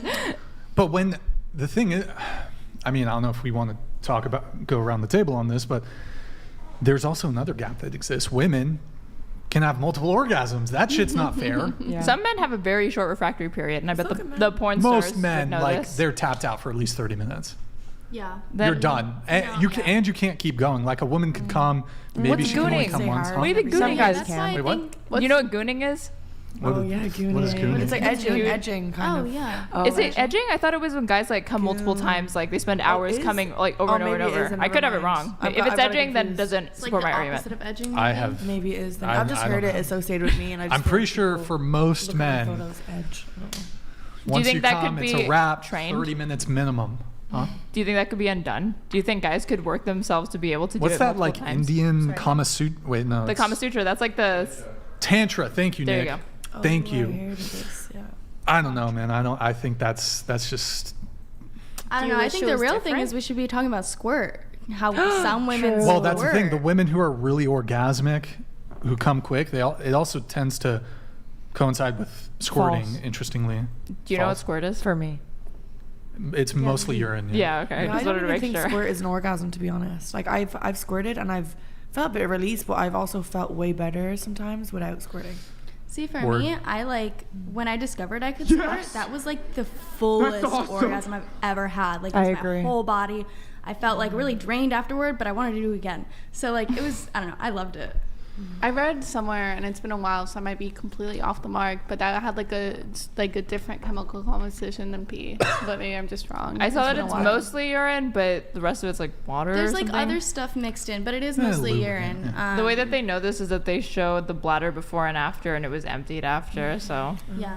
although in pornography, when you see squirting, newsflash: it's women peeing themselves. It's not them squirting. They're just making it is themselves. it is mostly urine. But you talked about the orgasm gap, and so what is your point with that though? Like that it's unfair, like in casual encounters or even in relationships, that women are not climaxing as frequently or even at all as compared to men? I think it's unfair to both people because I think it is fulfilling when both people like have an agree with that. orgasm and come. So I'm not even trying to say like, oh, it sucks only for the women, because I think men walk away wrongly, but with a feeling of a sexual inadequacy if they can't make their partner come. But it's very common for women to not be able to. Yes. But I just did it in the context of the conversation we were having. I think Charlie conflates this hookup culture with women that are like experiencing tons of pleasure, when I actually don't think that sexual pleasure is the reason why people engage in women specifically engage in hookups, because there's not much to be found in the orgasm department. Other types of pleasure, sure, but yeah. But it would be too invasive to ask Charlie, like, are you making your wife come every time? It'd be a little, it might be a little much. So, I mean, maybe he was outing himself as like super virile because he seemed to not have knowledge of the orgasm gap. So he was like, okay, not a problem for me. She's just Wait, faking question it. on Well, he that. also waited though. for marriage. Question for the whole panel. Yeah, they don't know anything else. They've only had sex with each other. Question so- for the whole panel Yeah. here. Of all the men that you've had sex with, what percentage of them have been able to make you come? 1%. One, and I'm in a Zero. relationship Wait, with let him. What percentage? We'll start with you. We'll go around the table. Go ahead. Honestly, I didn't even know that females could come until like my third relationships. It's so messed up. Like a week. The pleasure of sex, like I felt the pleasure, but I didn't have an orgasm. How old And are you? I agree with you that it can still be, sex can still, even if you don't climax or orgasm, it can still be pleasurable. Yeah, it was pleasurable for me, and I also found pleasure in giving. So like it made me really happy, and it turned me on when they felt good. Same. So I didn't even know that I could have an orgasm until I met a specific person. And they actually made me squirt, and I didn't even know that I could do that. The mouth that got away. Witchcraft. Ever since that person, I've never been able to again. Rip. How RIP's in old the were chat, you? boys. Wait. I was 19. Okay. That's just about not knowing that women can come until you're 19. That's crazy because most women that I've talked to, they don't necessarily masturbate till later, but they do figure out before 19. Clarifying. Well, no, I was 19 with the squirt thing. Oh, okay. You're just talking about that. The orgasm with like a man, I probably would like. Wait, clarifying question for you. A guy had not been able to make you climax until your third relationship. But I mean, like yourself, were you able to yourself? Oh yeah, I was able to. Okay, Yeah, I thought you were saying you didn't discover that feature until 19. I was like, that's crazy. Okay. And so, but the two previous guys, you said you were in relationships with them, and did they give it the college try? They didn't. Were they trying to make you come? I feel like maybe it's because they weren't really experienced. Okay. And I wasn't either at the time, sure. so I didn't really know much about it. Okay. Or my body. But, yeah. So was that? But the one you've only been with one guy who's been able to make you go the distance. Mm-hmm. RIPs in the chat, boys. Out of how many? I don't know. Out of how many dudes? What's the percentage? What do you mean? Are you asking me how many body count? I mean, Pretty suppose if what you don't have to say. Can you guess? You want me to guess? Yeah. Oh God. Well, why don't you tell us the percentage of guys who've been able to? I volunteer for action. Huh? So one of your chat put, I volunteer for action. Oh my goodness. What were your question? I'm sorry. What percentage of the guys you've been with? That was able to make me? Able to make you, yeah. He's just asking for your body count so that he can, It is actually a tricky thing. If depending on the percentage they give, you can sort of suss out. I feel like as soon as I give you my body count, you're going to be like, cap. Okay, well, what is it? It's 8. Okay. Multiply it by 3, and that's the real number. I was waiting for that. No, okay, I'll sure. Okay, I believe you. I believe you. So only one guy out of 8. Any math people here? What is that? 1/8. Percentage. Oh, is that as in decimal wise? Yeah, do it. Move the decimal. You get your percentage. 13%. No less. Yeah. Oh, leave my me math out of right there. Why couldn't your denominator be 10? This would be easy. Is it? I've never been able to do mental math. I don't know. Anyways, what about you, Aaron? Only one, and that's why I'm in a relationship. The current with him. guy. Okay. Even in some of your other encounters, no. Nope. What about you? Maybe 3. I don't want to answer this question. Is it 0, Pixie? Ooh, I'm sorry, Pixie. Is it 0? Is it 0? Maybe. Maybe. Damn. Those Miami guys are It's hard out fucking here. hot. It's hard out here. Okay. Apollo Shinoda donated $200. Thank you, Apollo. For the panel, except Madison, who is already red-pilled. Do you ever that consider, later after road hard / put up wet, you will come to realize just how deceived you've been by third wave plus feminism? Okay, all right. Well, we'll come back to the convo, but if you guys want to answer it, thank you, Apollo. I don't understand. I don't understand Yeah, the question. Do you ever consider that you will come to realize just how deceived you've been by third wave feminism? Basically, do you guys realize that feminism has lied to you and it's just a lie and the patriarchy is actually kind of dope? I thought Yes the or no? patriarchy didn't exist. How could it be dope? Well, it doesn't exist, but it would be. That's what he's saying. It would be dope if it came back. I say fuck the patriarchy and fuck the matriarchy. It's about yin and yang. And I think that the world will always be out of balance as long as we're reliant on one gender over the other. Period. Have you read The Boy Problem? I object to the title on its face, but Right. No, you have a copy behind you. That's why I'm asking you. I think that's what it's called, right? Oh, the boy crisis. The Boy Crisis. The Boy Sorry, Crisis. not Problem. Oh, Sorry. yeah, Warren Farrell. Yes. Warren Farrell. You know what other I book interviewed him actually, but yeah. Yeah. Okay. Well, then you know that he wrote The Myth of Male Privilege. Yes. Okay, but in that book, what he really goes on to describe is all of the pitfalls of patriarchy. Did he? Yeah. Because he's talking about how men suffer a lot as far as combat fatalities. Of course, that's the go-to. Men have to disproportionately shoulder burdens that. Does he actually say under the patriarchy though? Yes, he does. Because I agree with all his points that yes, here are the ways in which men suffer. I'm not sure if he, and I listened to the audiobook, but it was a while ago. Mm-hmm. I don't know if he actually says that men suffer under the patriarchy. I don't know if I could be wrong. I don't know if his actual position is that we currently live in a patriarchy. I don't know that he says current patriarchy, but he does say that all of those are manifestations of. Really? Yeah. And he says, I don't like, know. the I'd biggest, have to read it. The I don't biggest know. weakness for men is their perceived strength, and the biggest strength for women is their perceived vulnerability, and their perceived weakness, effectively. But he is talking about that in the context of like men suffering under patriarchy. Okay. It affects everybody. When women talk about the patriarchy, and feminists in particular, they're not only talking about a system that oppresses women, it also oppresses men in all the ways that he talks about. I mean, I sort of... Loneliness, depression. Yeah, I think isolation. feminism gets misled because the word feminism is feminine, it's woman, but feminism is about everyone. It's not just about like. It's not the really benefits of clear to me women. that there's a patriarchy, though. Have you seen the Barbie movie? I don't think we should cite to woke Hollywood films as a basis for having like an actual intellectual Did you like the conversation. Barbie movie? I didn't see it. though. I didn't see it. Why not?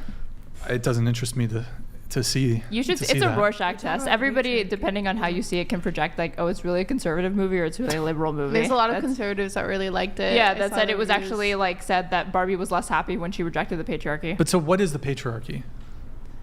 Guys on horses? That's all. I mean, I think we have a gynocentric social order, so it's not clear to me if we have an actual patriarchy. If we do have a patriarchy, you know, there's this idea that we that men are somehow favored in society and men have certain privileges just by virtue of being male. I mean, that doesn't really seem it doesn't really seem apparent to me. If we do in fact have a patriarchy where the social order is to elevate men at the expense of women, then I fail to see how that's even possible. If more men die in war, men are forced into war, men are less likely to get a college education, more men die on the job, men are more incarcerated, men are mutilated upon birth, men are more homeless, men delete themselves or self-harm, delete themselves at higher rates. How can it possibly be that there's a patriarchy if all of these things exist? What you're talking about is manifestations of patriarchy, because the patriarchy does not only affect men, or does not only affect women, it affects men too. And I want to say, so what is the patriarchy? What is the patriarchy? Really quick, on your question of like who has more rights, can we extend this globally? Because there's still like countries like Iran, there's women who are forbidden from being able to drive simply because they're women. That's the law there. Let's talk within the confines of Western Western society. I think even in Western society, when you look at like the people who have made like the rules and regulations for most of Western society, it has been men, because women have been barred from being in finances. Women have been barred in partaking in war. You know, we complain about like, hey, you know, more men have died in war, but because they were the only ones allowed to, because women were seen as too weak and therefore not competent enough. You would not send your cattle to war. So women not dying in war, it seems to me as if that would be a privilege. So, it's not a privilege to be conscripted to go die in some trench in France and get trench foot and get shell shocked when you come back. Do you think most women are in favor of the draft, though? What's that? Do you think most feminists are in favor of the draft? Do I think most feminists? Well, it's sort of a moot point. I don't know if moot point is the right word. The draft will never be abolished because there's conceivably some scenario in every single country where the country must compel its citizenry to arm itself against some potential enemy. So the draft is never going away. But the conscription could apply equally to men and women. It should, and it ought to. Or abolish no one. I see what Yes, but should there just? I agree. Should there just not be war? Yes, but it's wishful thinking. No, conscription. There will always be war. No, there will always be war, and but people shouldn't always be what forced. Coincides with a perpetual state of war throughout the world is there will always be a need for forced military conscription. Who do you think's starting these wars, Brian? Well, it's interesting that you bring that up because actually they did when comparing monarchs, for example, queens were actually much more likely to wage wars than men. Well, than kings, rather. If we're going to relegate it to just Western, let's do Western democracies, not monarchies. But women had input in these decisions. Well, actually, I also want to challenge you on that. So fine, let's remove monarchs, where it's actually been shown, if you actually compare queens to kings, queens were much more likely to wage war, and oftentimes those wars were quite deadly when it came to casualties. And were they conservative or liberal? I don't know. Because I feel like I don't know the true- political leanings of like monarchs from 300 years ago. I don't But know. I feel like you I should don't know because what I the feel like differentiation was that's there. truly the variable of who's going to be more likely to lend themselves to start wars. I think George Bush, the Iraq War, the Afghanistan War. These are examples of presidents that like to wage war. Were there even two primary political parties during, like Queen Victoria or like the reigning queens throughout even now history? they still I don't have know. a constitutional monarchy. But I would assume that probably like The you Tories look and the you Labour. look at any world leaders over like 100 or 200 years ago, I would assume by today's standard they'd all be like extremely conservative. But we don't even have to go back that far for the monarchy because there's still a Okay. constitutional monarchy in the UK. Sure. So they have like the Tories and the Labour Party. Sure. So I have a feel the Prime Minister is going to be the one who really ends up really But making that do decision. you know It's like a conservative Prime Minister. Can you think of any like female politicians, for example, who are like massive war hawks? Yes. Like Hillary Clinton, for example. Sure. Or Yeah. Liz Cheney. Sure, there's like women who Liz are Cheney's are conservative though. Sure. How did we get here anyways? We were talking about how did we get to the draft? We were Because talking I about, asked who starts- we're talking about the who's orgasm gap. All of a sudden, Because I asked you who starts these wars. is the patriarchy responsible for the orgasm gap? Who starts these wars? But Who starts these wars? I don't think that it has anything to do with gender. I think we must look beyond gender I agree. as to why war occurs. I think it has much more to do with Power. sure, Finances, power. money.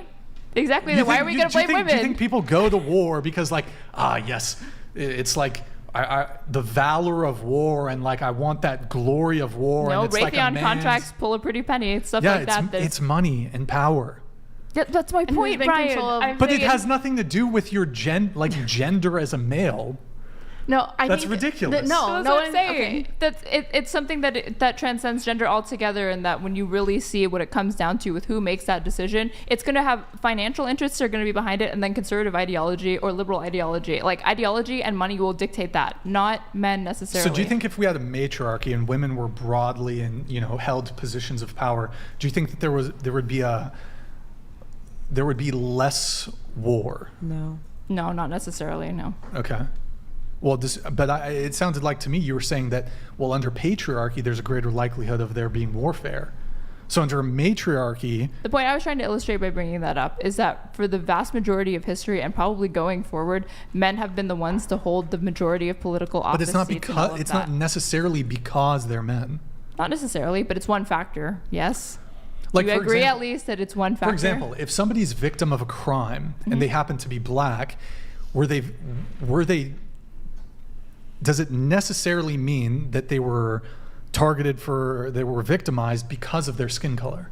No, not necessarily. Okay. It's probably going to be socioeconomic. So other yeah. sort of discrepancies, just because a discrepancy exists, doesn't necessarily mean that it's because of, something occurred to somebody because of their gender, because of their race, because of X, whatever trait you want to attribute. That's the patriarchy, babes. It lives throughout all of us. It Disavow. could be upheld by men and women. Is my point, because you're speaking to we're both. I feel like we're kind of talking about each other because we mostly agree that there's examples of men starting warfare, women starting warfare, and it playing off each other, and it not even necessarily coming down to gender specifically. I have a question, It just though. happens to have been the case that men have Was the exercised it. patriarchy stronger 100 years ago? Yeah. It was strong. Yeah. So would it be to the supposed patriarchy's benefit if women were not allowed to vote? Yes. in Yeah. general. So That's right. explain to me how in 1920, or I guess 1918, or throughout the 1910s, the suffrage movement, how could it be if men had a stranglehold on the right to vote, and we were under like a very brutal patriarchy, why did men who had all the control, why did they relinquish their supposed control to women? Couldn't we use Women the same? control Wait. sex. No.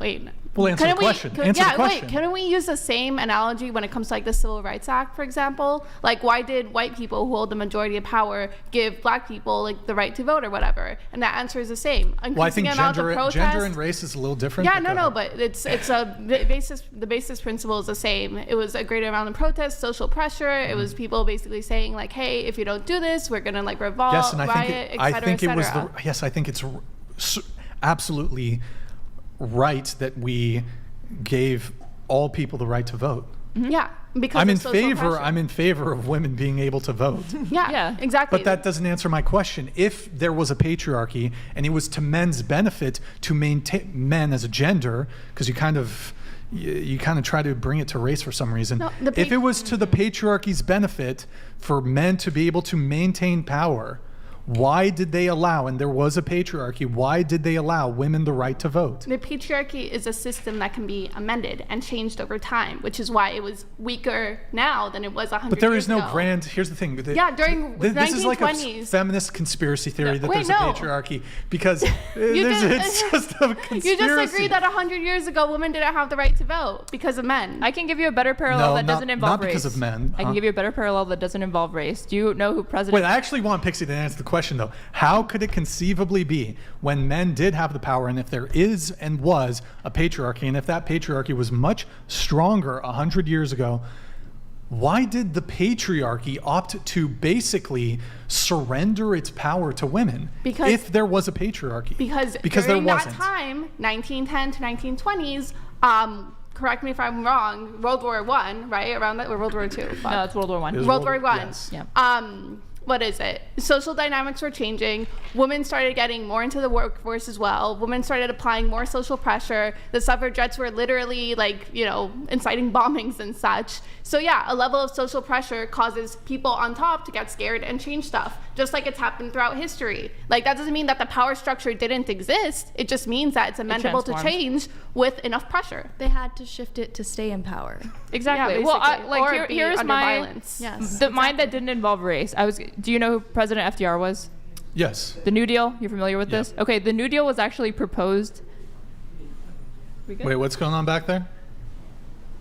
Wait. Hello? Huh? What? Hello. Are you guys coming back or? Okay. Go ahead. Aaron. Go ahead. Okay. So you're familiar with FDR and the New Deal? Yes. Yes. That was actually proposed as a compromise to socialism, to maintain capitalism. FDR basically did the New Deal to save capitalism, because he said if we do not compromise in this way and give people basically civic infrastructure, some free health care, all of these things, they're going to revolt and want socialism. So similarly with patriarchy, you could see voting rights at that point as a compromise, which is that we will enfranchise women with the right to vote, but we're not necessarily going to give them forced representation, because if we don't give them this right, which is becoming increasingly popular, women could revolt, and that would not be good for men. Especially as women were gaining more economic power, because like she was saying, they were getting into the workforce. So it began to transform. So it was a compromise, but it wasn't the total relinquishment of their power. Because then you can just convince those women to vote in the interest of men. If the ultimate goal, though, of the patriarchy is to maintain men having power, it would occur to me that it would not be to the patriarchy's benefit to allow women to vote. And they didn't allow women to vote. That wasn't something that men imbued with women automatically. Women fought for that right. Yeah, the alternative is to have your entire system burn and crash to the ground because people are revolting. Right, so they give that. Well, there's actually it's like appeasement. There was a fair amount of women who actually, and again, I just want to reiterate, I'm in favor of women voting, but there's actually a fair amount of women who did not want the right to vote. Yeah, and there's conservative feminists too. Now, what's interesting to me, though, is that women were able to secure the right to vote without the corresponding responsibility. Yeah, I think everybody has an inherent right, or should have an inherent right to vote. I don't think you have to sign up to a draft to vote. But that's sort of the genesis of feminism, is securing rights without any sort of corresponding responsibilities. I think the men of the patriarchy then should have forced the conscription when they gave them the suffrage, the voting. If they were being smart, they would have forced them. Honestly, of course, I would agree with you that it's unconstitutional. I don't think that men should be conscripted simply on the basis of sex. Well, right, and that brings us back to the whole thing of, well, the draft is never going away, so what needs to occur in the name of equality is you need to equalize the draft between men and women. I disagree. I think the draft could theoretically go away. The vast majority of military, the vast majority of people in military right now, anyways, are people from like military families. And they're not in combat positions. The thing is, though, in the event, like, you cannot. It's not a. I'm trying to think. You can't get rid of the draft. I know it's rainbows and butterflies. I think you probably There's other countries could. that have abolished the draft. What's that? There's other countries that have abolished the draft. Which ones? I would not be able to name them. don't But I'm know pretty if- sure there's countries that don't have drafts in place. But I think almost all countries. I'd have to Google this. I'm not familiar with like the draft situation in Cameroon, for example, but. No, I'm we need talking to like Western democracy. We need to equalize the draft. Easy. Anyways, I don't think I do feel like we should try to include some other people on some dating related stuff. But let's be honest, patriarchy is QAnon for feminism. It's a cute little catchphrase you got there, Brian. It's a conspiracy theory. It's a conspiracy theory, guys. Can I just say this? Sure. Less than 50 years ago, women were literally, it was illegal for a woman to open a bank account in her own name or have a credit card.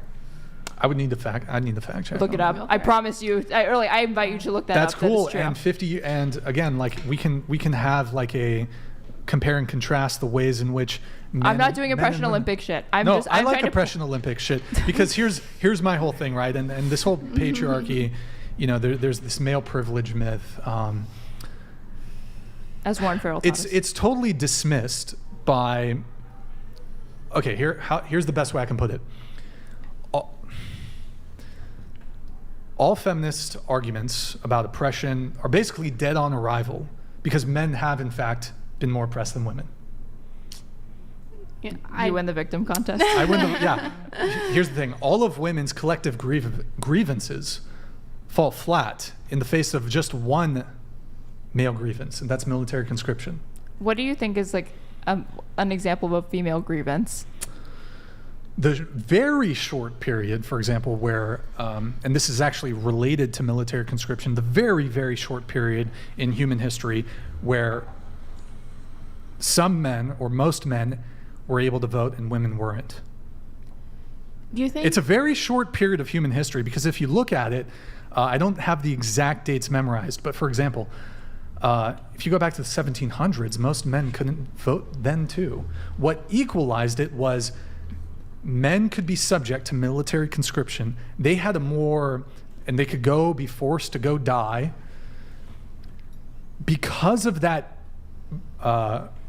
responsibility that men had that women did not have, that was the basis for giving men earlier access to having the right to vote. But throughout most of human history, men, most men were not able to vote. Yeah, you're getting somewhere here with Brian. And what I would argue you're getting at is that, like, hey, guess what? Men have been conscripted, et cetera, but there's always been a certain amount of people in power who never really have to worry about conscription, always kind of had the right to vote, and it's usually men who are rich, right? It's a very small percentage of men, though. So for the 99% of like the common folk don't receive any of these privileges. But the point of the whole patriarchy, it's basically or the whole apex. idea of it's it. essentially an apex fallacy. Yeah, no, wait, let me finish, please. You're attributing the characteristics of a few to the many. top treatment of like this top 1% of men. And keep in mind, these men had families and they had wives and they had daughters who also reaped certain benefits. But I'm going to draw a parallel to race here. I know you say they're different. They are different, but give me a second. Let me make my argument. When it comes to like basically the racial history of the United States, what happened is that you had some really white, wealthy landowners who convinced other people that were poorer whites who didn't have the same benefits as them that, hey, you know what, you are superior than other black people on the basis of your race. And the patriarchy does something very similar, where you have some very rich, powerful men convincing other poorer men, hey, you know what, you guys are superior than women on the basis of your sex. You're more logical, or you're smarter, or you should be entitled to rights that women don't have, or you should be entitled to promotions that women shouldn't have. You know what, women shouldn't even be in the workforce. That's where you belong. What evidence do you have for that? Literally all like historical arguments that go against like why women should be able to be in the workforce, or why they should have a bank account, or why they should be able to vote. Donated $200. Chat, can you imagine being as brain dead as Erin and Pixie? Honestly, I'm favoring Demon over these two, even though Demon's tits are out. Wild. Panel, you ever traveled international with a man? Well, okay. Modest Takama, appreciate your patronage. I mean, I actually want to give credit to Erin. I think she's very sharp and very, very smart. Same with Pixie. So, thank you. So, definitely not brain dead. I disagree with them, though, on the feminism, patriarchy stuff. On our QA conspiracy. Yeah, it's a conspiracy theory. Okay, I want to try to reel in some of the other panelists here, so I feel like we shouldn't linger too long on this. But I mean, just to wrap up my point, basically, Grid One Motorsports donated $200. More men than women voted for women to vote. Seems women were happy to vote in local elections rather than national. More countries require mandatory military service for both sexes. Accuracy matters. Yo, Grid One Motorsports. Hey, really thank you, man. Appreciate it. More countries require mandatory military services. Wait, more countries? Of the ones that still have the conscription, they make women be conscripted to, like Israel or South Korea. Like, women have to serve also. I don't think they have to do combat necessarily, but they do have to serve in the military in a capacity of some sorts. Well, I mean, most countries, conscription's only male. Mm-hmm. And there's actually in Switzerland, for example, which is a Western country, you actually have to do military service in Switzerland for a couple years. Mm-hmm. What's going on? Oh, okay, yeah. And there's actually ramifications as a man, only as a man, if you don't. I think there's certain, I don't know if, I don't want to misquote it, but I think you guys can look. In Switzerland, you have to, there's some sort of fine you have to pay, or that your taxes are a little higher. I could be slightly off here, but there are some negative consequences to men if you opt out of there's penalties. So let's not linger too long on that. But the point I was trying to make is, I think forced military conscription is a bigger grievance than all of women's collective grievances combined. So yeah. And you mentioned, for example, that 50 years ago, women couldn't open, checking accounts? It was illegal for a woman to open a bank account. I don't know if that's actually true. I don't know if that's actually true. It sounds insane I don't know if because of how much progress we've made in 50 years. What I would say, if we go back to the Vietnam War, that's about 50 years ago too, there are men who were conscripted, which women were not subject to. There are men that were conscripted that died, that would be alive today, had they not been conscripted. And there are men alive today that were conscripted who have suffered terrible injuries or PTSD or saw just absolutely brutal things. So, a lot of people say when I bring up forced military conscription, well, when's the last time there was a draft? There are men, like I just said, who would have been alive today or alive today. Donated $200. Love that I fostered the conversation around the patriarchy, but still want to hear from the panel. Do you ever consider you will regret your life choices later because of the echo chamber you're in? They phrased it better this time. Going around the table if you guys want to answer. Molly, let's start with you. Go ahead, Molly. I know I will not regret my life choices because all the choices I'm making now are getting me one step further to my goals every day. That was beautiful. Honestly, I'm not going to lie. Sometimes I do get down about what I do, and I'm like, I can't take it back. I'm in it now, but then it only lasts for a short time, and then I'm like, yeah, this is just my life. I agree with both of them. I love what I do, but I also do sometimes just worry about, the fact that the internet is forever. Mm-hmm. I love my work. I don't do OnlyFans though, so I guess it's like not the same grievances, but I'm very happy with my life generally. I just gotta find a guy not in Miami. Good times.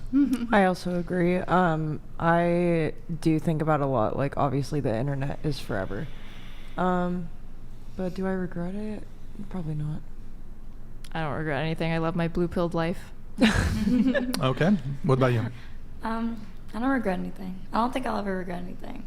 I feel like life is so short and it's so fleeting, and I don't know. I just like to live in the moment of everything. Oh, sorry. No, I don't regret anything. I feel like a life without regret is one that you lived so carefully that you basically fail by default because you didn't take any risks. Or you're just such a fucking legend that everything you've done is just perfect. Been perfect.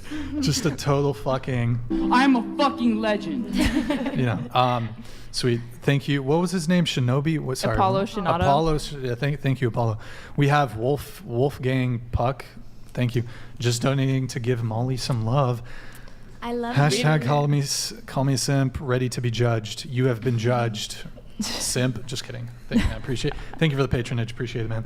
All right, let's get into some of the pre-show notes here.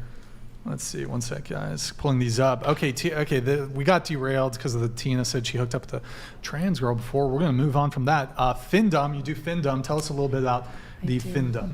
Yes, that's another big income for me. I got a lot of cooks and simps. Cucks. I have and like a whole army of them, to be honest. You've got an army. Yeah, basically. You've got a cuck/simp army. Yeah, basically. And they can either just be simps, or I have these things called BBC cooks, and they're white guys with small dicks.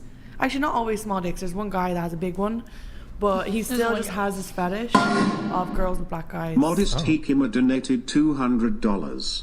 Brixan, I think you either need to look up the definition of the term pseudo-intellectual, or stop being a simp. I hope it's not the second, my dude. Yeah. Wait, are you Simping is when you don't call us brain dead. I'm pretty sure that's what they're referencing. No, I mean, I don't think it's simping though for According me to them, simping to is give you just being flowers. nice Like to I a think you're a woman. smart person. Like I don't know. Basically, because you're not calling us a dumb hoe and like you're simping. Bender the Offender donated $200. Oh gosh. If there is a patriarchy, how come women who falsely accuse a man of rape receive little to no consequences? I'm in favor of consequences for people who do that. I agree. I actually think it should be a sex crime. To be honest, I think it should be on the sex offender registry if you falsely accuse somebody of that, because I mean that's absolutely slanderous, libelous. I mean, and it's one of the worst things that can happen to a guy. So, good. You won't find love here for that. Word.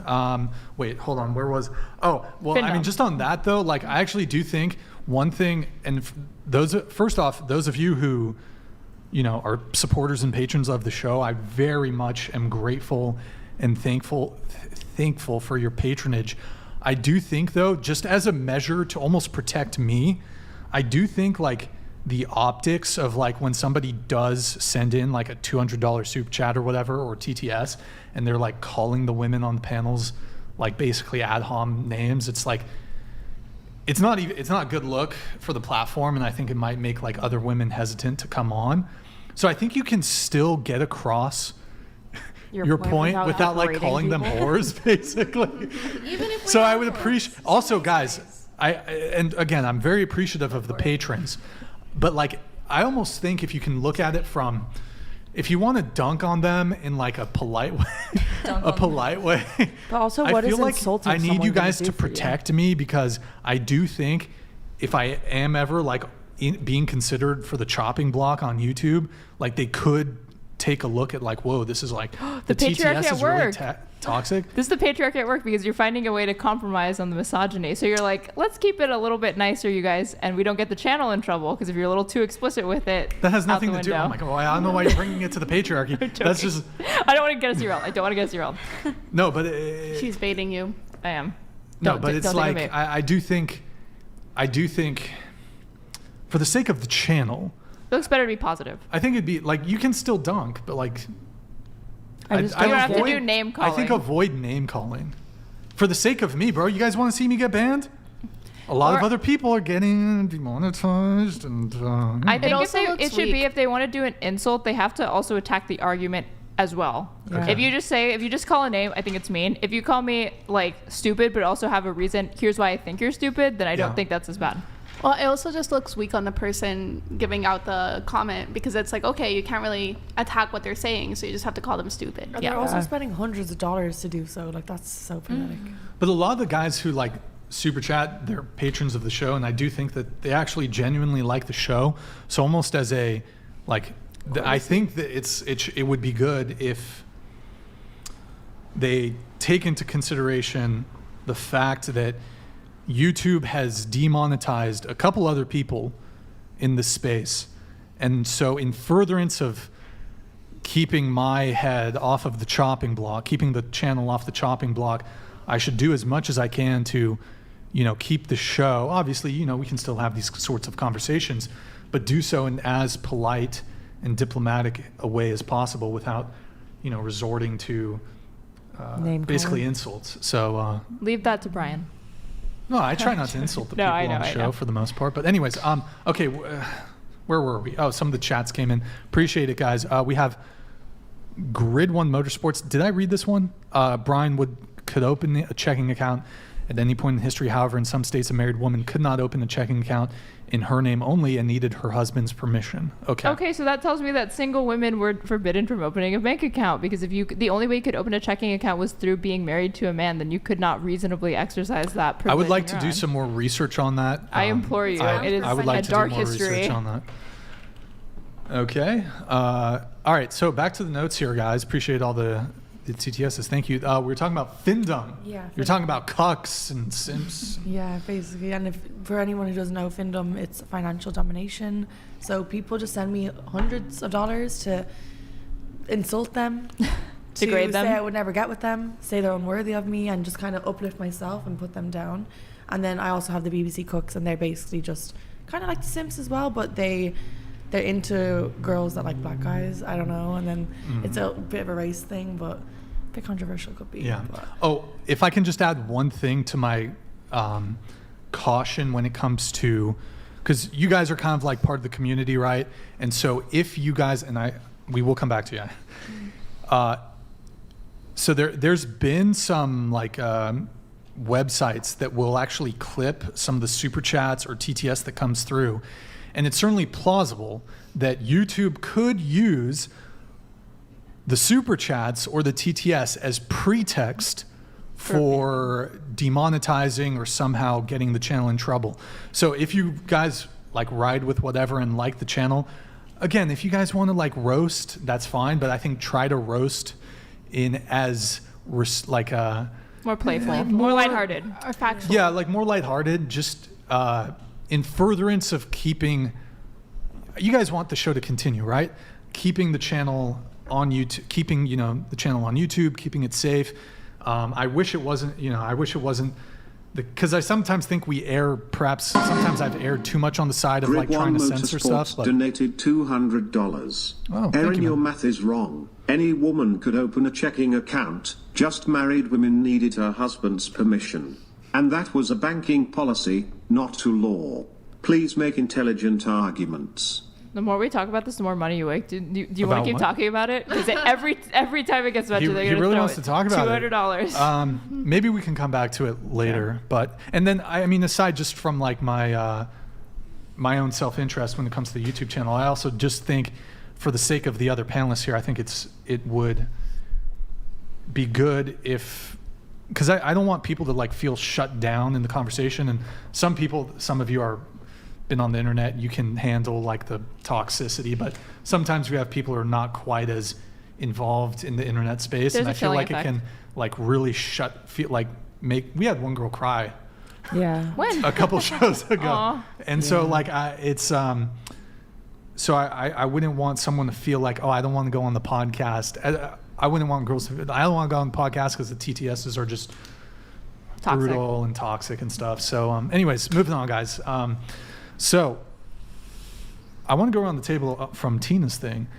Do any of you currently have a sugar daddy or sugar baby? Or sugar baby? Yeah. Any of you currently have a sugar daddy or had a sugar daddy? No. No? Basically like online ones. A little closer to the mic if you can. No, I do not have a sugar daddy, but I kind of want one. Okay. Nope. Never have had one either. I also don't have one, but I would like one, so hit me up. In the past at all, or? No. Nope, and I reject it. I do. Wait, Sophia, you don't have, because I mean, like, what about the guys who are on your OF? That's why I said I was like, well, online. I guess. Yeah. Sure. Yeah. Well, what about like, you don't get dudes DMing you directly on Instagram who are like, I want to just pay you $1,000? Yeah. There's people that like directly contact me or like ask to even like fly me out. Can I have you tilt your mic down just to 10? Yeah. There's definitely people that like directly DM me and like ask to fly me out, but sure. Just for my own safety, I've never done anything like that. Okay. So okay. She said she has a sugar daddy. You got a sugar daddy, okay. Yes. He bought this outfit. Shout out. Slay. Okay, there you go. Molly, what about you? I don't have a sugar daddy anymore, but I've had a few in the past. Okay, I'm curious. I didn't even answer that. So you, actually, but, Yes, answer. Yeah. I don't have a sugar daddy. I've also had some in the past, so it's just basing your answer. Same shit. we had a girl on the show actually she's been on the show twice, and she was very much into this like findom stuff, and she said that she would actually, and I don't know if she's exaggerating, she would actually bankrupt men. And I love that. You love that? I love it. I think it's hot. It's like, yeah, you're gonna only eat beans and toast this week because your money is mine. I disavow that take. Isn't that what they want? The men? Yeah, they do. That are being findom. They literally want it to be to that point. self-destructive. Yeah. But at what point, They wanna like, is there some onus on the dominatrix or the dom woman? I don't know what the term I mean, is. it's their money. They're consenting to it, so.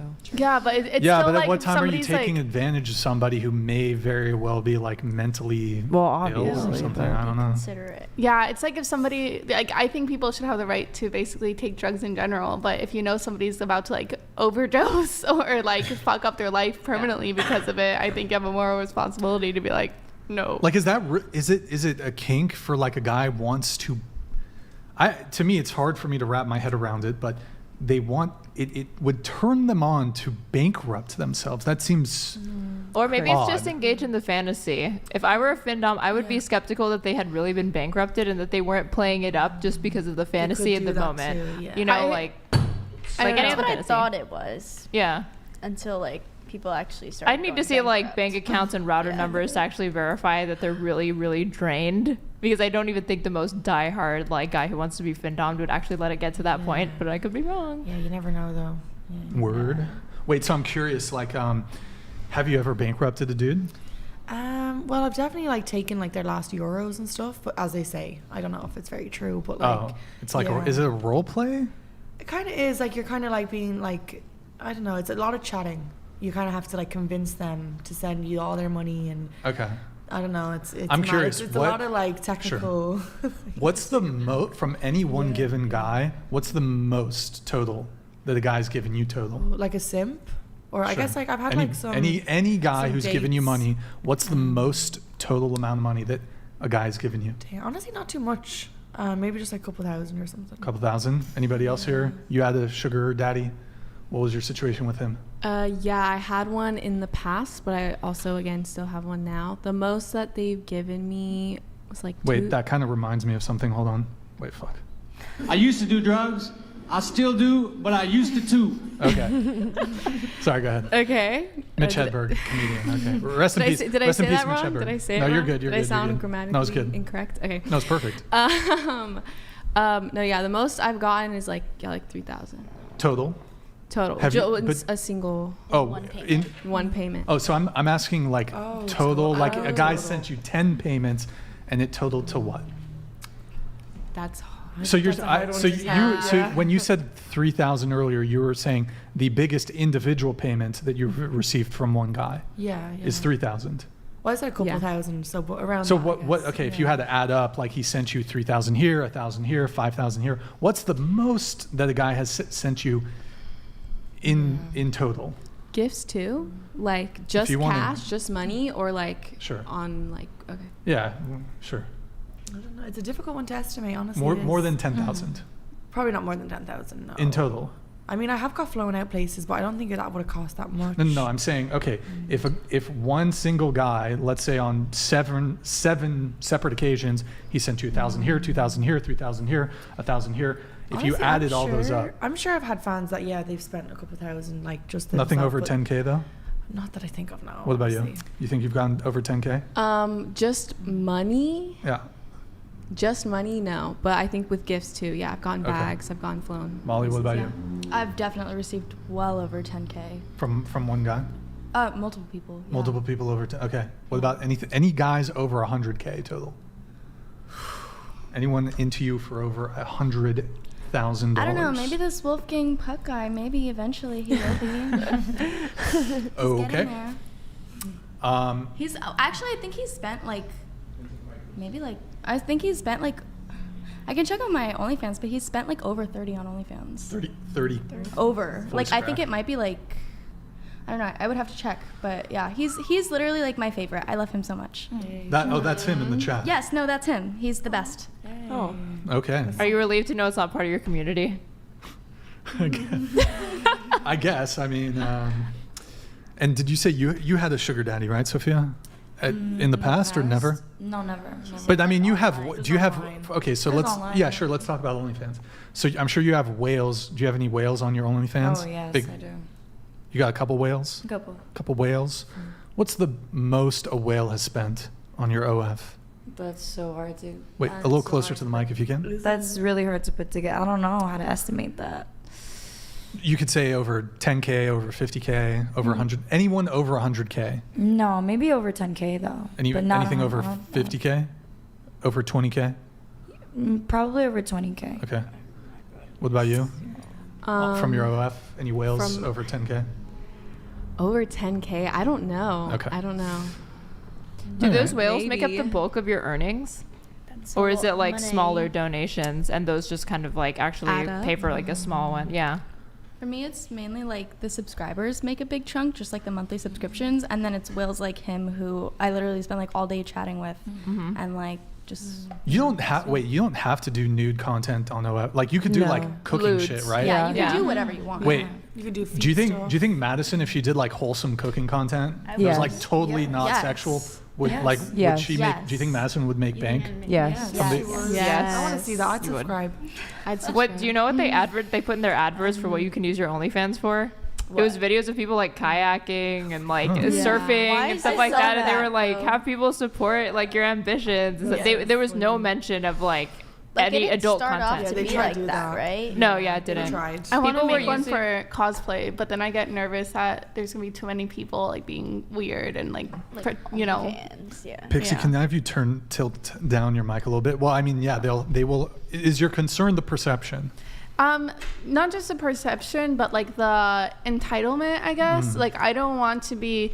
If I do OnlyFans for cosplay, I want it to be my cosplay. You know, Sure. I don't want to have like a million DMs being like, "Why aren't you showing me your nudes?" You know. I think it would actually they would You're be like supposed to be really on here nice for and they would be really like tip heavy and be like, you could see more of this if you take off more, you know. And then sooner or later, you're doing gangbangs. That happens, yeah. The slippery In all slope. seriousness, you could do lewd content. Fire. Yeah, you really can. Like, there's a lot of the teas. Okay. You can do basically safe for She's work chilling. content and make a lot. You've talked to Farah. Yeah. Talk to Farah. Yeah. Wait, what is she? Farah has like an she doesn't OnlyFans. She doesn't have any like nude content or whatever. But But I don't makes think bank on Madison wouldn't OnlyFans. even want to do like any like that. I No, don't think she would do. because And Madison's I'd not. rather just like. even do just my to cooking say, on oh, I have an YouTube or something. OnlyFans, most people are going to assume, it's Yeah. adult content. All right, we got Modest Takama. I think he's. Did I? Hit comma. Sorry, Brixan. I'll stop. No, you don't have to stop, my dear friend. Bro, you can still roast. I think you should still roast. I just think we should avoid. And I don't know if you're even that guilty of it. This isn't directed. What I was saying before isn't necessarily directed at one person. There are a couple like people that will say again, and I'm super appreciative of all people that are patrons of the show, but in furtherance of protecting the show, I am sort of making an overture because so many other people have been demonetized. I do think it would be the right move to try to be super careful because people are getting demonetized and stuff, that I should take actions to mitigate that risk. So, but he says, I guess you'll see me again when you inevitably get forced to Rumble, or maybe you'll smarten up and go before you get forced. Best of luck to the show in 2024. Did I just alienate Modest Takama? Yeah, he just. He's like. Tell you what, Modest Takama, I'll allow. Maybe just like. He can be the exception. Look. The TTS comes in instantly, so this is a request. Like, if you guys are still gonna like. Free right will. now we've never really moderated the TTS. Honestly, I'm the just ones requesting. sent to Charlie were more spicy than what he sent in. Yeah. Well, The I one think about the I feel hand like job? you guys planted. Yeah, I feel like some of you were like, like you guys planted some of those fucking. I thought that ex-wife one was so degenerate- funny. I forgot what that one was, but okay. We got pre-show notes here. We have, actually, I'm going to come back to Tina. We have some tweets we got to respond to. I thought I was going to get out of this one. We got some tweets, so we'll start from the beginning and then we'll just go through all the tweets. I got a lot of tweets. I got some stuff. Okay, go ahead, Nick. I'm so nervous. I'm so scared. Just start with pixies or whatever. Start with what? I'm so scared. I feel like people I'm so think my scared. Twitter is a lot more Oh, it's not my spicier Twitter. than It's not my Twitter, or is it? Yeah, No, that's that's my side, Nick. Twitter. Yeah. If I see one more man call an obviously beautiful woman mid or ugly, I will personally orchestrate attack to get rid of this godforsaken website. But hold on, Pixie. Hold on. Next. Oh, that's making fun of those tweets. This girl calls this guy mid. Scroll down, Nick, so we can see the fucking walk, Myron. Up. No, he's not nude. That looks like He's a got a tumor. six-pack. He's got a six-pack. Scroll up. Oh, that's not a six-pack. That's a tumor. Pixie reads, every lady deserves a mid man to go to the beach with her and spend time with her. You're calling this guy mid, Pixie? I'm making fun of the other tweets. There was a tweet of a girl cooking, and people were like, everybody deserves a beautiful mid to cook for them. And that girl is drop dead gorgeous. So I was like, okay, bet. And then that's what I tweeted. I'm yelling. Bet. Sorry. Are you going to bring up the pokey tweet? The pokey tweet? The pokey tweet was spicier. Oh, I saw it, but I didn't get it. But she was basically, it was two photos of Pokimane. Someone was like, Pokey fell off, and it was a photo of her from like a few years earlier to now, and I thought Pokey looked the same, but they were saying... I thought she looked... I mean, her hair color was different, but she looked basically the same, and then you said it was like P word. That confused me, but I didn't want to really bring that up. But I did see that tweet, and that I don't know where you're going with that. She said, "No, I will not explain." Okay. So yeah, you said no, you won't explain. So let's have her not explain. Next. Nobody's telling men their feelings and experiences are all privileged and toxic. This is a red pill straw man people make to discount feminism. Well, hold on. Nick, can you search Wikipedia for toxic masculinity and male privilege? Because these are terms that are essentially coined by feminists, and male privilege is like a pretty solid tenet of like feminism. So there's a couple of things to dissect here. So toxic masculinity, no one's saying that, oh, every guy is toxic or masculinity is inherently toxic. The concept of toxic masculinity is that it can be toxic. So for example... Can femininity be toxic? Yeah, it can. But so why don't we just say, because some people, men might get confused and take it to mean that masculinity is toxic. Wouldn't it be much more productive to just remove the masculinity from it and just say there are toxic individuals? The problem is that it's certain tenets of masculinity that when taken to the extreme become toxic. So you could say toxic individuality, but the problem is that men are doing these things in the name of manlyhood that end up being toxic. Women do that. But do you agree that there's some... toxic femininity. Do you agree that there's a large amount of men who might view the word toxic masculinity as if it means that all masculinity is toxic or that masculinity is toxic? I agree. That is definitely an optics and perception challenge, and the word, Sure. we should probably find better words to describe this So idea. why not just toxic individuals?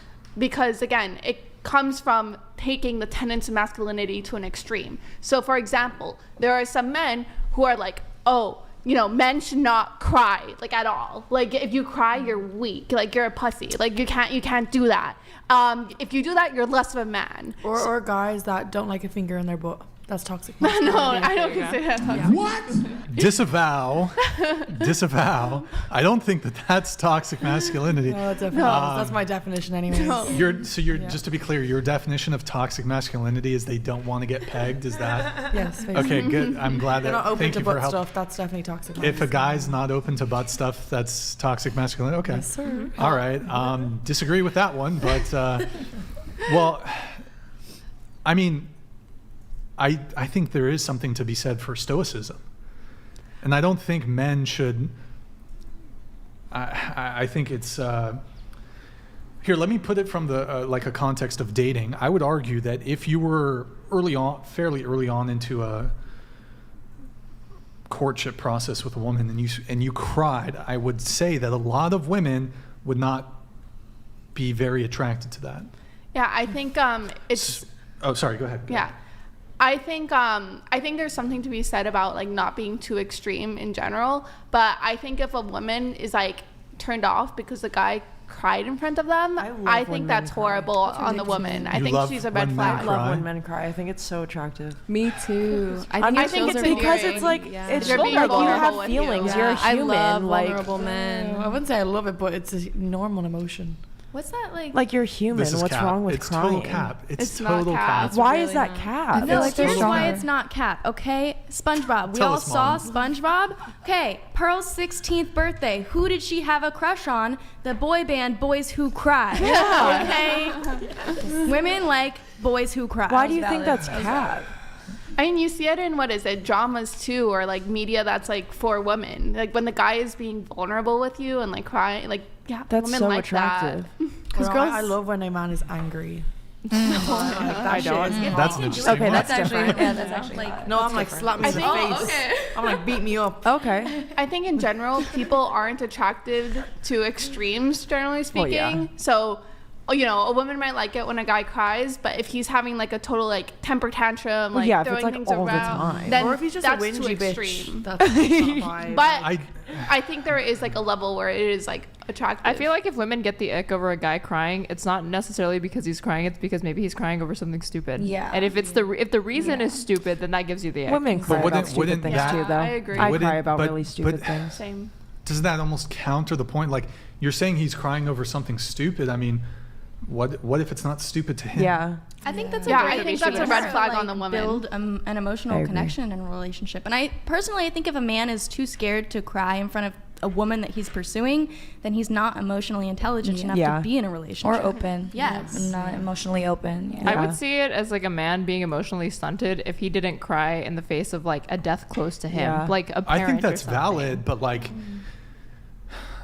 I'm thinking of some other scenario where a guy would cry. I I mean, what is not Like in a valid? breakup or something. Like, Lost I feel his like that's credit card. normal. I'm trying to Crying think. 'cause of I'm how much they trying care to about think you. Be a bit of funny. a scenario where like Really? Oh no. there's Nah, nothing I'd be like, coming to "Ick." me, but like here's another example with this vulnerability thing.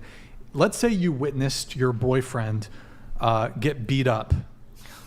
It was a one-on-one. It wasn't like he got jumped, but like somehow he got involved in the fight, and it was mutual combat. So it wasn't like he got sucker punched, but like somehow he gets engaged in the fight, and he got fucked up, and you witness it.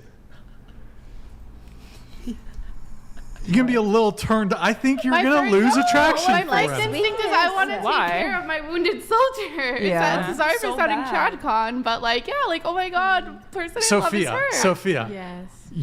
you see your guy get absolutely fucking scorched in a fight, and you see him in the fencing position. I don't want to make fun of this because people actually get fucking brain damage from the violent alter.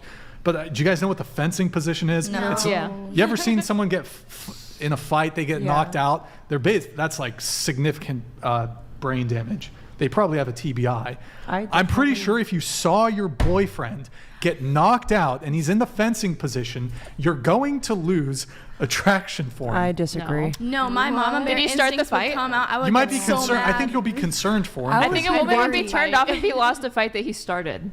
Yeah. If he lost a fight that he He's started, talking a then lot. fine. If he's If the he didn't victim, start the fight and it was basically not a sucker punch, but like Okay. Question. Let's say you're out at a bar, club, and some other drunk dude steps to you, and I don't know, the guy. I'm trying to think. He says something nasty to you or The something. guy started the fight. Would you want your boyfriend to intervene on your behalf? no, because I feel like No. they're escalating it, and that makes it more unsafe. What if he? Okay. That's an What if- example of toxic masculinity right there. Is Yeah. if a guy insisted on escalating that bar fight right there instead Because of it's walking not away, even to you. because you're making it harder and less safe for us to get out of the situation, all in the name of preserving your like a male ego. Well, I'm not Because advocating. I'm not advocating that the response to another man insulting your girlfriend is necessarily to start a fight, but that was perhaps the lowest level thing I could think of. There's perhaps other scenarios where it could be warranted for the man to perhaps initiate a fight, or he might feel so compelled due to the disrespect that perhaps the man touched you in some way inappropriately. Sure. Yeah, but Perhaps that's that for might the be women more to warranted. decide. It's not really up to my boyfriend if I feel disrespected or not. I feel like it's valid. It's like a protective instinct. Yeah, but the guy might have a protective instinct. I mean, that's but then fine, he but gets scorched up in the fight or something. Like if you were with like a girlfriend I at a don't know. club and like a guy like touched your girlfriend, wouldn't you What's like the try video? to Is step it into like her? Joe? I would defend her. Like, yeah, it's just a protective. They ranked the guy, he cried and then they ranked Yes, I know what you're talking about. Yeah. The thing is, though, I feel like I try to be like intellectually honest about these things. I saw this clip and I didn't see the full video, and I feel like there could have been other criteria for how they rated these men. How long's the video? It's a minute long on this version. Are we actually? Wait, are we? Nick, can you pull up the? Were we getting reverb on this video tab? Can you pull up the chat? Were we getting reverb on that? Yo, chat. One in the chat if we were getting reverb when we pulled up that little video there. Let me know. Were we getting reverb? Nope, looks good. Okay. I don't know if we watched the video. Did we watch the video? Basically, some guy started crying on one of these Jubilee things, and then fuck it, we'll watch it. Okay. It would have already been done by now, damn it. Okay. Go ahead. Should we have something deeper? Like, should we go deep? When's the volume. last time you cried?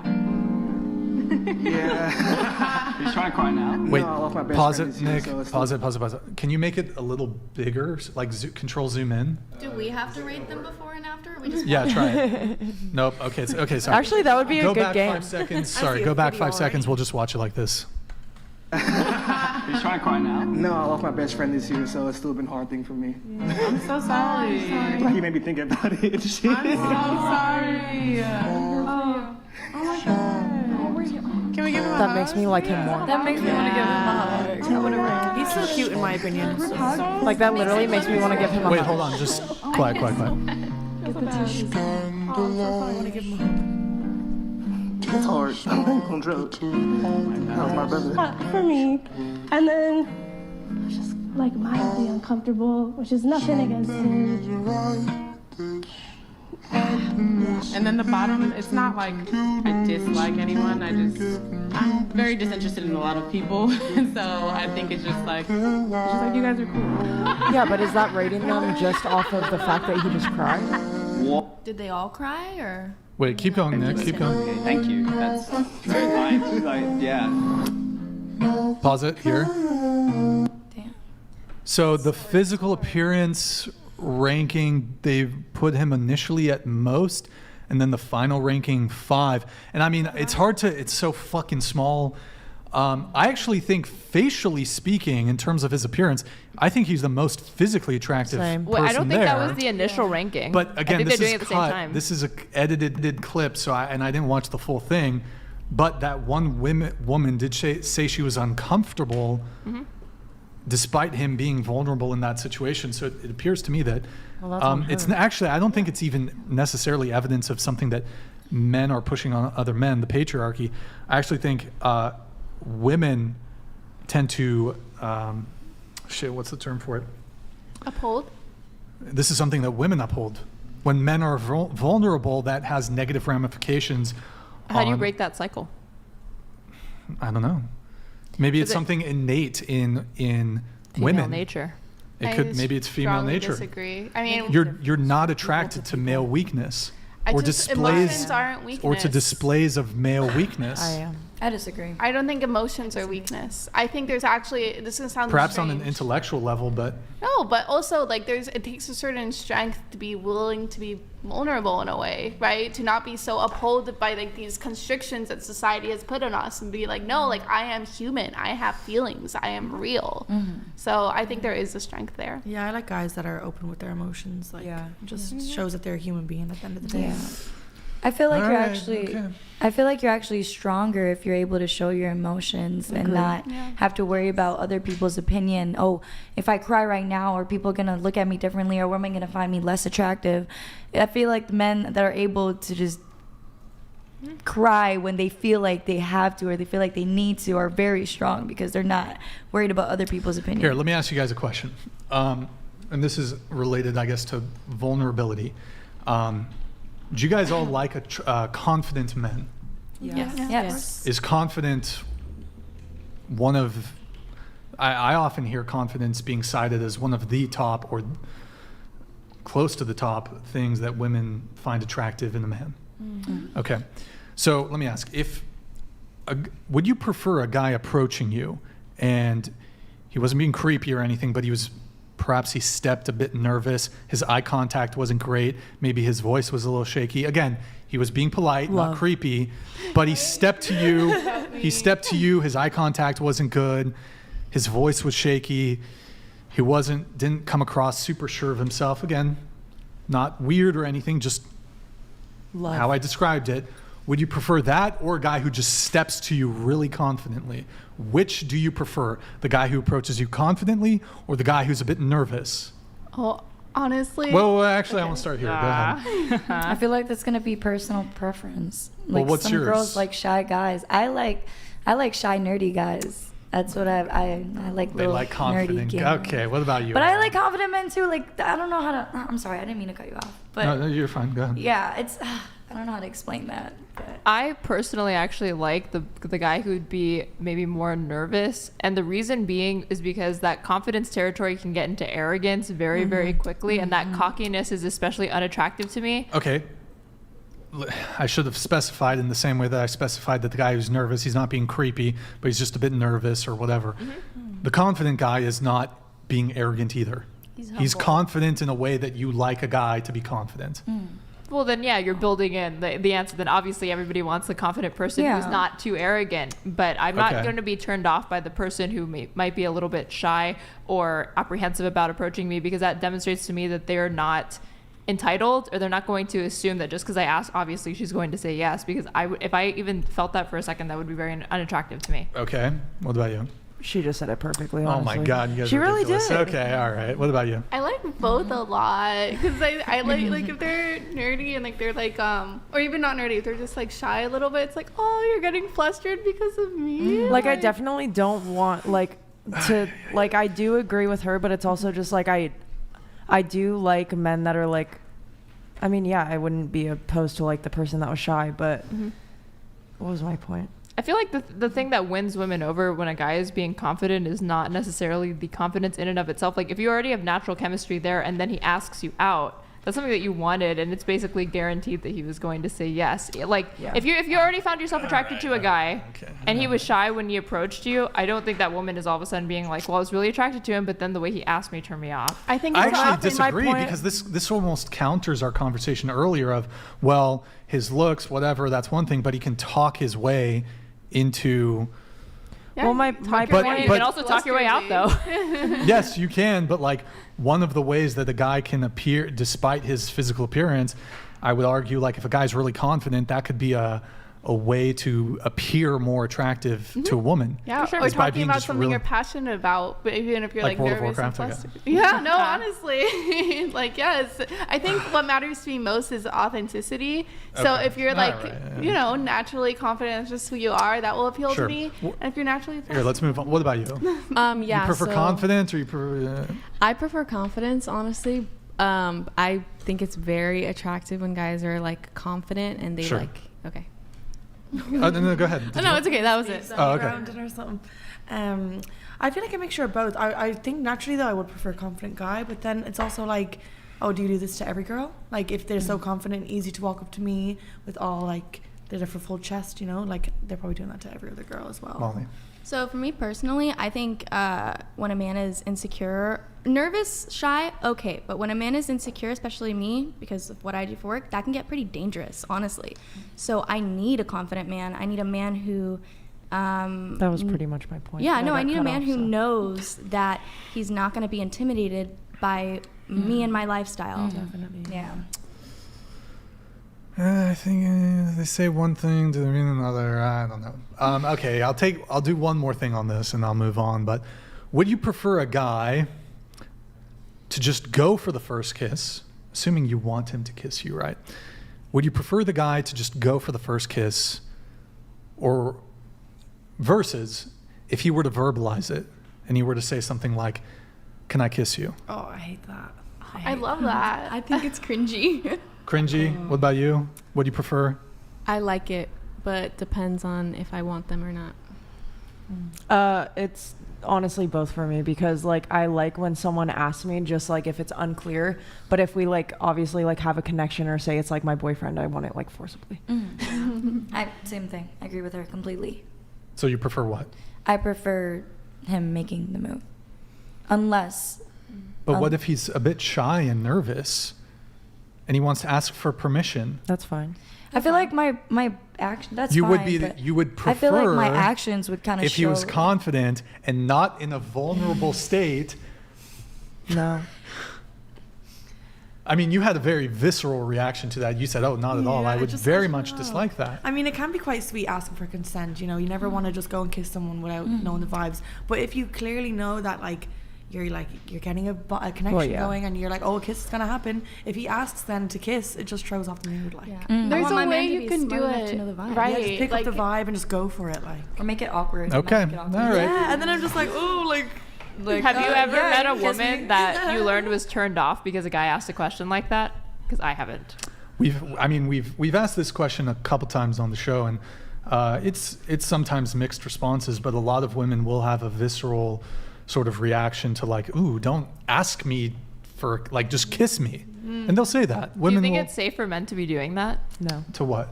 To kiss a woman that they feel it's like the natural time for that to happen. Well, what are you trying to say? No, safe for men.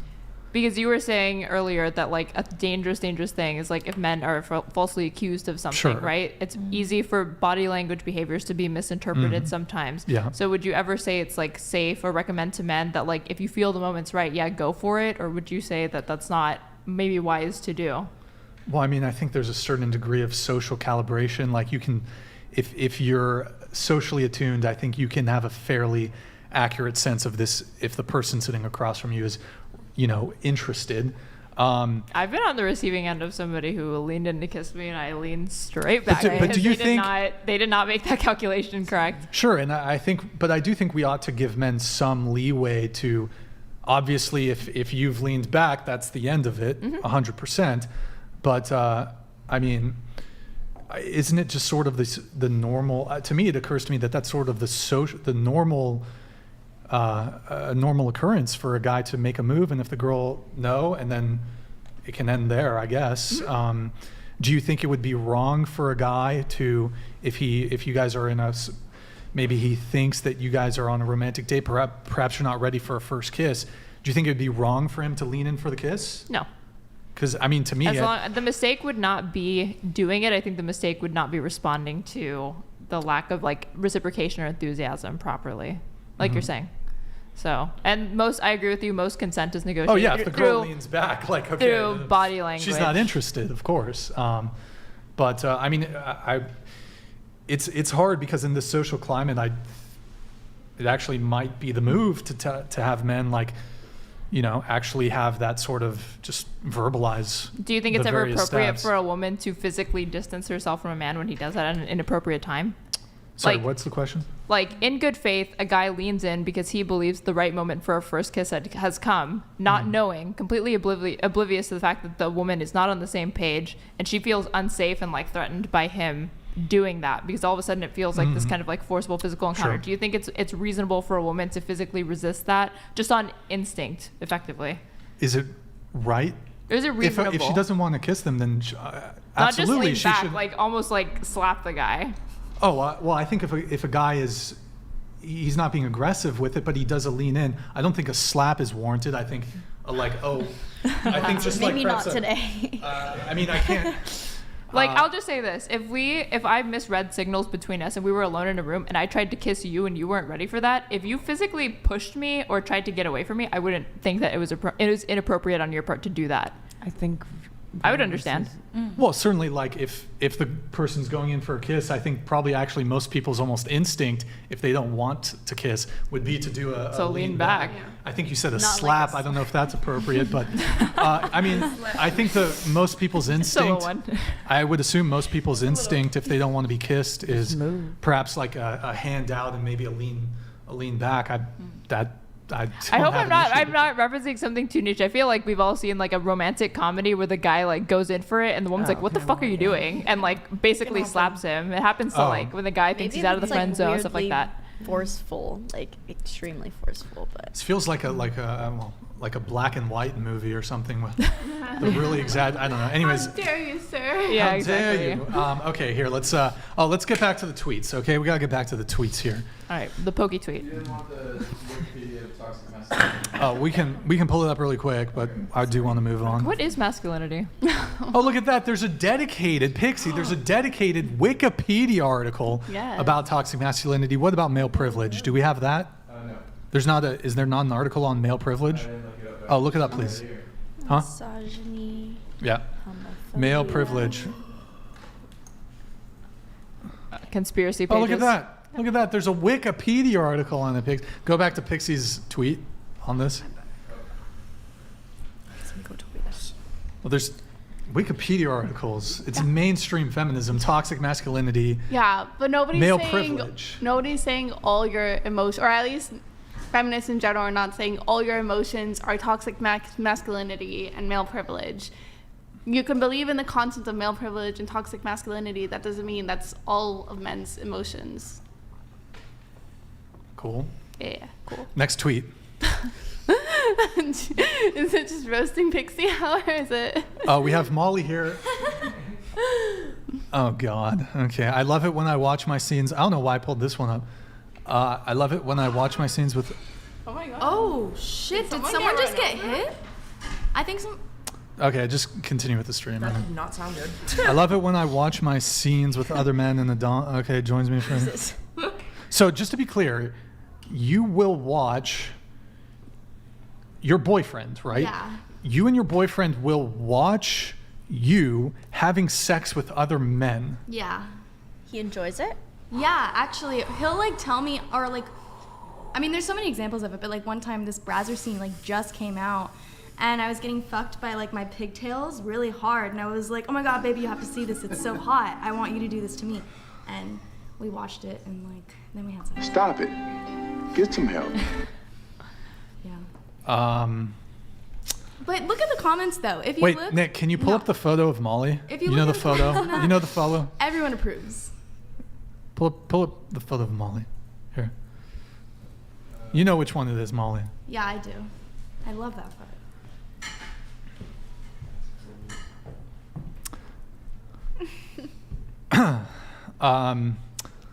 So Oh, you're I love him. you did a scene with this. I have done a scene We with him both as well. loved him. Yeah. He's amazing. He's the best.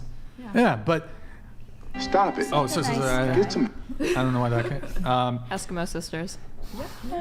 And there's photos of you on your Twitter and Really? Thank you. It would have bothered me. with the guy. But yeah. I couldn't. I mean, hey, your boyfriend's a stronger man than I. I don't think I'd be straight. I don't just think kinkier. I don't think I would be comfortable. Granted, I think your boyfriend, he also does adult content, right? Yeah, he does. I don't know if I'd be comfortable with my girlfriend watching with her a video of her having sex with another man. Well, that's why you're not I've dating been him. told that sometimes he Wait, that's watches what? my I said porn that's to get why you're hard. not dating a girl like that. Yeah. I kind of live that though. Right? Fair point. Huh? Yeah. I love I've been him. told that sometimes he tells me sometimes he watches my porn to get hard. Like when yeah. I love that. Yeah. I only Should we, sometimes. yo, That chat? watches my We should get her boyfriend on the show. Yes. Because in the previous show you said that, and I think maybe we touched on this earlier, that you don't like it though when your boyfriend, like, would you ever watch your boyfriend fucking No, another girl? I don't like 'Cause watching you it don't- unless I'm involved as well. So, but you sleep with other men for your work. He sleeps with other women for his work, but you hate that he does that. Yeah. Well, I mean, like we're working through it. We're setting But why? boundaries. But it's a bit of a double standard because he's okay. It sounds like he's okay with you doing it. Yeah. But like you get super jealous when Well, he she's does it not with other- him, so she has a different Exactly. opinion. Honestly, I just went to the AVN. You did too, but I was noticing like when he was flirting with other girls, it kind of turned me on though. Like, and I hadn't felt that before because I was like, Are you a damn, cuck like queen? I think a little bit because it really I like knowing that other women want to fuck him. I'm the exact like, same. I I'm like like, to my know that man my is man fucking is attention. well Get the desired. rocks. Yeah, I agree with that. Wait, Nick, can you boost the audio? The rocks. The well desired. Yeah. But oh yeah, I was waiting. I actually don't think what you've described is that crazy because, like, for example, most people, if you meet someone new, you're sexting, if you send them a video of your like prior sex tapes with other partners, they typically find that hot. Yeah. I've actually I don't know. I never- think at that never point it's the experienced watching that. together that's weird. Wait, No, yeah. sorry, Aaron. Can you say that one more time? Just like how I said it. Just how you said it. I just watched that movie the other day. Good fucking movie. Okay. Yeah, I don't think that what she's describing is actually that crazy. I think the thing that makes it unique is that you're doing porn, you're manufacturing porn deliberately. Yes. But most people, when they start sexting with someone new that they're attracted to, someone who could potentially even be a new partner, I think the guy would be happy to be on the receiving end of former like sex tapes of their like soon-to-be girlfriend of previous guys. My quota. Whoa, wait. The new upcoming boyfriend would be stoked on viewing. I had that happen. Yes. And you think most men would feel that way?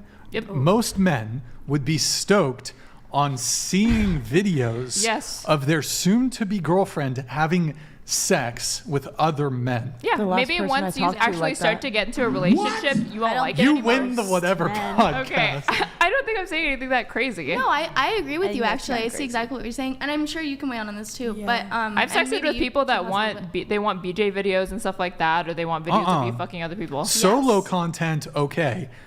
You with another man. Literally, the last person I was talking to literally asked to see all of my videos on OnlyFans, and he was like turned on. Yeah, So- they want to insert themselves in the man's position. I agree with that. Yeah. Like we wouldn't have any subscribers if guys It's didn't wrong. like to see us get fucked by other guys. And I feel like that's the reason why they ask for BG content is because they want to put themselves in that position. Wait, of the girls here who do OF, do you all do BG content, boy girl content? Yes. Do you do BG content? Yes. Okay. Yes. Okay. All right. I mean, And I'm just talking about normal dudes, not even guys hooking up with like asking for the backlog of porn, like asking like, yeah, do you have any videos of that? I'm or sorry. women might just send that to them for fun. as the official representative of the patriarchy, You just there's no way most men are going to be cool seeing their soon-to-be girlfriend get fucked by another dude on camera. Well, then I'm we should sorry. have Adonis on this podcast because he could tell you all about it. I'm not saying. Okay, hold on though. He's not I'm an not, average guy. I'm not saying that there aren't men out there that are gonna be tolerate it or be okay with it or even be in favor of it. I'm saying the majority of men are not gonna be cool with viewing their soon-to-be girlfriend or a girl they're interested in dating getting fucked by another dude. I'm sorry. What? I feel like on both of our ends it's projection because I have my like personal anecdotes and you have yours and your personal experience, but like we wouldn't know until we asked a bunch of guys. But I think guys find it hot. In my experience, like guys find it hot. Let's make No. Most dudes are not cucks. Most dudes are No, not I don't cucks. think that they see it as cuckoldry. I think that they see it as. I think they see it as you being like really slutty. Really slutty, like very. And especially if they like, especially like a video of you Holy sucking shit, dick, they just picture It's their like dick. a fantasy. They're like, oh my god, this girl I just met Nah. is like fulfilling my sexual fantasy. No, it ain't sucking your dick. That's sucking some other dude's dick. It was sucking some other dude's dick. It ain't your dick. But It's they're someone else's thinking dick. that's what's going to happen to me soon. Yes, exactly. I think there's a case to be made that once they get into the relationship, it's not going to turn them on quite as much anymore, you can and make they want to slot themselves in now. It's Yeah. for research purposes. Are you? I feel like you're troll. I'm like, not. I'm being there's genuinely no way serious. you believe man. this. There's no way you believe most men Well, are how going to many be men have you stoked. talked to about this conversation? How There's can you say definitely a most men mixture. don't? because Most men do not want How do you know their that? girl to see videos. How do you Here, know Yo, that? Spencer, where you at, son? No chance. Spencer, No ch- he's saying no chance, Spencer, okay. Well, Nick. now it feels like no one's going to be honest. Well, yeah, no one's gonna agree with If anything, it would like push If a them girl, away. yo, Be if like, a, sorry, majority go of ahead, men Madison. don't want sluts. I'm just saying. Yo, based. Let's No, fucking they go, don't, but they Madison. like that contrast. They like the contrast of talking to the girl next door, Yes. and then learning you have And then slutty you get videos. let literally on and just then got they a just message. leave you. Just got a message from him. He said it's hot. It has nothing to do with Yeah, custom. okay, but your boyfriend's involved in porn and he's dating a He's porn involved in star. porn because of me. He wasn't involved in porn But okay, I'm here, Molly. You have to understand. I'm not saying that doesn't exist. We can talk about I'm not trying to say that there's not exceptions. What I am saying though, generally speaking, most men don't want to view their girlfriend getting fucked by somebody else. It's the allure of the forbidden. Because The what- forbidden? The Yes. forbidden is that you're seeing a girl that you find really hot, being vulnerable in slutty ways that she previously you couldn't have imagined until you actually got to know her. The termites have spread and how long and well they've dined. Rest in peace, Christopher Hitchens. You see how far the termites have spread and how long and well they've dined. Aaron, I retract my. No, I'm kidding. I retract my. No, I'm kidding. I just broke your brain. I think No. you're underestimating how kinky some guys can get, even the average dude. I'll tell you this much. Wait, all of you guys agree? Yeah. That a majority of men like I don't know about a with that. majority. I don't know about majority. Maybe like. Yeah, I don't. I might agree with you. There's I'm- definitely a little But percentage. there are some guys that are. Here, I'll agree with you that maybe the majority of men might enjoy solo content, like receiving Or it even from a girl if it girl. was solo content. That's still a might? Huh? That's still a might? You can't even say all men for sure would enjoy seeing solo content. I think some men would get If turned some off of them if they're were looking for conservative ones. had a certain view of the girl and thought that she was, some men might view it as she might be promiscuous, or they might make some assumptions, whether true or not. But from my position, if a girl who I was romantically interested in and I wanted to pursue her for, first, I fall on the perhaps extreme end of this. I wouldn't even want to have casual sex with a woman who sent me a photo of her, video of her getting fucked by somebody else. Even a one-night stand, I'd lose total interest. But if it was a girl, certainly if it was a girl that I was pursuing for a long-term relationship, and she sent me a video of her getting fucked by another guy, I'm like, why are you fucking breaking my heart here? You're obviously not sending it unsolicited. Timing here matters, because the type of woman who would want to see me get screwed by my ex-boyfriend, see, that's like sexually aggressive. That's a whole different dynamic. I'm talking about sensual. It's not like you're just sending it to this random guy. Yeah, if you just send it, I think that's way too far. I think that's I think you should ask. Send it to who? Like a random to the guy. To a random to a guy that you swiped right on, or like a guy that you're sexting even. I think it is presumptuous to assume they'd want to see it, but 9 out of 10 times I think they do want to see it, or sometimes they'll ask. At no point in the courtship, I don't care if it's our first message, I don't care if we've been on a couple dates. Okay, at well, no you're not point, every man. Do you think the average woman I should am in be the sending majority that here. stuff? We don't want to see you getting fucked by another dude. I think the average woman. I'm sorry, ladies. But not I'm sorry. No, I mean, personally, just think about it. I think if I was a dude and I was horny and sexting a girl, and we were sexting and she sends me a video of her like riding a dick and she's looking really sexy, I would literally Molly, you be like that stuff. No, but I would be turned on. I'd be like, oh damn, that's what she wants to do to me. Like that's what she's. I don't think I've Everyone has their own Hold up. I just want to say something. I sent the asteroid. I'm sending a fucking missile now. Nick said he would cry. Jesus Christ! This is a nuke. I didn't think the this nuke take was so high. has been fucking sent. You guys are.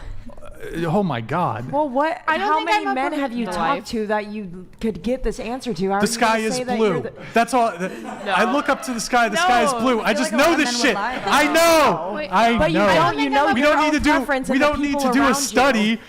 We don't need to do a study to know that most men I think girls would find know that more than a man reprehensible. would. I don't think you're out here that's sexting a the man shot. and I hearing don't- about all their fantasies. So it's Yeah. kind of weird to say that you could talk for every man when that's not even true. You're talking for yourself. It's within the realm of cuckoldry. And yes, most men, yes, it's within the realm of being a cuck. It's within the realm of being a cuck. Most men are not cucks. Do you think My point most is that men you only can't watch speak for solo everyone. porn?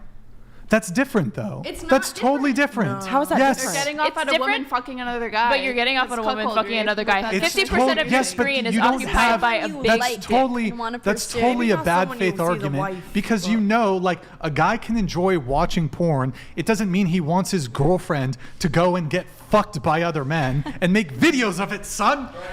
I don't think they want you to. Yo, keep I'm doing a doing poll. it, I'm but doing. It's not that you did it in I the never past. do It's YouTube already polls. there. Yeah. I never do YouTube polls. I know you guys are gonna say. Well, yeah, now everyone's going to agree with you. Now they're all gonna Do your poll. I want to see just. Okay, what's the question for the poll? Would you? Would Do you wanna you see your be Would you- cool with your girlfriend? Is it girlfriend or I don't know? Would if you that's- get turned on from? Yeah, would you get want turned someone on? you're talking to? Would Not you just like be- cool with it. Like, would you get turned on from No. seeing your? Would you be cool with your girlfriend sending you a video of her fucking another dude? Not Yeah. Not girlfriend. I think that's that was the thing Oh of this wait. conversation. We're sexting. Just sexting, maybe. A Right? girl you're sexting. Yeah. like So getting your turned on. girl- You can put a woman you're getting to know. It's not that deep yet. A woman you're getting to know instead of girlfriend. It's not like she's gonna just send it to you to be like, oh, look at this. It's like the we were in sexting, like that's what we were talking about in sexting. Would it turn them on? Not like, oh, would you like it? Like, obviously no one's gonna like it. But if you're sexting and you're horny and you see a hot girl taking dick, you're gonna like it. What does it do for the woman? What? Hit by a car. I don't think I'm particularly I don't think I portray myself as promiscuous or anything like that. And I've had guys in dating apps when we're just talking, if they try to move things that direction, which I'm usually not a fan of, they've asked for that, and I'm just like, what? Yeah.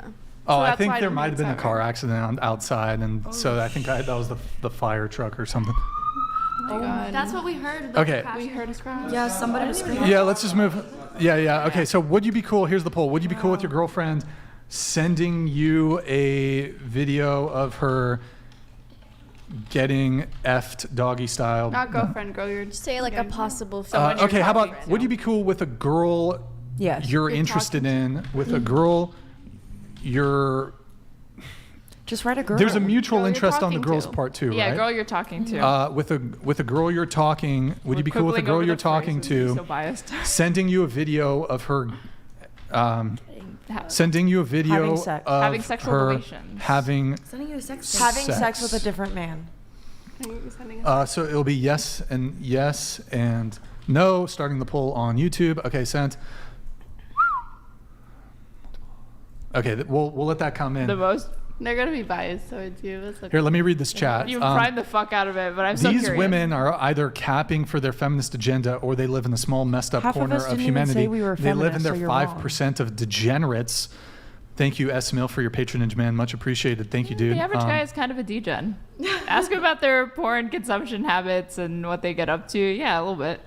I don't think that's okay, but it's most if men. we stick to the actual topic, I'm not objecting to porn. What I am objecting to is a girl that you're interested in sending you a video of her fucking another dude. Some guys like it and some guys don't. Most dudes are not going to like that. I brought up the porn thing to demonstrate believe you guys that are it's possible for a guy to enjoy seeing a woman have sex with another man. So it's like, That's not what we're talking about. No, I know it's not, but I'm saying if you can accept that, is it really that crazy to think that maybe I'd enjoy seeing the woman I'm talking to have sex with somebody else? Yes, it's crazy. Yeah, that's totally different. Why? What makes it different, Brian? What makes it different? Super different. How? What do you mean, how? How? I'm asking you because I don't really see a huge difference between it. And I understand most women will see a So difference, are you but trying what is to make the difference? are you trying to make the argument that if a guy consumes porn, then he must too be okay with his girlfriend making porn? Not he must be, but I'm saying you've already desensitized yourself to the point that you can get off to a woman fucking another guy on screen in front of you that's not you. So is it that crazy to make that leap into your personal life? Because now it's like a little personal porn star. Because then it gets into the realm of like jealousy. That can factor in. jealousy and being territorial. How's it hypocritical? Because the way it's that not hypocritical. it is, the way that I'm thinking of it is like this. Okay, take porn out of the equation. Say a man really likes listening to music. Okay, and his girlfriend says, "Hey, I'm gonna make a music video. I'm gonna become a singer. Aren't you gonna be really proud of me?" The man would be like, "Yeah, babe, go for it. Live your dreams. I'm really proud of you for doing something that you like and having a job and accomplishing shit."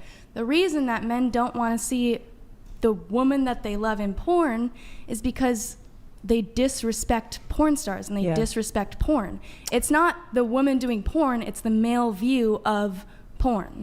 I actually disagree. I think a guy can have absolutely no issue with porn production. He does not object to porn at all, and also dislike the idea of his girlfriend sending him a video, or a girl he's interested in sending him a video of her fucking another guy.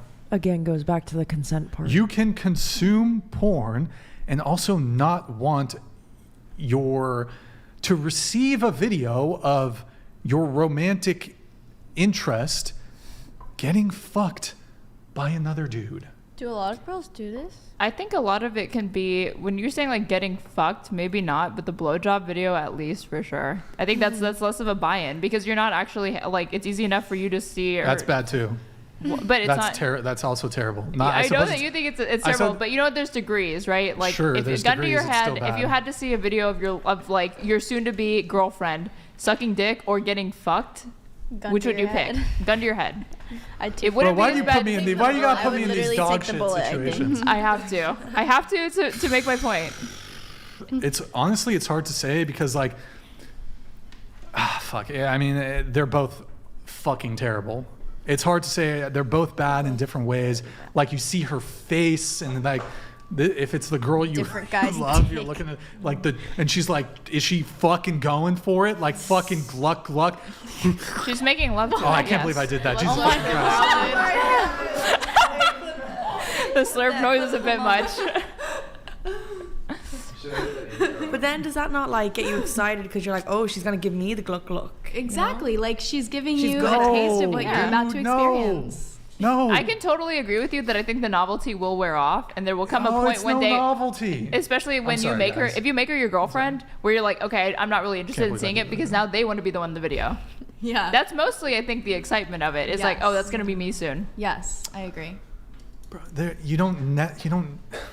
Brian, you need to talk to some men, some kinkier men. I promise. Like, yeah, come Avian next year, Brian. Something crazy. Dude, you can be kinky and also not want to see videos of your girlfriend. I agree, but I'm saying that there's some overlap there. Do you have any kinks, Brian? I also think you can be pretty vanilla and want to see that. Very. I want to know if Brian is kinky or vanilla. Where it is. No, Brian, answer it. Your favorite position is probably like that lazy spoon one, the spoon position. Yeah, this all started with tweets. I mean, I have some interests. You know, I have some interests. Just tell you what, Pixie, I will answer your question if you answer if a guy has ever made you climax. Let's not answer the question. Okay, deal. All right. Listen, like, well, here's with that question though, what is vanilla to one person or tame to some person might be.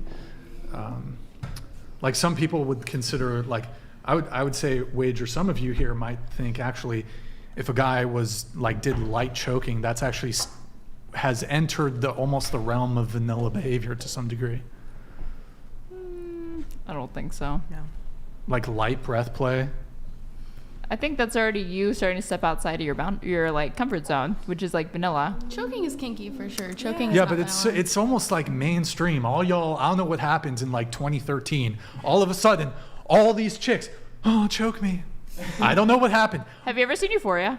No. Oh dang! I was gonna say because in the first episode she's hooking up with a guy and he starts to choke her. She's like, "What the fuck?" And he was like, "What's wrong?" And she was like, "Why the fuck did you grab me and start choking me?" And he was like, "I just thought you would like it." She's like, "Why the fuck would I like that?" So I do think that in porn it's being normalized, but in most women's sex life, I don't think the breath play thing is as common as men think. Choke me and like stars for real. But do you think you're outside of the norm? I do know. Yeah. You have to do it correctly, though. Definitely. See, for me, I thought it was very interesting the first time that I heard a girl say, "Why would you ever want to degrade me during sex? Like, sex is such a loving thing. Why would you want to hit me or choke me? Like, that makes me cry." And I was like, damn, I love being choked. I feel like the whole choking thing is like kind of a chicken and an egg situation. Mm-hmm. Was it men who was pushing it? Was it women who were pushing it? I don't know. I see it in porn, I don't know who started and most porn is made by men for men. So I would assume that something in like 2014, all of a sudden, choke me, daddy. The fuck? Okay, sorry. Why did you Same with say the that? labiaplasties. One day. Well, what about the labiaplasties? Just with chicken or an egg situation. Do you think women all of a sudden like came up with this idea, or do you think men's ideals and preferences for certain vaginal types is what led to women wanting that? Well, I mean, if we have a broader conversation about plastic surgery, I actually think it's very much the case that women are perpetuating that and not men. A lot of men don't like plastic surgery. I mean, I'll say this now. I mean, perhaps I'm not representative of most men. I mean, when it comes to the women I'm interested in, I'll even tell a girl, you don't have to wear makeup around me. I don't give a fuck. I'd prefer a girl who's totally flat over who has like perfect fake titties. Mm-hmm. I prefer a girl with a little belly fat than lipo belly. I'd prefer a girl with a small lip than the fucking lip filler that looks ridiculous. So to then me. where did the beauty standard come from? Women. Other women. Women. I don't know. I think You guys are all really? in competition with each other. Well, yeah, no, that was like In a genuine competition question. For who then? a Well, that's competition interesting for men, because right? on one hand, women say, "Well, I don't wear makeup for you. I don't get plastic surgery for men." I think that's cope. I've always thought that answer. Okay, was cope. that's pretty based, Aaron. I think it's pretty cope. But because it's like, because I want to feel better about myself, and it's the like BBL too. Yeah, the BBLs. I would prefer a girl who has a small butt or no butt over a big fucking BBL. BBLs are so The loaded dangerous. The perfect BBL. They're really Give me dangerous, a flat booty over a BBL. Yeah. Give me A cups over some fake titties. I'm a feminist here. This is actually it's actually an interesting thing. It is a feminist. I think generally speaking, more feminists lean towards being anti-plastic surgery. Yeah. Because they view it as this sort of a beauty standard that one is dangerous because anytime you go under anesthesia, there's certain risks involved with that. So we can all point to, I think, like examples of celebrities that are clearly overfilled, have botched jobs, and most people I think would agree that looks bad. But most celebrities have plastic surgery, and they have the best plastic surgery because it's completely subtle. You can't tell that they've had a nose job. You can't tell that they've had much lip filler. Well, nose jobs can be a little harder to detect, but typically when there's anything like, for example, BBLs or breast implants, that's you can tell. Yeah, you can tell. To that territory. I've got a radar for fake titties. Trust me, it's pretty good.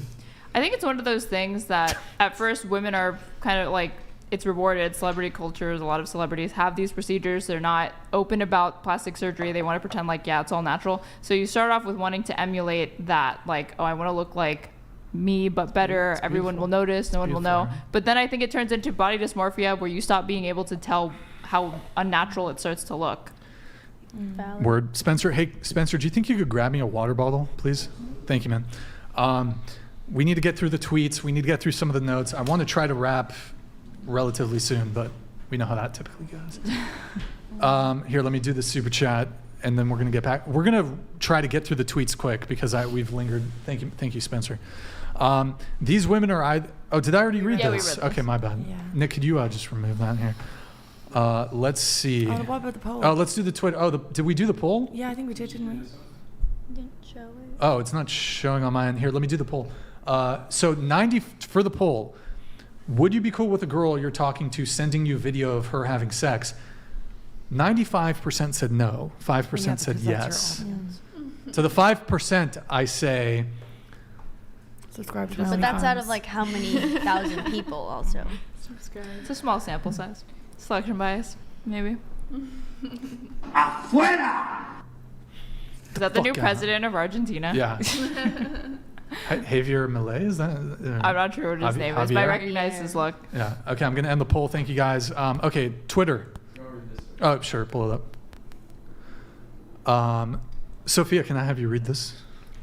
As someone who discovered his girlfriend at the time had done porn and I had seen it, I can tell you it ripped my heart right out of my chest. Men are inherently territorial, and that is not always necessarily a bad thing. Sorry, I'm losing my voice. It informs our instinct to protect those we love. Interesting. Afuera! Oh, fuck. So this is I don't know why that auto triggered. Legate Lanius Jr., appreciate your very generous super chat. Thank you, man. And I definitely agree. It's definitely, I think, related one to being territorial and protecting her from other dick. Precisely. I The also other just feel chads. like it's kind of disrespectful, right? Like, it's disrespectful. How? To have sex with other people? Or what do you mean? What if it was like a video in the past? This isn't a perfect In the example, but like, past? imagine, for Right. example, this is different though, because this is related to infidelity, so this is not a good. Like, if a girl sent, like, you were already dating her and she's like, look who I just fucked. Okay, that would be cheating. That's yeah, infidelity. So I feel like I was about to say that's not a fair argument from my point, but that's just, I don't know. That'd be a turnoff, son. Well, I think in his case, like that would hurt me too. If I was dating someone and like already dating them and I didn't know that they had done porn in the past, and like I saw that, not expecting that, it would change my whole view of the relationship dynamic. But I think what people forget is that porn is work. Sex work is work. It's a job. It's not like a swinger lifestyle. It can be if that's what you want it to be, but at the basis, it's just a job. I'm sending the asteroid for that whole conversation. The asteroid, This is the third asteroid. Okay. That scared me at first. I did not Nick, know pull what up that the tweets, please. Sophia Mina, I'm trying to give this man all my heart and throat. That's very Oh, romantic. you went back 2 years ago. I don't know Wow. why I included that one. You scrolled all the way down for that one. He was looking for more crosses. He was looking for the crosses, yeah. Next. Sav. facts, though. Uh-oh. Because one exists in real life and one doesn't, trans people exist and are being hate crimed every single day for existing. Your Bible is paper and God is imaginary. True.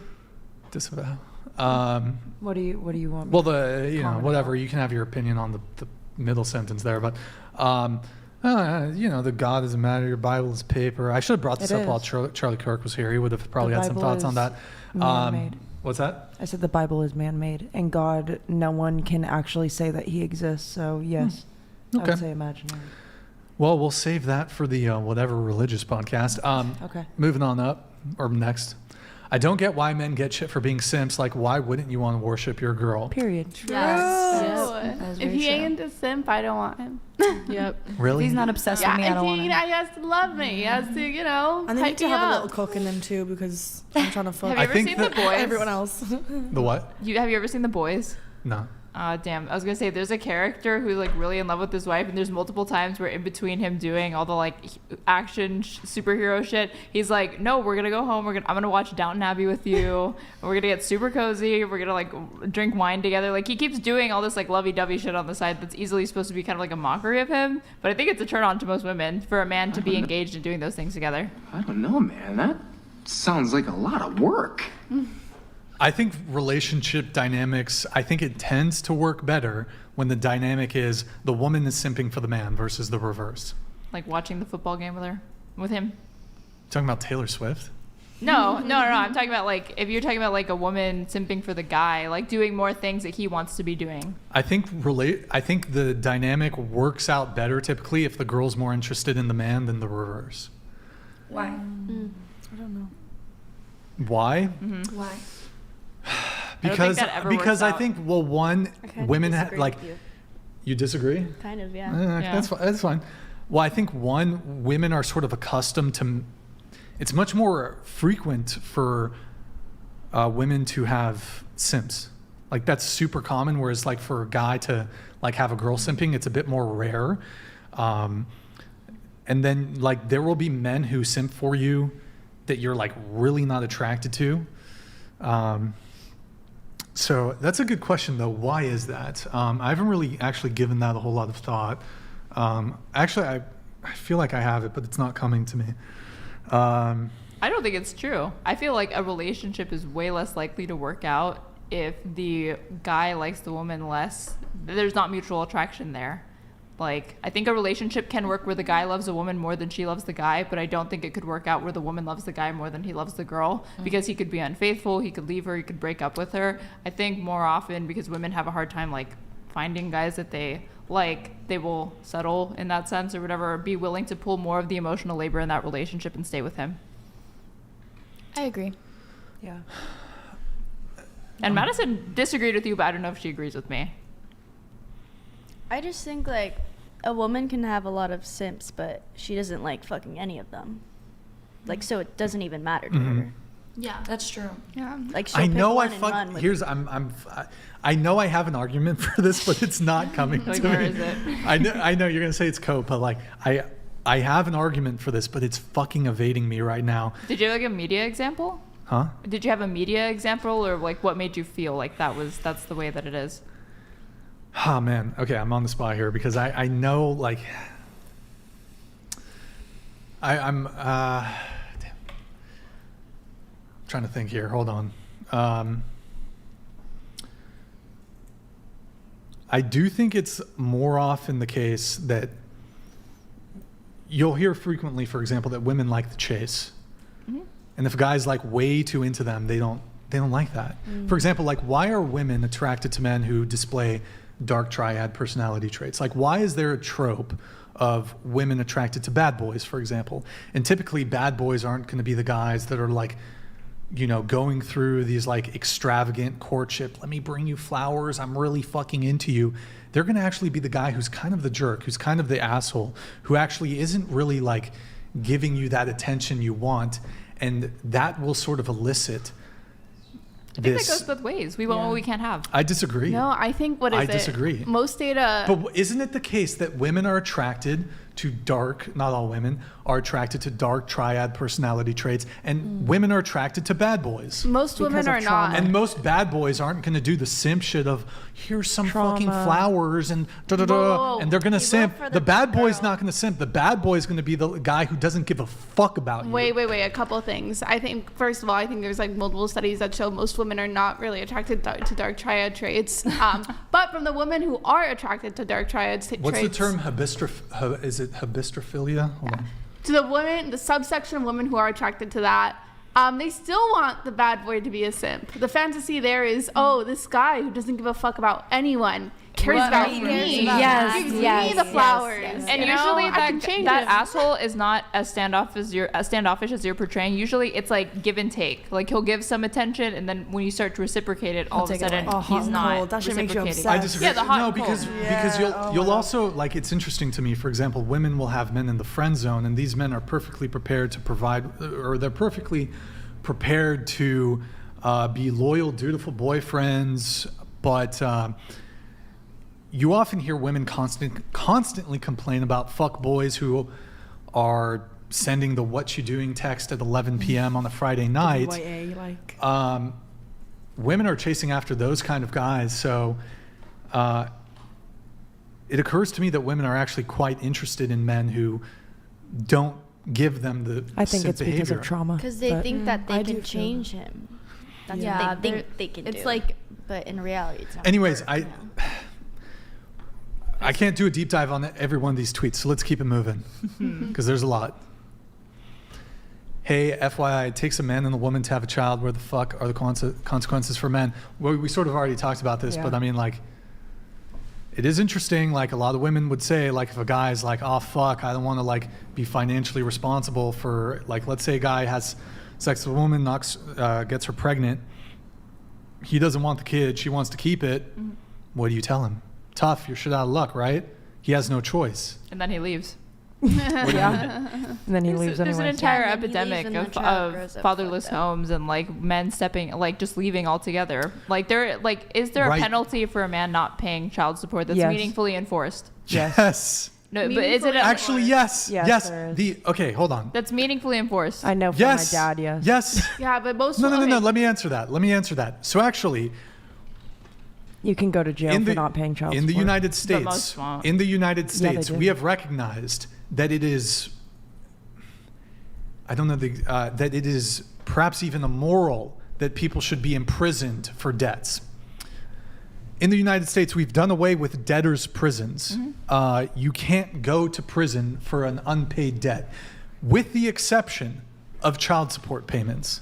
So yes, absolutely, if you get behind on your child support payments, absolutely, you will be sent to, I don't know if it's, you get hit up with contempt, but you will be sent to jail for not paying child if you support. don't pay child most support. men But who will don't- you be? No. Most men who are not paying child support No, look don't it end up. up in jail. Ryan, do you really think that the majority of men who fail to pay child support are getting the jail penalty, or are they getting a slightly smaller penalty? I- How many people Are what? incarcerated in the U.S. Yes. for non-payment? Sure. If one only considers the substantial cost of incarceration, it becomes a very expensive.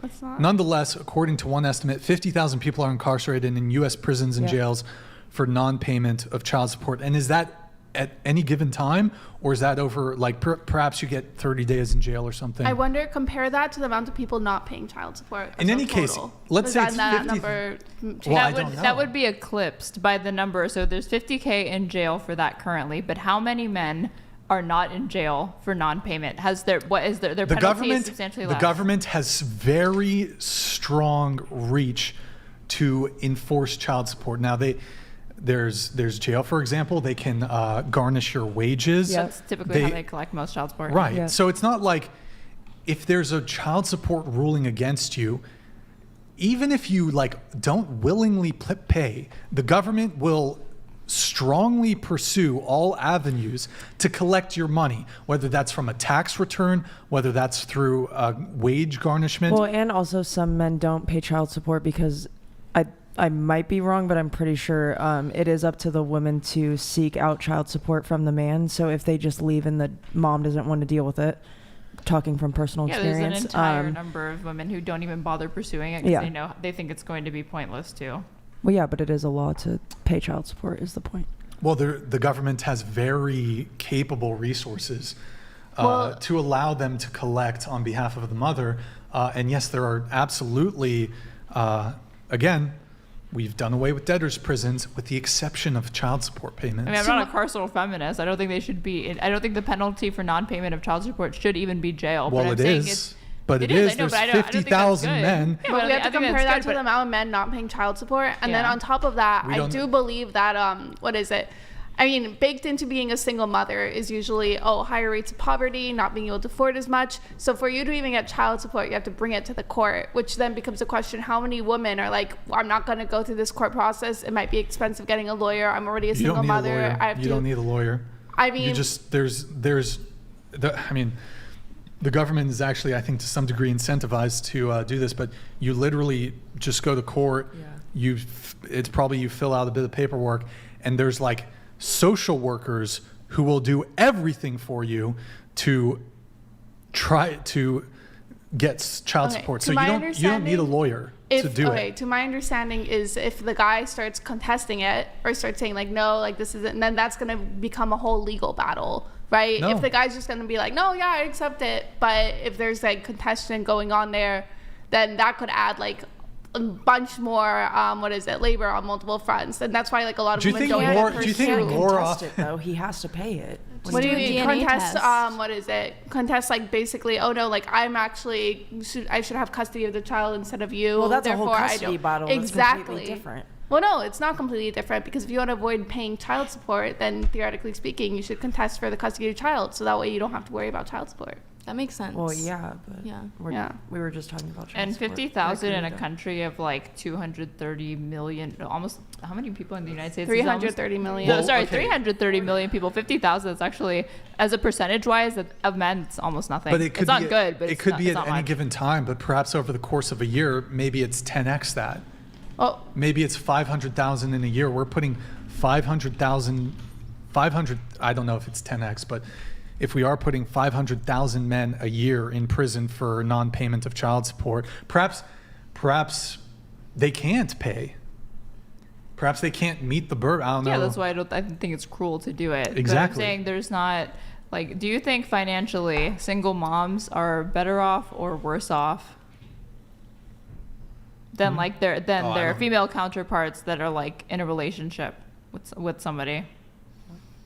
Are single moms better off than single dads? No, I'm talking about like. Wait, just for the interest of time, I know I'm gonna move on. Okay. But yeah, I'm just saying. Maybe here's my position. I just don't think, if you ask a lot of single moms, ask them, is it easy to get access to your child support from the father of your child? A lot of them will say no, it's not very easy. And if they don't, it's like, oh, well, he could go to jail or whatever. It's like, that ain't happened to my baby daddy. Mm-hmm. Sure. Look, I just think, I think what would be fair in the states where abortion is legal, I think men ought to have legal paternal surrender where they can opt out of child support. I agree. I agree. I think that's better.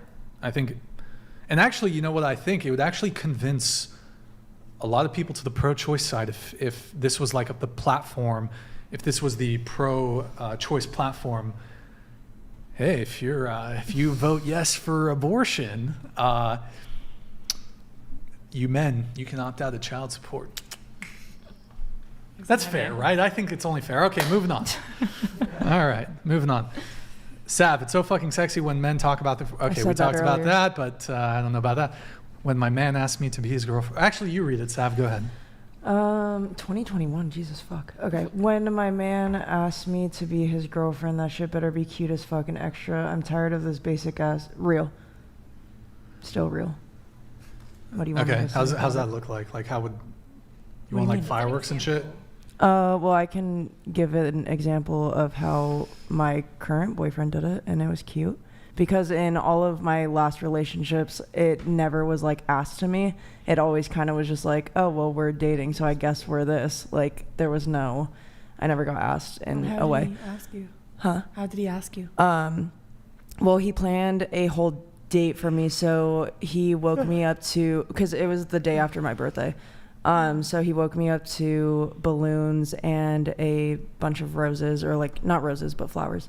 And then he was like, get ready, we're gonna go places, whatever. Fast forward, we went to Santa Monica, walked to the end of the pier. He had like in the bag that he gave me at the beginning of the day, it had a bunch of candy on top, and then at the bottom it was, well, because my ears are stretched, so he gave me like a pair of plugs, and at the bottom, like underneath the plugs, it had like a note, and it said, will you be my girlfriend?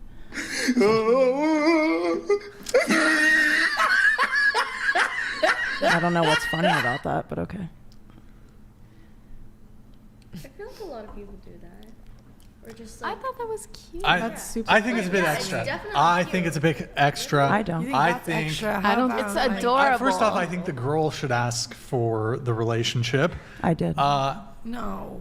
I think the girl should ask. That should be an overture Why is from that? the girl side. But if you're the guy and you are, I don't get what was gonna funny ask, about that though. I don't know what cued the you should just laughter. be like, it should be like the most casual, like aloof sort of. I disagree. Almost, it should be flippant. Getting into it should a- just be like, No, because committing to someone and getting in a relationship with someone. he's not being serious. He's baiting. What? That's. It's a bait. What do you mean? See it? I see the bait. What's the bait? You're baiting for an argument. No, I just think, Maybe first you off, can I like think the whatever you girl, want. I just think the it's girl cute, should go for it. I think the girl should go for it, but I did ask. We both. the girl should definitely go for it. But if you are gonna ask, it should just be like, I guess you can be my girlfriend. I guess. I would run away. I'd Too say afraid to be goodbye. Okay, next tweet. You know what? Next Before we tweet. just move on, my ex, he asked me to be his girlfriend with a painting. Imagine that. That's really so cute. beautiful. If you think that's extra, we did like a painting date, and we were both painting, but we couldn't see what we were doing. And then his was the whole thing. But then I broke up with him anyways, so. I'm just like anti-romance, basically. So whatever. Go ahead. It was a little bit cringy, but it was cute. Men continue to show every day We why they did- don't deserve to live. Sav. We literally went over this Rude. on the last time I was on this show. so. Rude. Do Next. you want to walk this back, Sav? I feel like this is a little man-hating. Okay, It's a little man-hating. that's fine. That's fine. Miss Sandria's alive and well in 2024. Okay, next. Go ahead. Okay, we got Tina here. Waking my man up with a BJ while you simps beg for my attention. I don't know why. Okay, next. True. Yep. Time to get up and do what I do best. Humiliate white boys. Wait, what's up?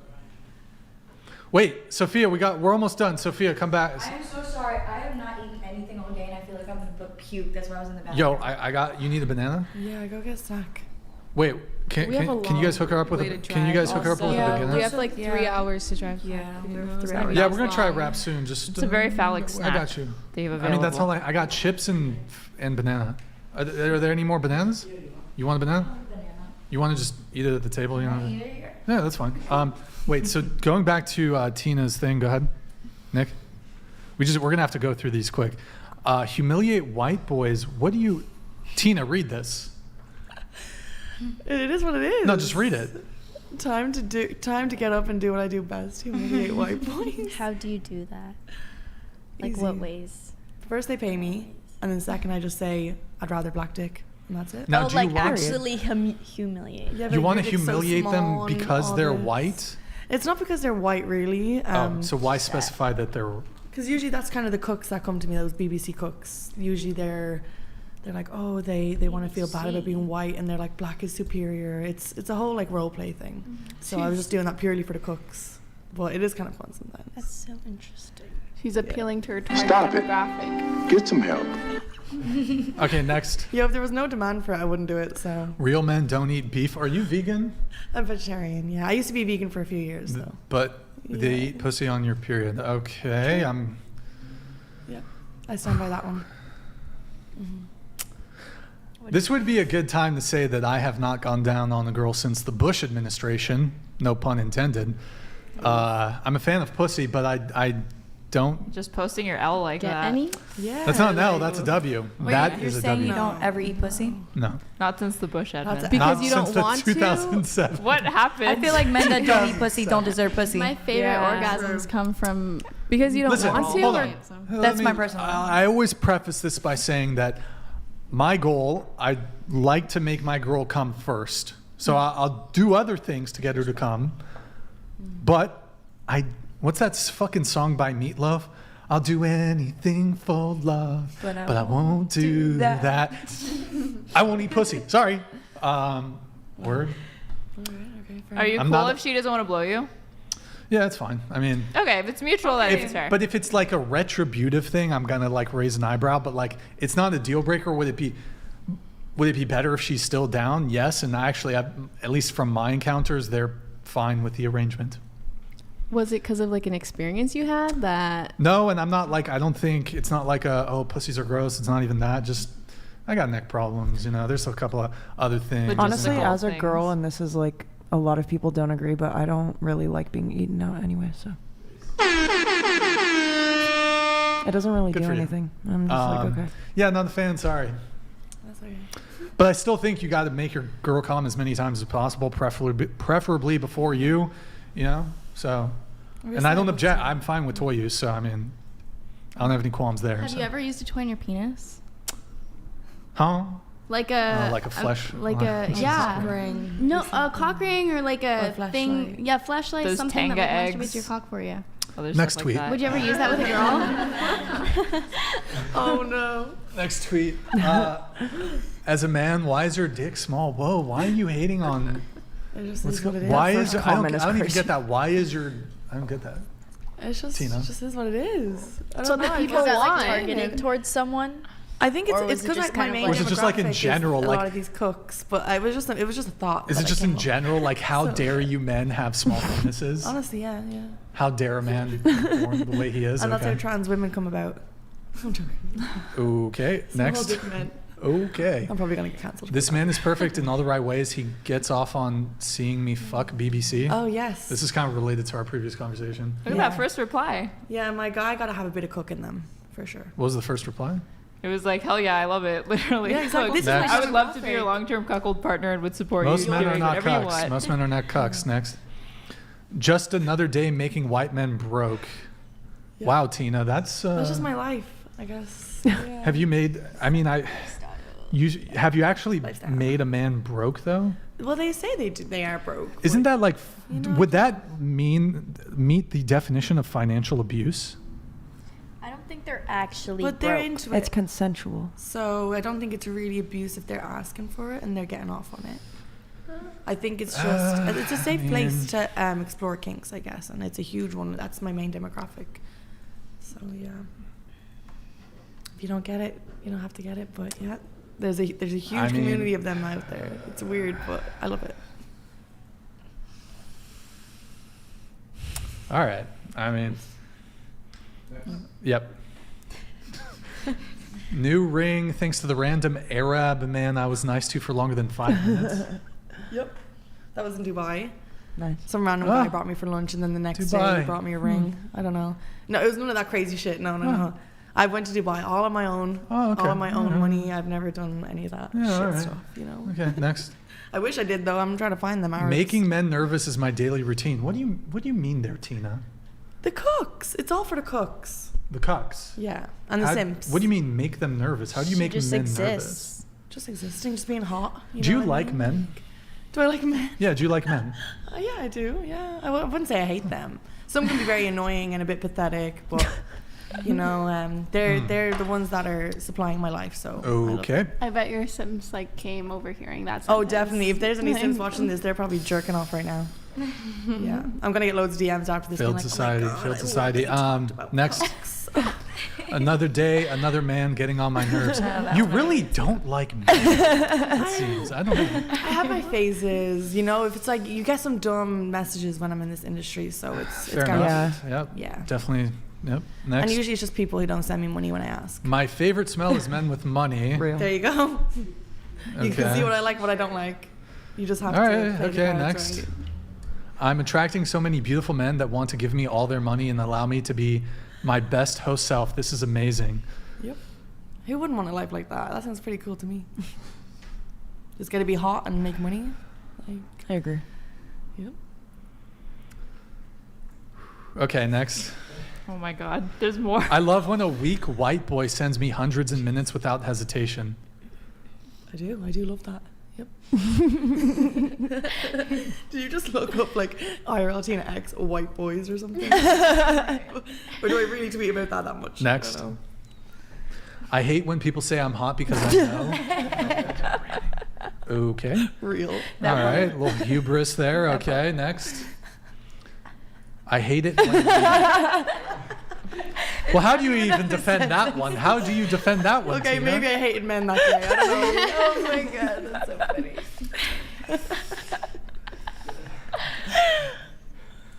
It's interesting that we're laughing about this because I feel like if there were like misogynistic tweets like this, If there people would lose were, their fucking minds. you think there are misogynistic Andrew tweets Tate. with Oh, like absolutely. thousands of likes right now? It's not hypothetical. Sure, men nowadays they tweet about that and they get a podcast. Real. What do you mean? It's hypothetical misogyny. Get the fuck out of here. You know, there's entire accounts dedicated to nothing but this. Oh, well, sure. Like the there's- one, there's you saw misogynists. that clip of Satan Sinner, like going off on that chick on the show, right? That one went viral, and it was like he fucking spit some knowledge to this fucking whore right to her face. It's like, yeah, it exists. It's there, and it's getting lots of engagement. It's on both sides. Well, in terms of what I think is mainstream acceptable, it occurs to me that it seems like it's more acceptable to be misandrous than it is to be misogynistic. Probably. Why do you think that is? Why do I think that is? Well, I mean, it certainly counters this narrative that there's a patriarchy.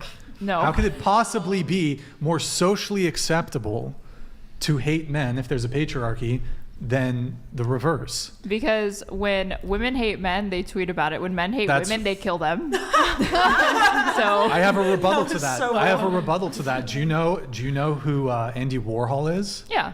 Do you know what happened to him? No. He was murdered by a feminist. Really? Yes. Valerie Oh wait, yeah. I did. Valerie I don't think it was a Solanas. feminist. She I wrote think the it was- Scum Manifesto, which is sometimes taught in feminist. I don't want to like straw man feminism, but I do believe the Scum Manifesto is like studied under in some. When did this feminist. happen? I believe this was in the 60s or 70s. Ooh, you got an example from like the last 5 years, Brian? Come on. I don't doubt that. Like I can think of another example that was recently I heard in the news. There was a woman who she was in a marijuana-induced psychosis, and she stabbed her boyfriend to death, and she got off on manslaughter with 100 hours of community service. Now, I think that's certainly a case of female privilege. Do you think a man who murdered his girlfriend and blamed it on marijuana-induced psychosis would get off with community service? Yes. Well, I because don't think there was so. a case I don't think so. There was a case in the United States where a man he claimed that he was sleepwalking when he killed his girlfriend, and he got off. Are you talking There was- about the South African I think it was Sartorius? I don't believe There's that a it was in case South Africa. There I know was a that there case in one in South Africa Canada. where he killed his girlfriend, but he thought she was a home intruder, and he got off. I don't know. There was but- also one in Canada where a guy claimed the same defense, but he was high on bath salts, and he claimed automatism, which is when you literally become so high you fail to know the difference between right and wrong because of a drug-induced like psychosis. If you make comparisons for violent crime and even sexual crimes, for example, when, like, for example, a woman, just being considered of YouTube TOS here, if a woman essays, like you hear often stories of high school teachers. Yeah, that's gross. Absolutely. They tend to have lighter sentences than like their male counterparts, like male high school teachers who essay, or it's not, even if it's, statutory, whatever. Yeah, it's not taken as seriously. Yeah. It's not taken as seriously. And same, I would argue, same with if there's like a murder too. I would say, wait. Generally speaking, men get much harsher prison sentences than women if you control for various things. Who do you But, think gets killed more often by their intimate partner, men or women? It's Who more often? Yeah. Well, I have When heard, it comes to their partner, who's more likely to get killed by them, men or women? women. I do think it's probably women, but I think actually if you look at the rates of, I forgot if it's both Battery? direction, Oh. if it's both direction domestic violence, the rates are actually similar. Or I don't know if it's one directional where it's just the woman abusing the man and just the man abusing the woman. It's actually the same. And actually something that is interesting to me, if we remove heterosexuality from this and we look just at gay couples, so two men. Oh no, but that's No, more hold on. complicated. If we look at gay couples, where it's two men, right? Apparently men are very violent. The domestic violence rate is half that in gay couples versus lesbian couples. When there's two women, why is it that when two women are in a romantic relationship, they're more likely to be violent towards each other than when it's two men? Explain that to me. Yeah, okay, sure.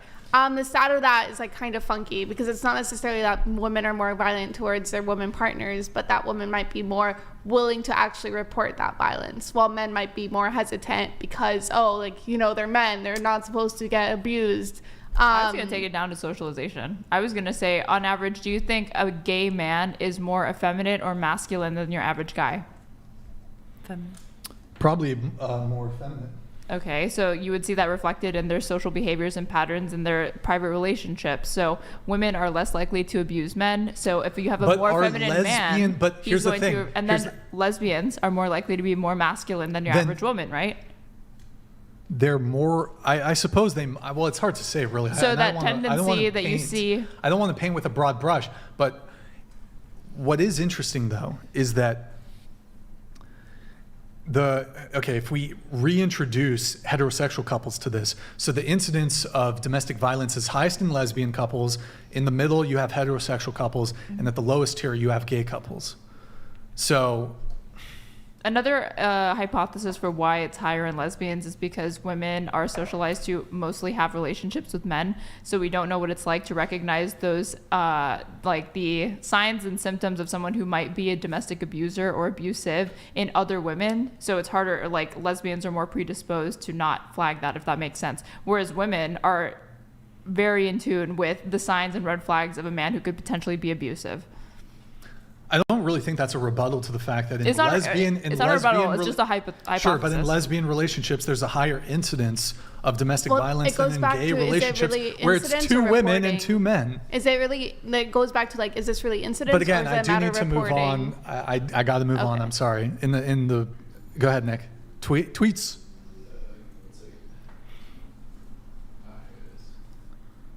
No more.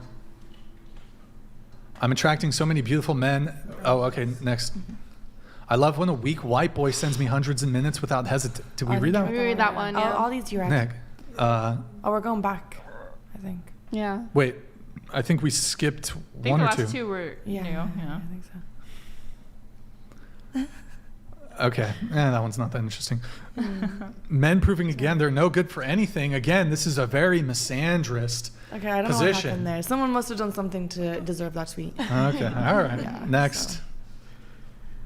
Oh, this is okay. We don't have time for that. Is that all the tweets? That was so many. Yeah, I think that's all the tweets. Okay, I'm gonna finish my. I'm gonna finish all my pre-show notes, and then we're gonna try to wrap up here pretty soon. Okay, so let me see. We got. Oh, okay. Let's pull up the Stifler one. Here, I'll do that. Stifler, ask everyone to rate their looks on a scale of 1 to 10. We're gonna start with you, Sophia. Go ahead. How I look? If you were name 10 books. I knew you wanted to say that. How do you rate? What's your self-assessment of your physical attractiveness on a scale of 1 to 10? 9. Okay. You already know. 10.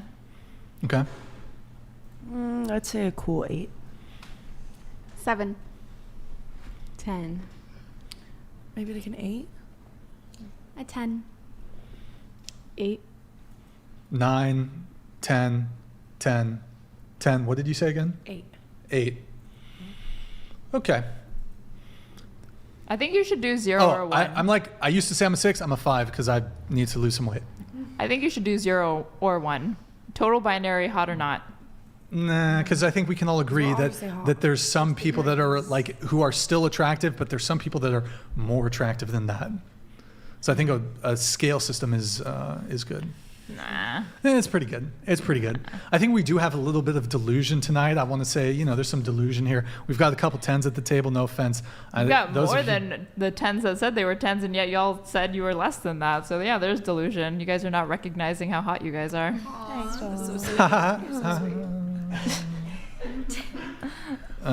Okay. All right, Erin. All right. You can think it's delusion, but I also think beauty is in the eye of the beholder. So I personally think I'm a 10. She thinks she's a 10. I think she's a 10. But if you don't think I'm a 10, I don't blame you. I could not be your type. There could be another girl that I think is I'll go even less attractive, but you could think she's a 10, and I could think she's more of a 7, I don't think that you're unattractive, but I don't think you're a 10. And that's your opinion. I'm not saying that oh, that's a fucking own. I'm just saying that descriptively, trying to be as objective. Exactly. Thank you, Erin. Appreciate it. Thank you for that. Thank you. I think so, man. Yeah, and I respect that because again, 100, and I love you for that. But again, that's you and your views. But I mean, personally, I think I'm a 10. That's okay. It. Period. I said 9 because I want to gain more weight, and I feel like I'll be more confident after I do. That's just a personal thing. It's a personal goal, achievement. What do you rate yourself? Oh, I said it. I'm, you said. What I'm like a 5 right now. I gotta lose a bit of weight. I got a dad bod. According to that poll, you're already you're number 1, baby. Yeah, but I mean, that's not a W because it's fucking. It's graded on a curve. 3.4 out of 7. That's would put me at a 5 out on the 10 scale. Okay, there you go. But I think I've got a. Wait, did you make that change based off that? No. Okay. No, I internal. I used to say 6, but I've downgraded to a 5 because I used to say 7. One time you said 7. No, I said 6.9 on a good day. That was my okay. I rounded up. Quip or whatever. But sorry, ladies. Some of you said 10. I'm sorry, y'all are. I've been humbled. No 10s here. No 10s here. Is that what celebrity would you say is a 10 then? Emrata? I feel like. I mean, Kristen Kruick. She's in her late 30s or even 40s now. Young Kristen Kruick. Who's this? She's on Smallville. I give her a solid 9. She's a solid 9. Only Superman actress I know is Terry Hatcher. She's pretty fine. I don't think you'd say she's. I'm trying to think of a girl who's exceptionally attractive that I can just off the top of my head. Fox. We don't have to pull. Megan Fox. For sure, she's a 10. But yeah, I mean, come on, you guys are a bit delusional. That's what you think, though. I mean, got it. Earlier, you spent 10 minutes being no name calling. I could say you're. Never mind. That I'm delusional. I could say you're delusional. Yeah, maybe also. You think I'm less than a 5. I mean, that's totally fine. Exactly. But it's I'm not upset by it, but it's quite literally delusional. If you think you're on, if you rate yourself a 10, you just don't have a tenuous. You have a tenuous grasp on reality. Maybe you're a 10 in delusion. I don't know. I think I'm a 10 of 10. My boyfriend thinks I'm 10 of 10. Is he delusional also? Yep. Or do you think it's a boyfriend's responsibility to hype you up? No, to hype you up. I mean, why are all these people subscribing to our OS if they don't think that we're a 10 out of 10? Real. Why would a guy settle for anything less than let me a 10 answer of that 10? question. Do you think a guy needs to think that you're a 10 in order to subscribe? Pretty much. To your OnlyFans? If they have to be attracted to you. If you are paying me hundreds of dollars to look at me, you have to. I mean, your hard-earned money. That you're thinking that I'm at least a 10. I mean, I could think of something here that. Do you what really if a guy think has a kink for average looking? Oh my god, the cove, the fucking cove. Come on. You guys do have that. If a guy is spending his hard-earned money towards an OnlyFans model and hundreds, thousands, clearly he thinks you're a fucking 10 of 10. I'm not sure about. I think you can. He's spending thousands on 6 of 10s. Really? Yeah. Sure. When he could be spending it on anyone. Sure. Yeah. He could just find an average woman in real life if that was what he was into. Yep. I mean, you could find someone attractive and want to be a fucking simp and they still not view them as a 10. You should do a panel of OnlyFans consumers, not girls, one day. Could be interesting. Oh, we got a chat here from Jay Butler. We have, let me see. Oh, we have two. Four Eyes over here thinking she's a 10, looking. Okay, come on. I'm not going to say Looking that. like a cheap escort with her jelly rolls around her stomach, flopping all over the studio. Genital herpes has ruined your brain and metabolism. Based. God damn. You are totally a 10. Yeah. You're obsessed. All right. Be nice, guys. Be nice. Jesus. All right. Bender the offender. It's going to give me an eating disorder. Sartain has a good example of the woman needing to be more attracted to the guy. Eva Mendes said she never wanted kids. Then she met Ryan Gosling. She then said, I want his babies. No. Word? It's not. Okay. It just takes the right guy, I guess. And then you're like, yep, I will get married. I'll do everything. Word. Okay, let me finish on my notes here. We did that. We have, what do we have from Sophia? Oh, we did the name 10 books. I was curious. What's everybody's type? What kind of guys do you like? You already know. Tall, nerdy dudes. Okay. I like my guy. Same. Yeah. Actually, big here, let me. black cock. Wait, actually? Well, I would say I actually do have a preference for black guys. Okay, that's fine. But I also have a type that's like the skinny white boy with painted nails, long hair, Same. tattoos. Emo boys. It's either one or the other. It's either Jack Slayer or like a Machine Gun Kelly. Like, Yeah. I And have Jack a Slayer soft was the spot guy in for the emo photo with boys Molly, for sure. friend who Emo doesn't know. boys. Yeah, Who there's doesn't something love about emo them. I love emo boys. So for the pre-show notes, Added. both Sophia and you said that you kind of answered it together. You said you're semi-liberal but also traditional. Me? You guys answered that Traditional? together though, so I don't know who that. Like cook and clean traditional, you mean? Like for a woman to Well, do you? that? Okay, I'll ask you both individually. Do you consider yourself a traditional woman? No. Sophia, what about you? No. You said semi-liberal, also traditional. Perhaps maybe traditional in some but- ways, but I have my like values. Like I still like feel the way I feel about certain. I still feel the way I feel about certain things. Like what? I don't know. I guess how I grew up. I was taught a certain way, and as I grew older, I was, I guess, introduced. But like I learned different ways to look at things, so I'm very open-minded. That's Okay. why I can't really specify, like pick one thing.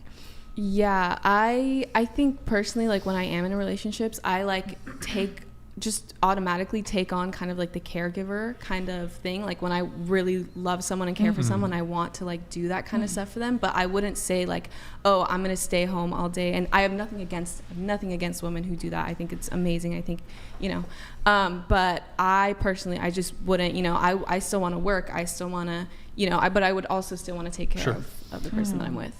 Okay. You guys also wrote here, you wanted to talk about dating bums and brokies that live off of you. Maybe you guys have some stories there. But you also said we don't think a man should be a provider fully. We like to go half and half. And then you also said, I think men lie too much about money nowadays. I don't know which one of you that was, but anything there? Yeah, so I don't know about Sophia. I've personally dated men who made a lot less money than me and who I had to not financially support, but paid for all the dates and stuff. I don't think just because of that I shouldn't be with someone, but I also do really, really like when guys pay for dates and make effort to go out of the way to like do stuff like that. Yeah, I met this guy. At the time, he wasn't, I guess, broke or unemployed, but he ended up getting unemployed, and I basically held him down, and he was unemployed for like a couple months, and he had like some issues too, and he broke his phone, and I gave him my second one, and he lived rent-free in my apartment, and I started paying everything, and it got to the point where like I felt like I was, I guess in a way, the man in the relationship. Like providing for him, and that's not for me. I like to be taken care of. I feel like there's things that I do for him, for the man, that Like I'm very nurturing. I feel like I'll be emotionally supportive and comforting, and I feel like I want to be financially taken care of too. Yeah, it has to be a good balance of both. You're 21, right? You're 21, right? Yes. The one you said you were in a 1-year relationship? Yes. How old was he? He was 2 years older than me, so now he's 23. And I mean, you do time- OnlyFans and stuff, and I know a lot of women on OnlyFans can be, very successful, make a lot of money. Do you think men within your age cohort are as capable? I mean, I don't know if you're willing to share how much money you make, but you said you wanted to be provided for and taken care of. I do think it's going to be a challenge for most men in your age cohort. And that's exactly why I'm single.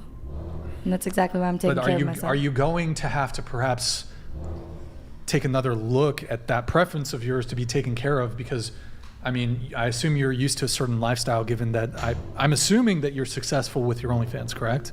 Yes. You do fairly well. Yes. I assume you're making 5 figures a month at least. Yes. Mid 5 figures? I don't want to get into it, but yeah, I'm comfortable. Well, I mean, I think one thing you're going to run into is there's not a lot of men who are going to be able to match you financially, given your success, because some of these OnlyFans girls can make a lot of money. Yeah. Maybe $50,000. Maybe you're making $50,000 a month. Very few men are making that much money. Yeah. Doesn't mean there's not men out there. But that's the thing. He can make less than me, but still make the effort. Put the effort in. Yeah. Like if you want to take me out to dinner, like I don't always have to. Just because I make more money, that means that he's gonna be like, okay, you handle everything. No, like here, I work for my money, and I want to still take care of you. Even though I know you have more than me. Oh, we have a great clip on this, Nick. I think we have it. It's the one that Otto played. It's the TikTok video where it's the guy interviewing the couple. And this is super related to this. Can you try to find it, Nick? I think I have it pulled up. If I don't, I'll help you find it. You just want a guy that spoils you once in a while. Yeah. I guess when I say I want to be financially taken care of, I'm talking about my husband. But like if I was dating somebody, and I wouldn't expect them to pay for my rent if I was dating them. But if I was married to them, I would love to live in the same house. This is interesting to me. I want your guys' reaction to this. Go ahead, Nick. How much money is in your guys' bank account? I got like 1,200. Like 70K? Yeah. 70K? What you mean 70K? What do you mean? My dad gave it to me.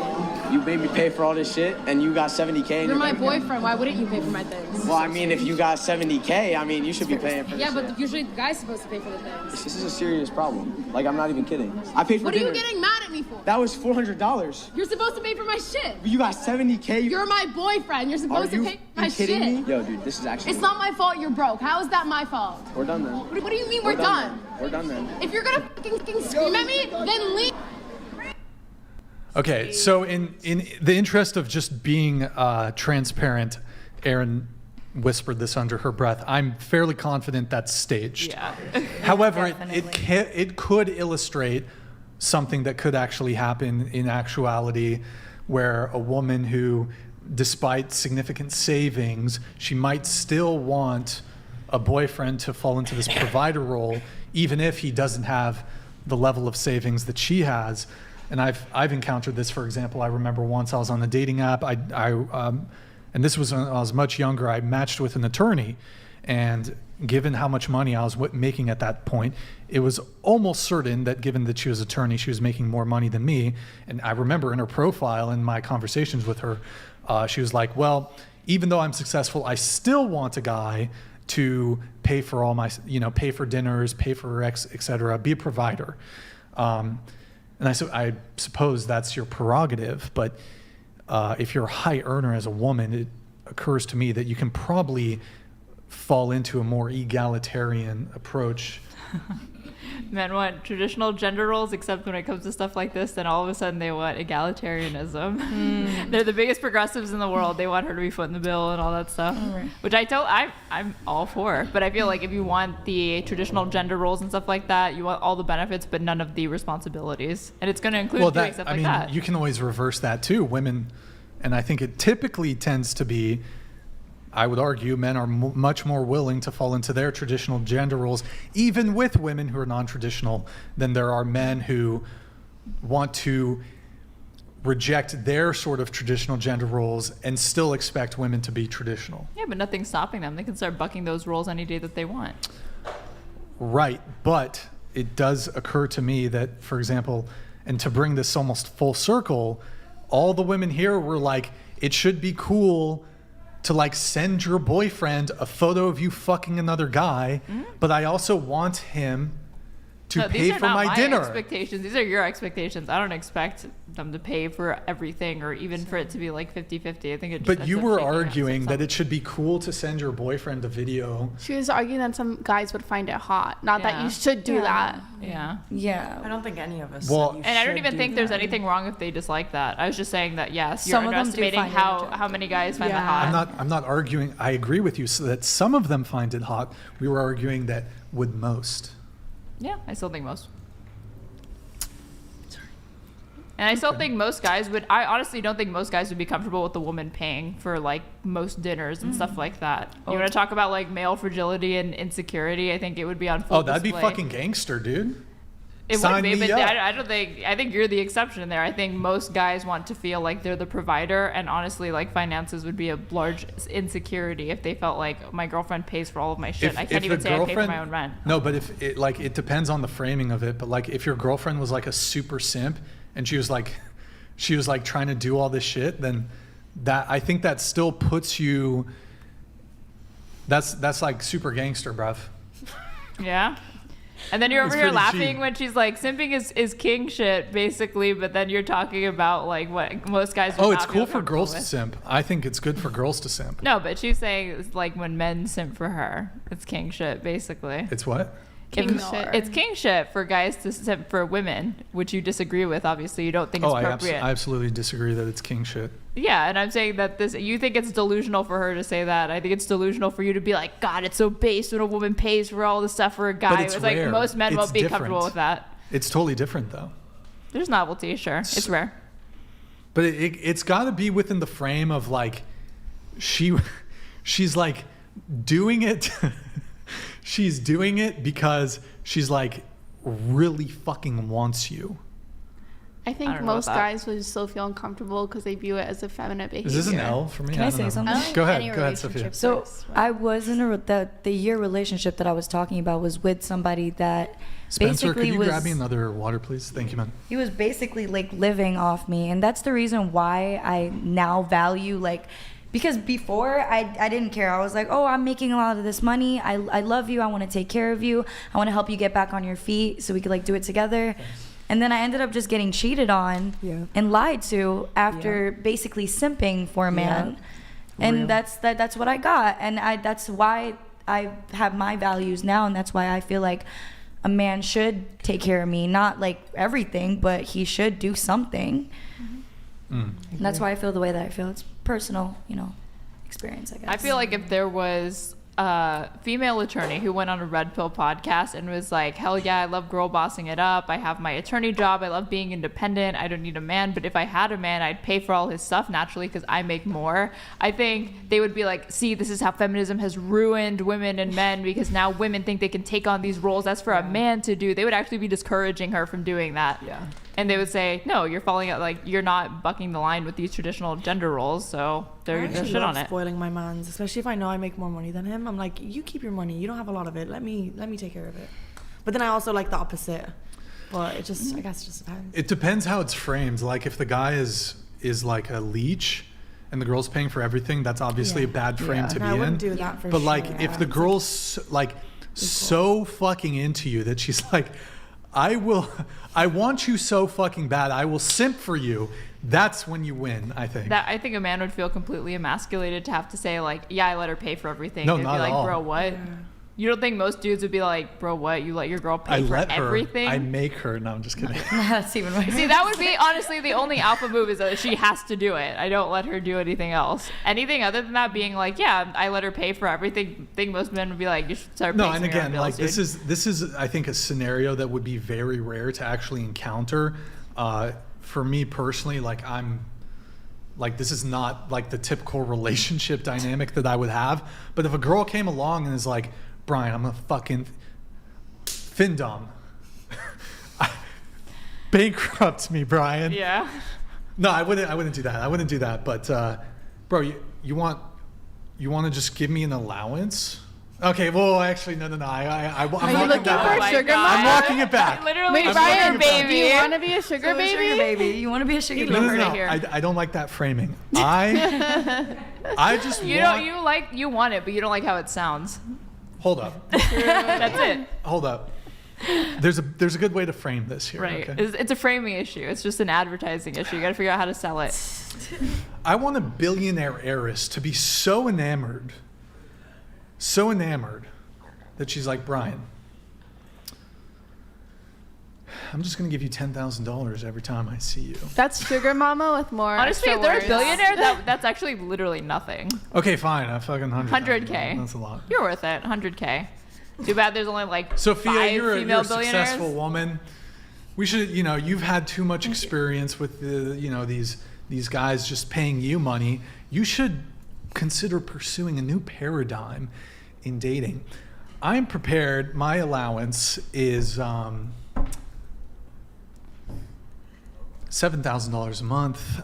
What if she wants you to go down on her? Like, you No, can get I'm it. sorry. It's not happening. Yeah. I can't do it. That's amazing. It's not happening, Not even Sophia. for 7K a month. Make it break it. That's It's not. It's not happening. What if she even treats 7K? those neck issues? She gets you top of the line medical treatment. You'll never have neck issues again. You just have to go down on her. Nope. Sorry. God damn. Standing his It's ground. almost like it was Like, I'm never standing about my the neck ground. issues.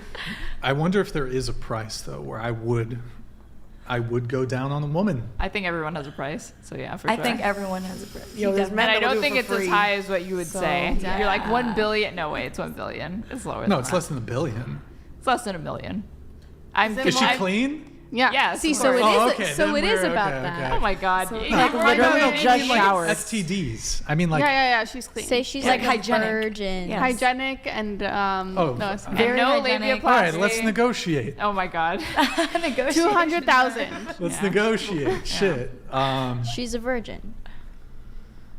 Under those circumstances, I'd be more interested. What if she has a labiaplasty? Is it going up again? It's not about the. I don't think that's the thing. No. So are you saying I'd be more willing to do it if she has a labiaplasty? No. I'm saying that you're Less willing you don't like labiaplasties clearly Yeah. with BLM, right? So if she had one, would that make your price go up for going down on her? No. No? I would probably enjoy it less though. Oh, okay. I would enjoy. Okay, god damn Are it. you Make the like slurp are noise you a guy again. who sucks on labias or some shit? No, I said I don't. No, but like, what do you do with the labia? Because like, obviously, I got mine chopped off, and now everything is so You much more did? comfortable. Yes, I wrote it in my You got a notes. labia? I am, yes. Oh, I thought I've you been s- waiting for this moment. I've been waiting to have this debate. Okay, we'll come. Okay. No, we have Let's to have talk it about- now. We're 6.5 hours in. We We're have to have it almost now. I'm dying. Wait, a hold little on. bit. Let me just check my notes here to make sure I'm not missing anything from. Wait, what were we talking about with Sophia? And Traditional. are you prepared, Sophia, to pay my allowance though? Seriously. She's already done that. Oh, I'm already done with that. I can't Oh, do that. okay. I can't go back to that. Word. Let's see. Okay, so I think we got those. Okay, we're going to Tina. We're going back to Tina. You want to talk? Okay, we'll talk about that. I have a few more things for you. Then we're gonna wrap. You had a labiaplasty. I did, yes. And it's something that I was thinking of since before I even had sex. I had one labia that was way longer than the other. It was actually causing me discomfort. And then I just kind of brushed it off because it's like, if someone's having sex with me, they love me, they're not going to care about my long labia. But then I started an OnlyFans, and then I got bothered by it because I have to keep hiding it and then like doing certain angles and stuff to make it look better. But yeah, so then I got it, and now the sensitivity is better, and I feel more confident. Like, I wouldn't be able to progress in my career if it wasn't for that. You got it for medical reasons. Yeah. And if it was like so long, that was like You're saying that you had discomfort, You do. And then even when you're like having sex with people, physical discomfort. and then people are sucking on your labia. Why do people do that? Why do people suck on the labia? It's so disgusting. Why? They think Wait, it's why your would clit or that? something. I don't know. What Probably thought it was your clit. They probably did. Probably. But now that it's gone, it's like my clit gets all the love. It's amazing. Oh. So that you actually had physical discomfort. I do hear about some people who do have I mean, actual Because discomfort. it would hang That's out like a the medical flaps on and rub exception. off of my underwear and stuff like that. Yeah, like it can be. And then it would go all like weird. Molly over here has an Audi, so Molly has an Audi. But yeah. And then I remember one of my Sure. videos got leaked, and my flap, it would be a weird color as well. Like it looked like a deformed fucking mushroom. And that's literally what people would slag me that on Reddit, being like, "What the fuck is that flap?" Well, I mean, so I'll time to start get off it by off. saying this. I think, look, there's certainly labia can be in different colors. There can be darkening of the labia. There can be asymmetry. For example, one side is, I think it sounded like you had some asymmetry, right? One of the lips was bigger than the other. I mean, I don't. One, there's this misconception that if a woman has had a lot of sexual partners, that means that she. That somehow it can. Affect That's the fake. labia. Yeah, it's very fake. I had a long you labia can be a before virgin and I have even- like a massive Audi. So there's no truth to, well, if she's had fucked a bunch of dudes, that means no. So there's that. I do think it's unfortunate that you did receive nasty comments. It is. I've certainly heard from a lot of women that they do receive some very nasty comments for their labia. You'll hear terms like beef curtains, beef flaps. Do you think they get them from men or women? They'll get it from men. Some women will even have experiences, and women too, though. Women will do it too, but and I think men maybe because they think that it means the girls had a lot of sexual partners that they think it's an indicator of promiscuity, but Deformity or something. yeah, but I have heard from a lot of women that they have heard nasty comments from men, which I think is wrong. They've heard nasty comments from partners, which is especially wrong. it's fucked up, Because, for right? example, to use a more wholesome example, if whether you're man or woman, if you, for example, if you make fun of somebody's laugh or makes fun of somebody's smile, that's the best way to ensure that they're not going to smile around you, that they're not going to laugh around you. And so I think you should certainly never bully someone for their smile or their laugh, because I think that. I heard this thing once where it said if someone can't change something in 5 seconds, don't comment on it. Yeah. That's a good You should, if you want a behavior to continue, you should always compliment it.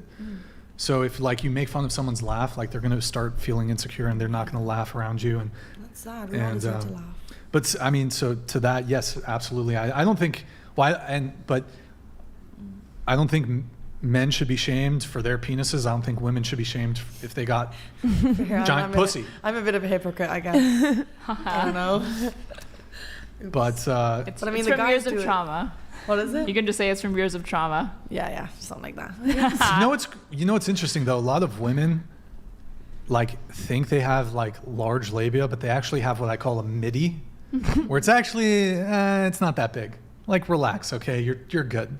You're fine. I feel like mine was quite big though, but I don't know. I mean, All to their own. Yeah. not to solicit this here. If you want, for purely research reasons, if you want, you could show me a before and after the show, and I'll tell you. I can tell you if you want. Okay, I actually can do it. Okay, Sure. well, I show mean, it. it's just You for can show me research after the show. purposes. Yeah. I've seen pussy before. It's all good. Yeah. I don't even see it as sexual. It's kind of just the before and after. It's interesting to see the magic that. I'm also Honestly, curious. everyone's right that those videos are on YouTube. They have videos of breast augmentations on YouTube and women Yeah. showing their breasts before and after. So I will It's good for research. I mean, I will say that yes, there are some women who if they have an Audi, there's physical discomfort. I suppose perhaps that might be medically indicated for surgery. Even then, I'm not sure because there's women.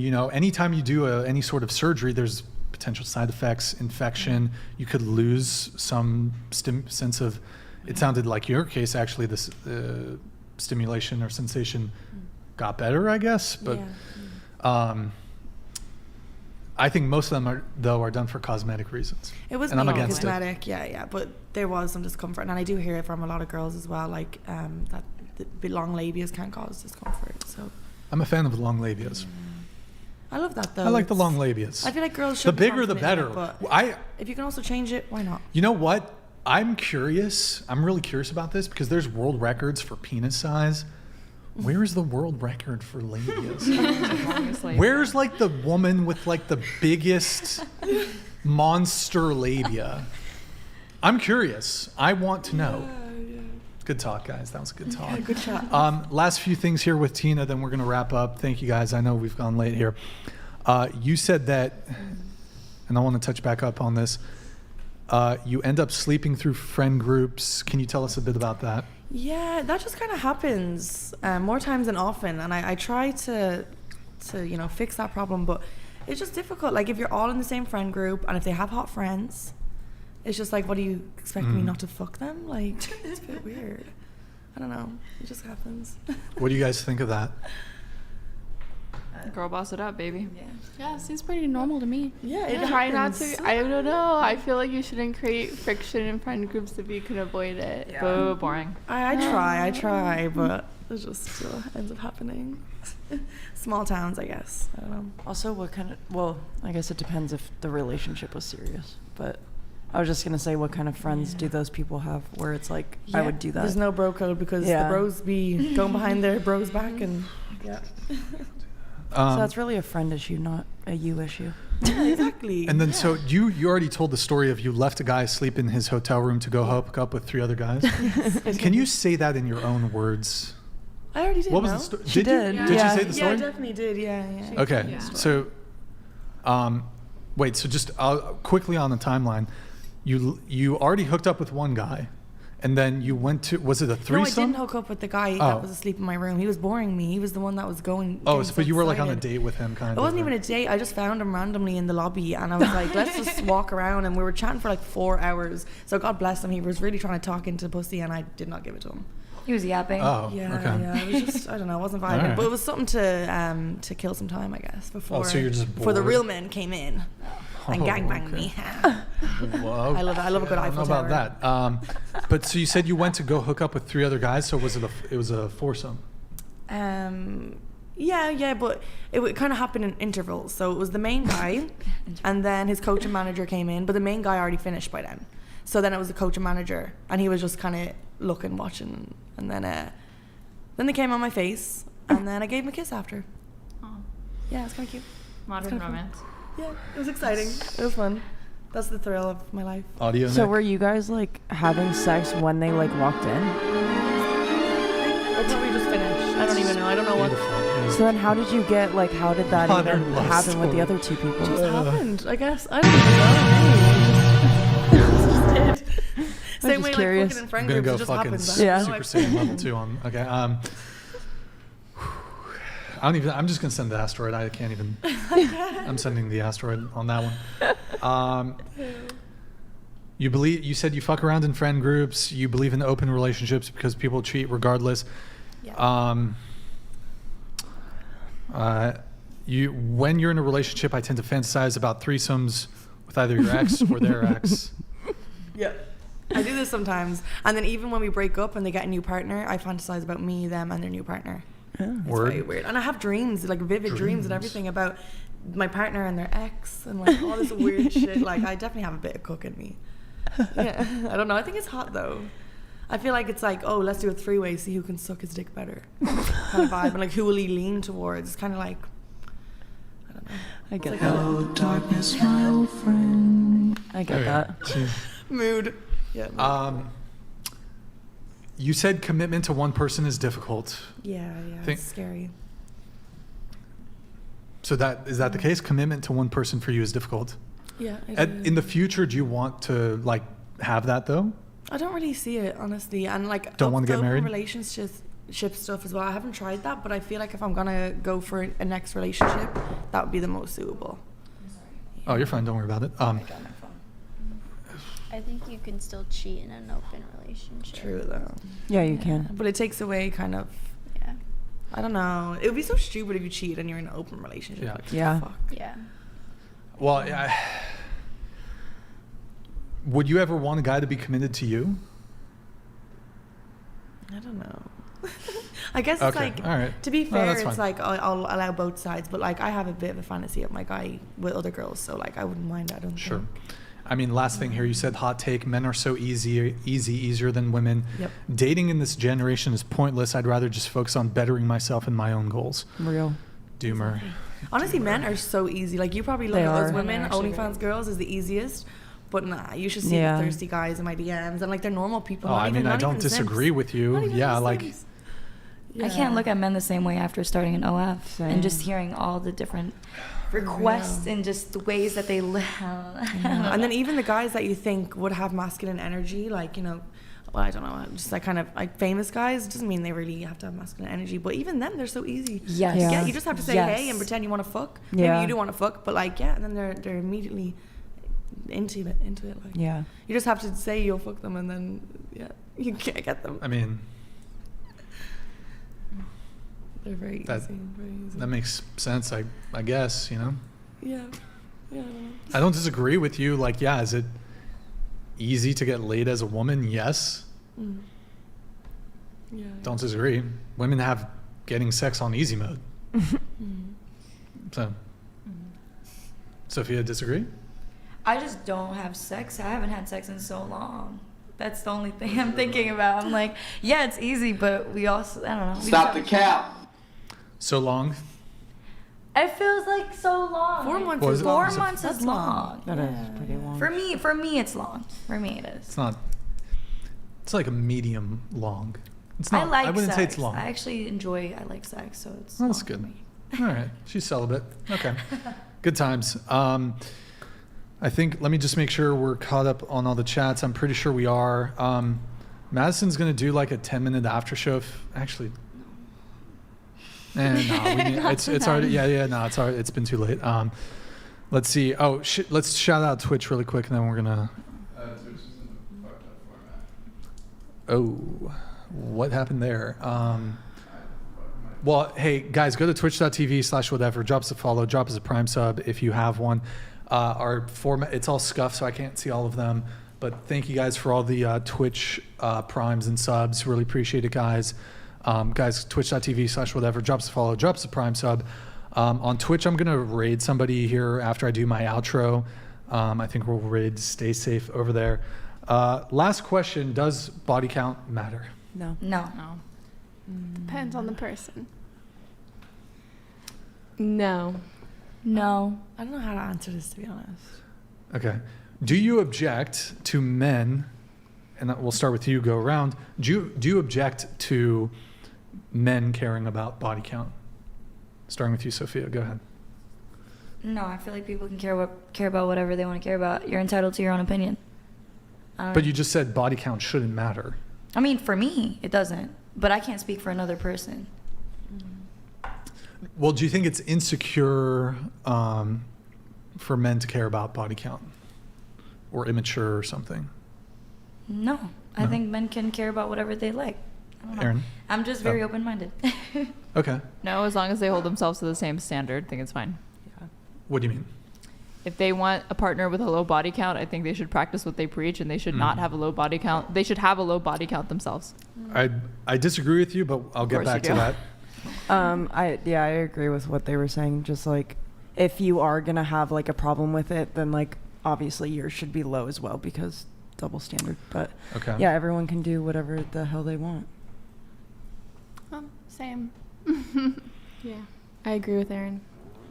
Well, if you can put it into your own words, what you said, same. What? Yeah, no, I think, what is it? Everybody's entitled to whatever standards they want and that they like. I do think that if you're somehow placing like an uneven standard and just believing that you should be able to be promiscuous while the other person has to be basically celibate, you're setting yourself up for failure. You're putting like an uneven burden by the start of the relationship, so it's going to be a bad foundation. You should just try to be consistent with, your beliefs on body count. Okay. What about you?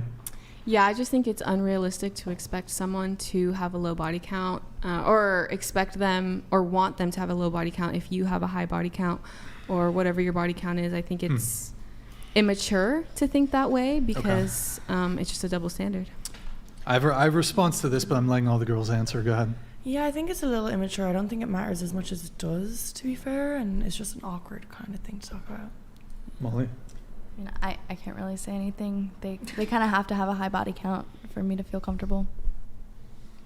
Okay. That's it. Madison? I don't object. Okay. I get it. Before I give my, actually, do I give my rebuttal first? Well, first I'm just going to ask, so some of you said, you know, body count doesn't matter, shouldn't matter.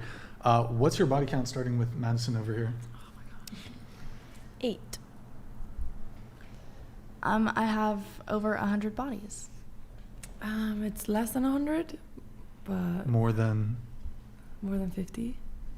Less than 100. do you have a, I do have a list. you got a list? Yeah, of course I have a list. Okay, so is it like just name? Is it like penis size? Is it like, what's the details? I should add honestly details, to be honest. Is it on your phone? It is on my phone. Can you over get here. your phone Oh my right God, you now? want me to scroll? Yeah, just, yeah. Jeez. Get And your so, phone. some of the names are like, I don't remember his name.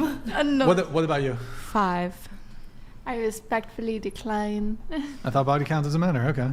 I have no idea, but I know it's less than 50. Okay. I don't count. Is it more than 40, you think? More than 40? Somewhere No. between 40 and 50? No. Somewhere between 30 and 50? 30 maybe, yeah. Okay. Not answering. I already told you guys earlier.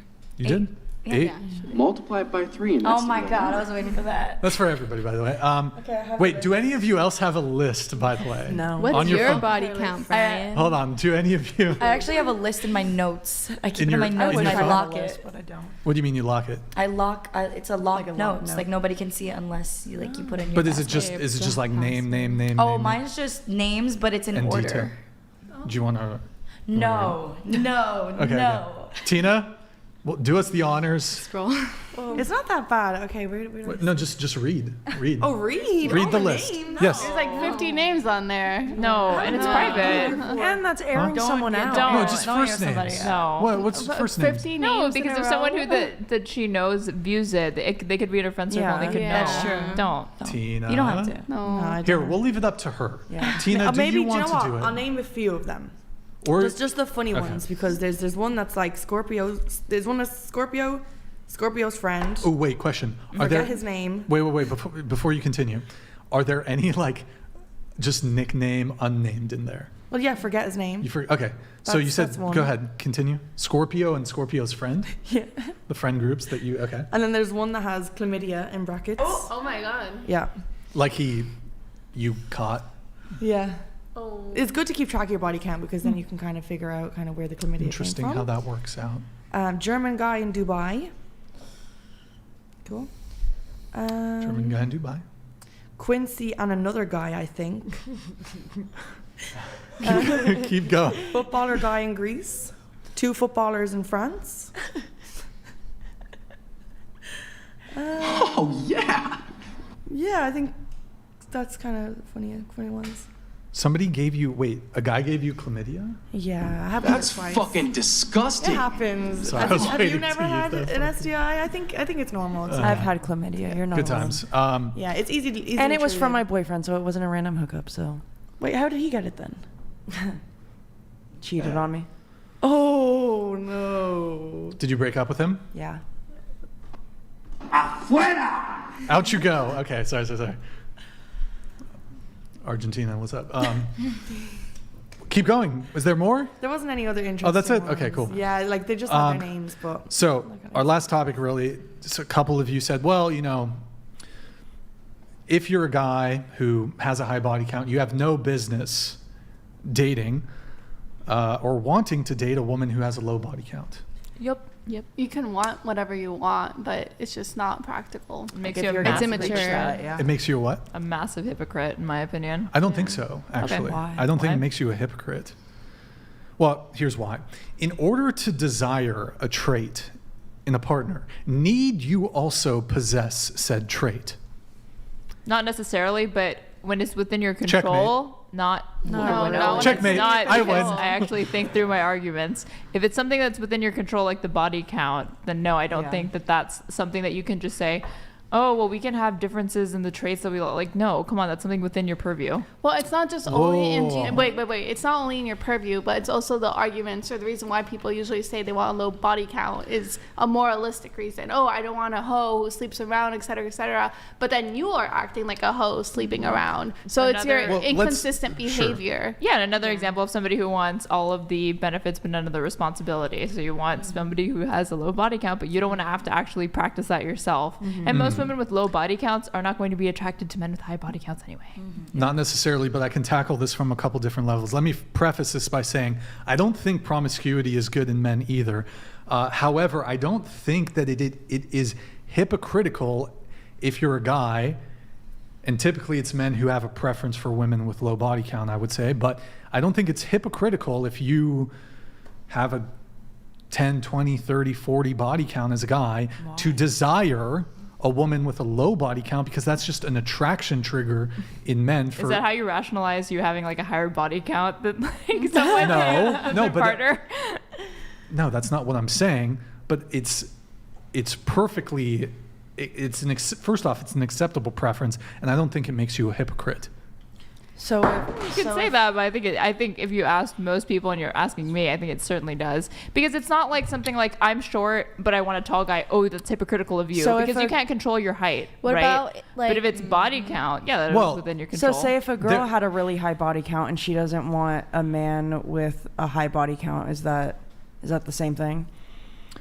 Or is it different because she's a woman? I'm basically flipping. Well, I would argue that there is a bit of a differential between men and women there, and Why? I think, Why? So why?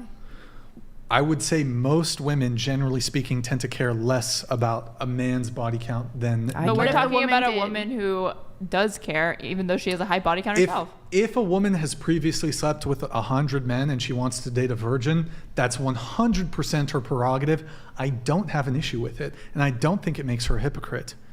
Okay. Now, do I think most women who have slept with 100 men, would they prefer to date a man who's a virgin? I don't think so. I personally would not want to be lectured about my body count by somebody who themselves has a high body count. If they were telling me, Aaron, how dare you have slept with like this many number of people, and I'm like, you have a body count of 50. What the fuck are you talking about? Yeah. Well, yeah, I would not want to hear it. Yeah, your argument is basically. Well, I haven't fully made my argument yet, but go ahead. My understanding is like, oh no, your argument is like, oh no, that's just what they're attracted to. But at least from what I've noticed, whenever guys talk about body count in general, there is a moralistic reason attached. Sure. So it's not just a simple, oh, I'm just attracted to this, that's how it be. It's no, I think that type of behavior is bad, but when I do it, that type of behavior is suddenly okay, which I don't think is consistent morally. Well, I mean, okay, so to further expand on my point of, in order to desire a trait in a partner, need you also possess said trait? I think we can all agree the answer to that is no. You need not possess a trait in order to desire. For example, and I know you went to the tall thing, and that's something that I've said before. However, there's much better examples. For example, a woman who wants. I often hear women say they like men who can make them laugh, who are funny. Need a woman be funny herself to desire that in a partner? And does it make her hypocritical if she's not funny to find funny men attractive? I don't think so. I don't think she's hypocritical if she wants a guy who's funny, but she is not funny herself.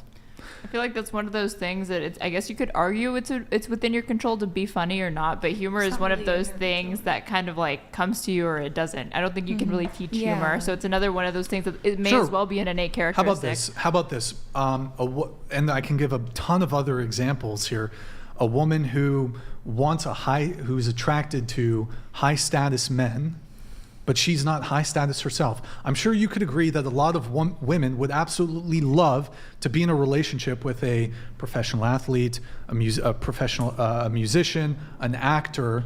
A lot of women have celebrity crushes, for example. I'm sure they would, do quite a bit to actually secure these men as partners. Whether they can or not, that's a different question.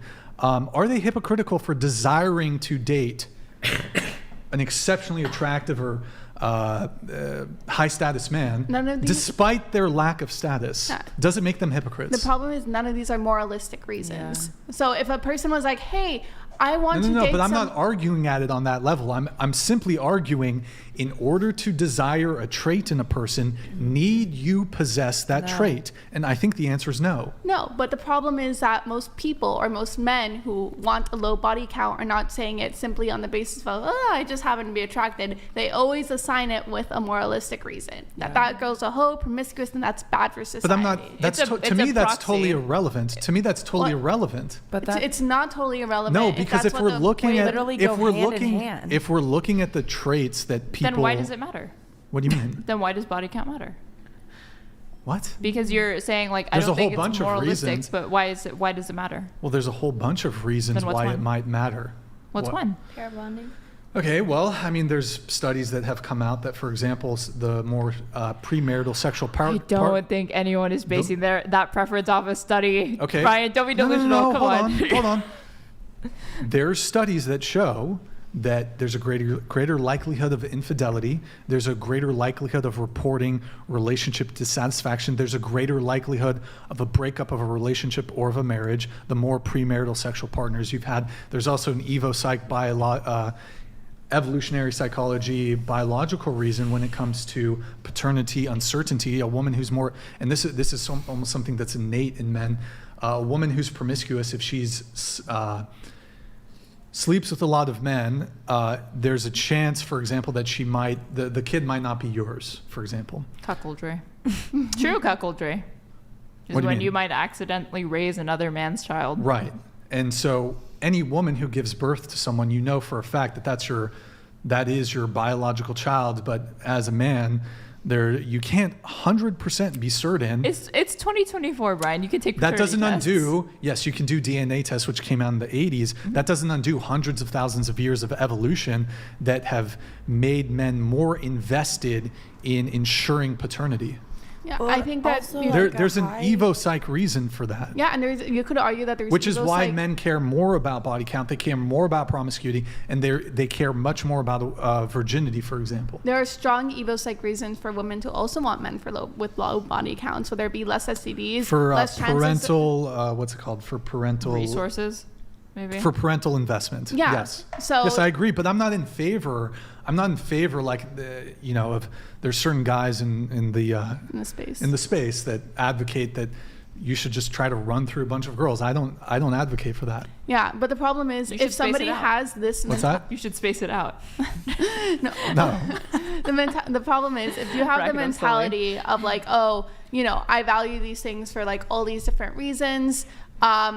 That's why I want to find a woman with low body count. Chances are she's also going to have those same values, right? For her own reasons, for wanting to have like parental security, et cetera, et cetera. So if you have that high body count and you're still looking for a woman with like low body count, chances are she's not going to be attracted to you. So but why is it only wrong? Why is it? It seems it's like the case that it's only wrong if a man wants a trait that he doesn't possess, but when women want a guy who's funny but she's not funny, hold on, let me just finish. Hold on, let me just finish. He doesn't have to stick his dick in everything that he wants Hold on.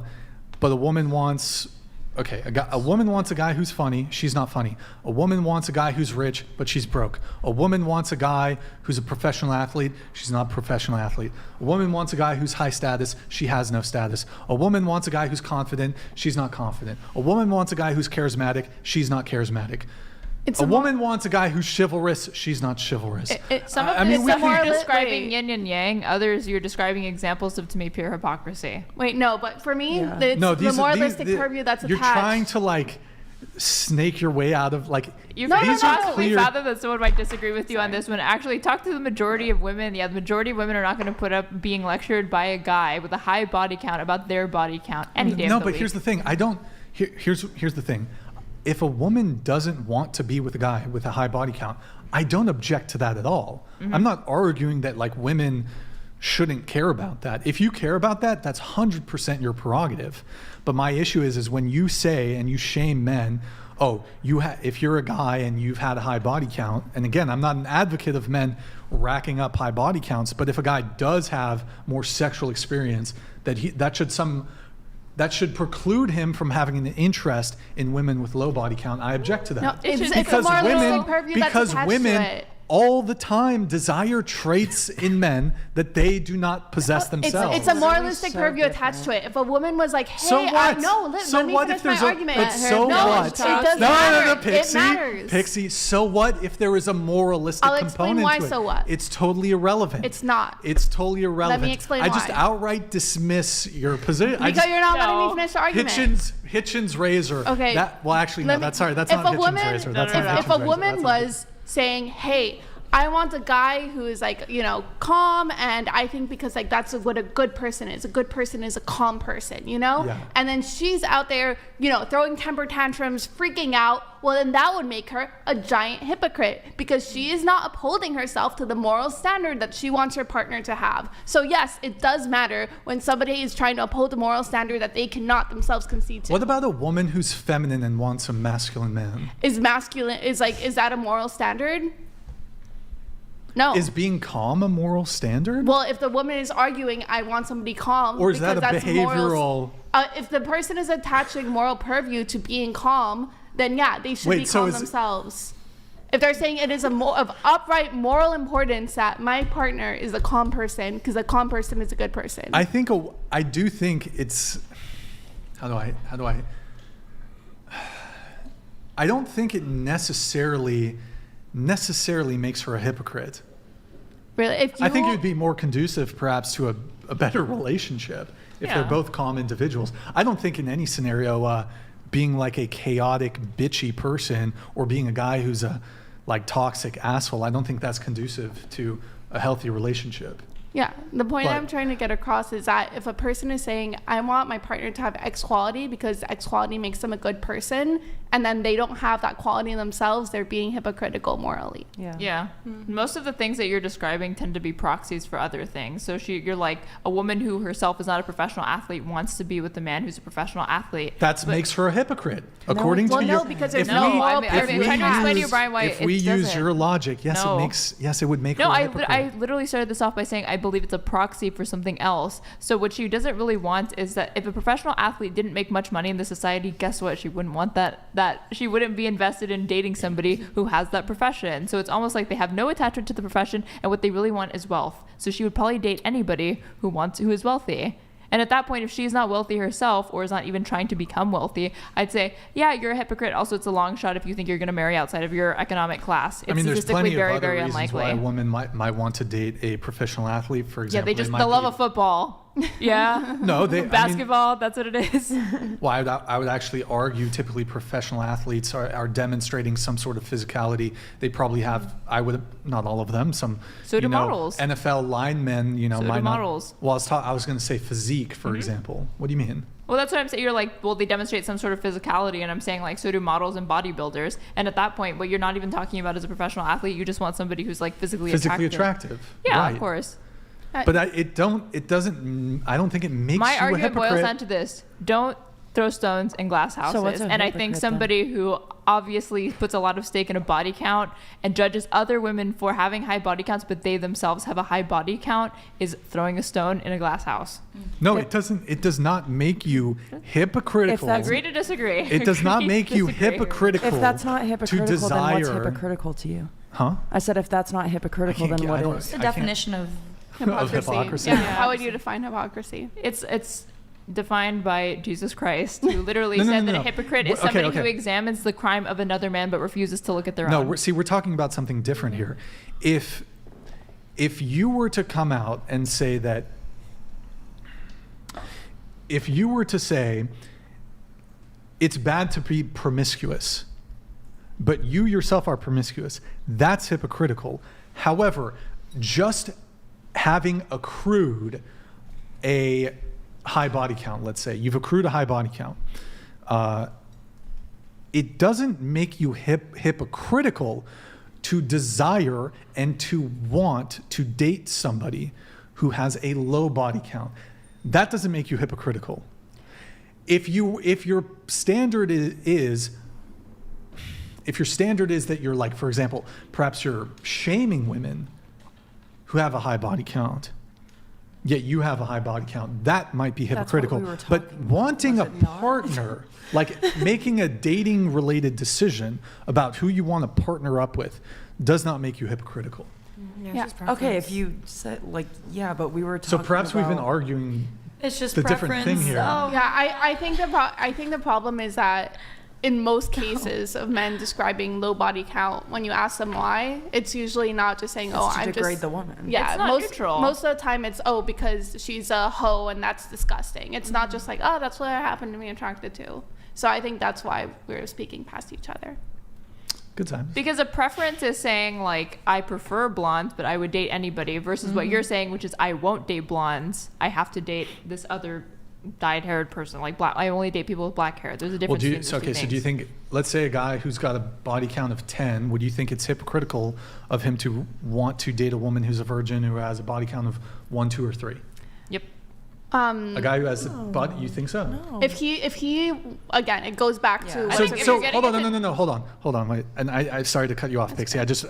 Okay, so what is the? It's a relative concept. What constitutes an objectively high body count doesn't exist, because it's always just going to be relative to whatever the median body count is at any time. And plus I think or double minus, digits are what is what? the body count range that you think someone has I don't know, to date Brian. You're the within? one who does this fucking bullshit math. I don't do it because I don't care about body count, so I don't have to worry about it. No, but you're saying that a guy who has a body count of 10, it would be hypocritical of him to want to date a woman with a body count of 3. You said virgin. You started off with virgin. No, but and yes, then you I said then virgin 1, 2, 3. 3. Okay. Okay. When it was so virgin, is it hypocritical? I said hypocritical. Do you think it's virgin. hypocritical for a guy who has a body count of 10 to prefer to date a woman who has a body count of 3? Yes, because why? It can. Why I think would it can be because why would that be hypocritical? What significance is he attaching to the body count that he is actively seeking out women who have a body count of 3 or less? We've already gone over this. What is the significance? I already told you why body count It's matters. obviously Do you a want me to moral repeat it? significance. No, it's obviously a moral significance. It could be it it could be a totally self-serving. Let's say his only thing totally is self-serving and hypocritical. That's my argument.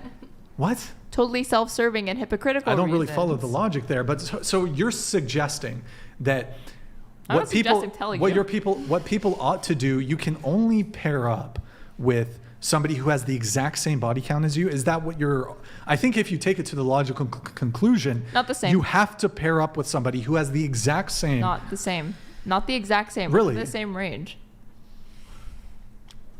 And that all of these ranges are going to be completely fucking arbitrary. Because can you tell me what an objectively high body count is? I think once you start, well, it depends. Oh, It well, it depends on depends age. because It it's depends on subjective. age. It's not an No, objective it depends on question. age.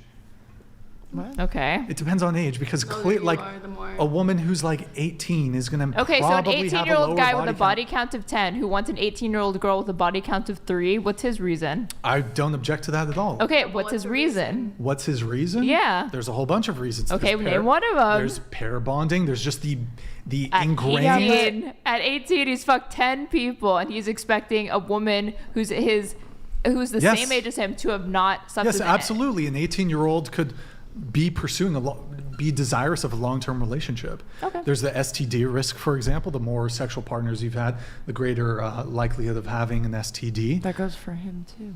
Sure. Yeah. Yes, times Sure. however many more because he has a higher body count.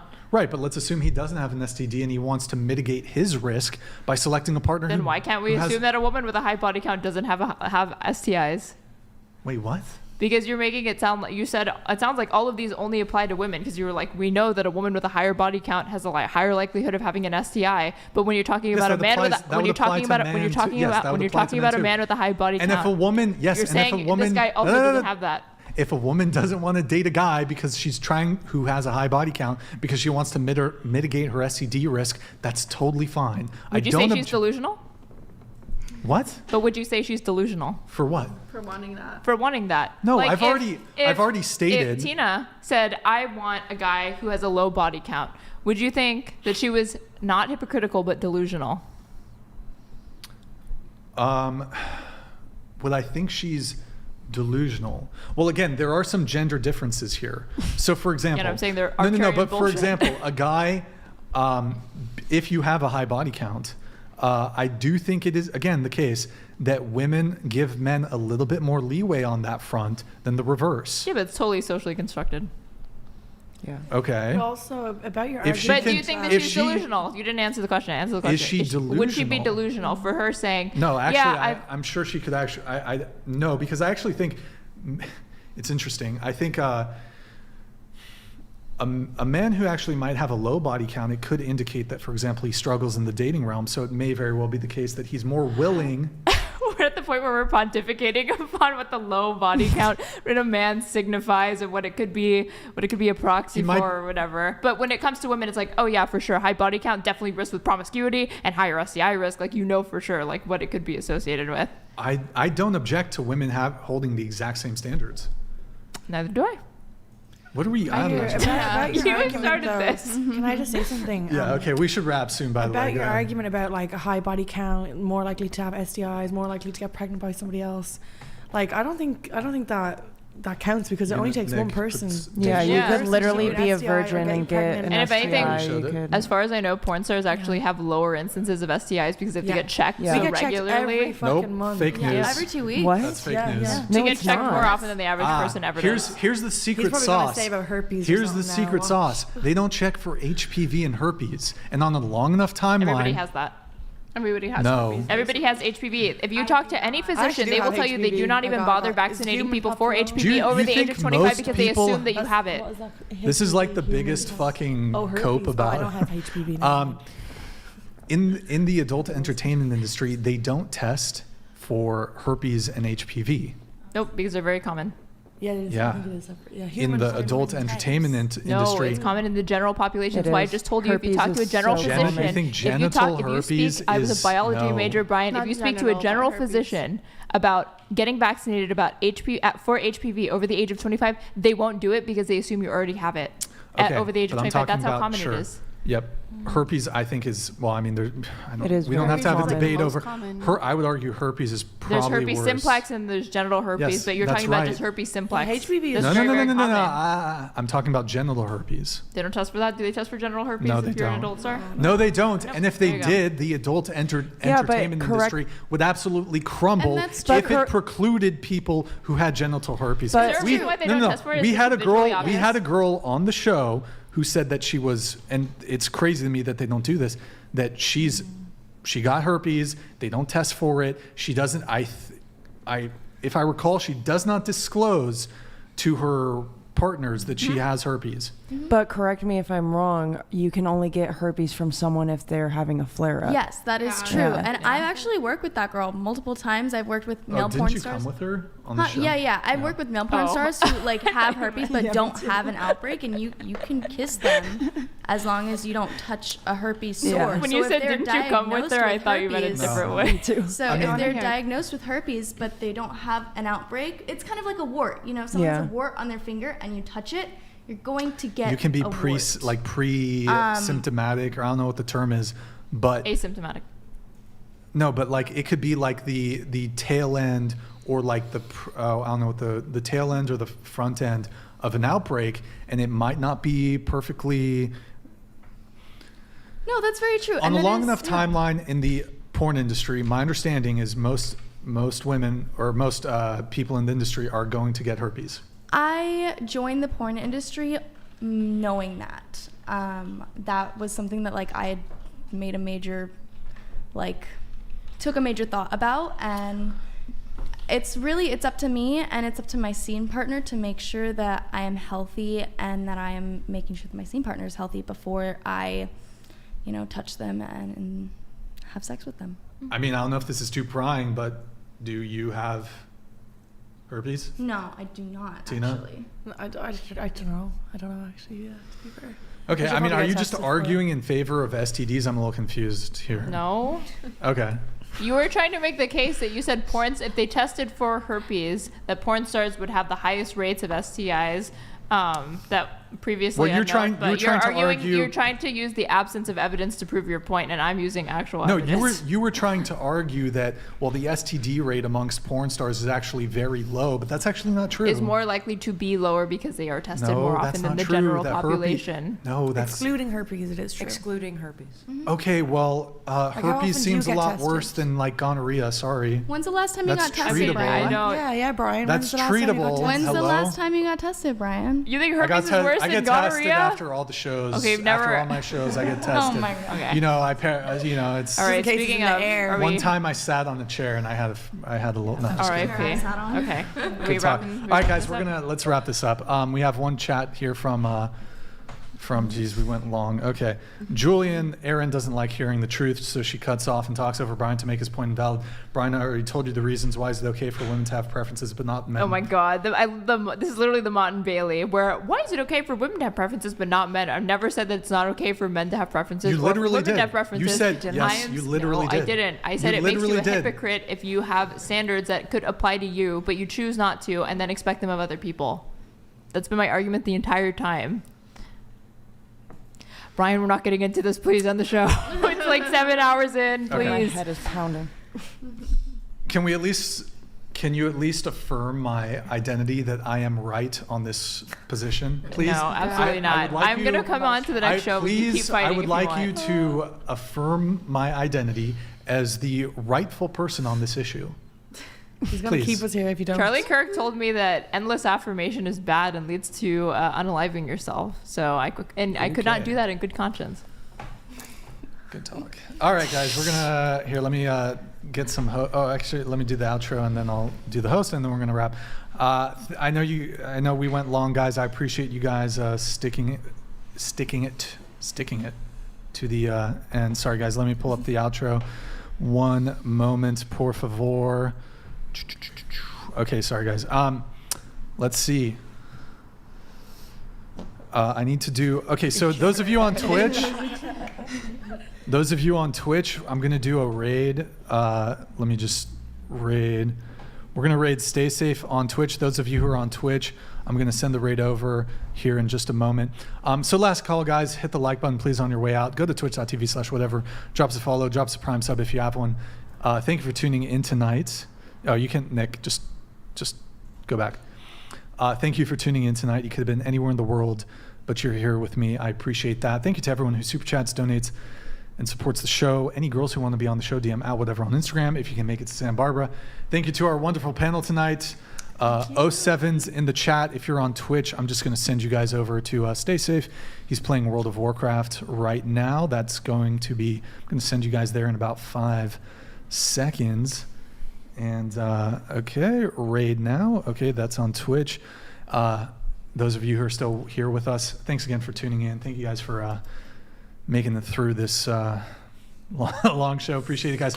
07's in the chat. Good night, guys. We'll be live again Tuesday at 5 p.m. Pacific. And then we got some very solid panels lined up, guys. So be sure you tune in. We're back. We're back to our regular schedule. So we'll see you guys soon. Good night, guys. Bye. Bye.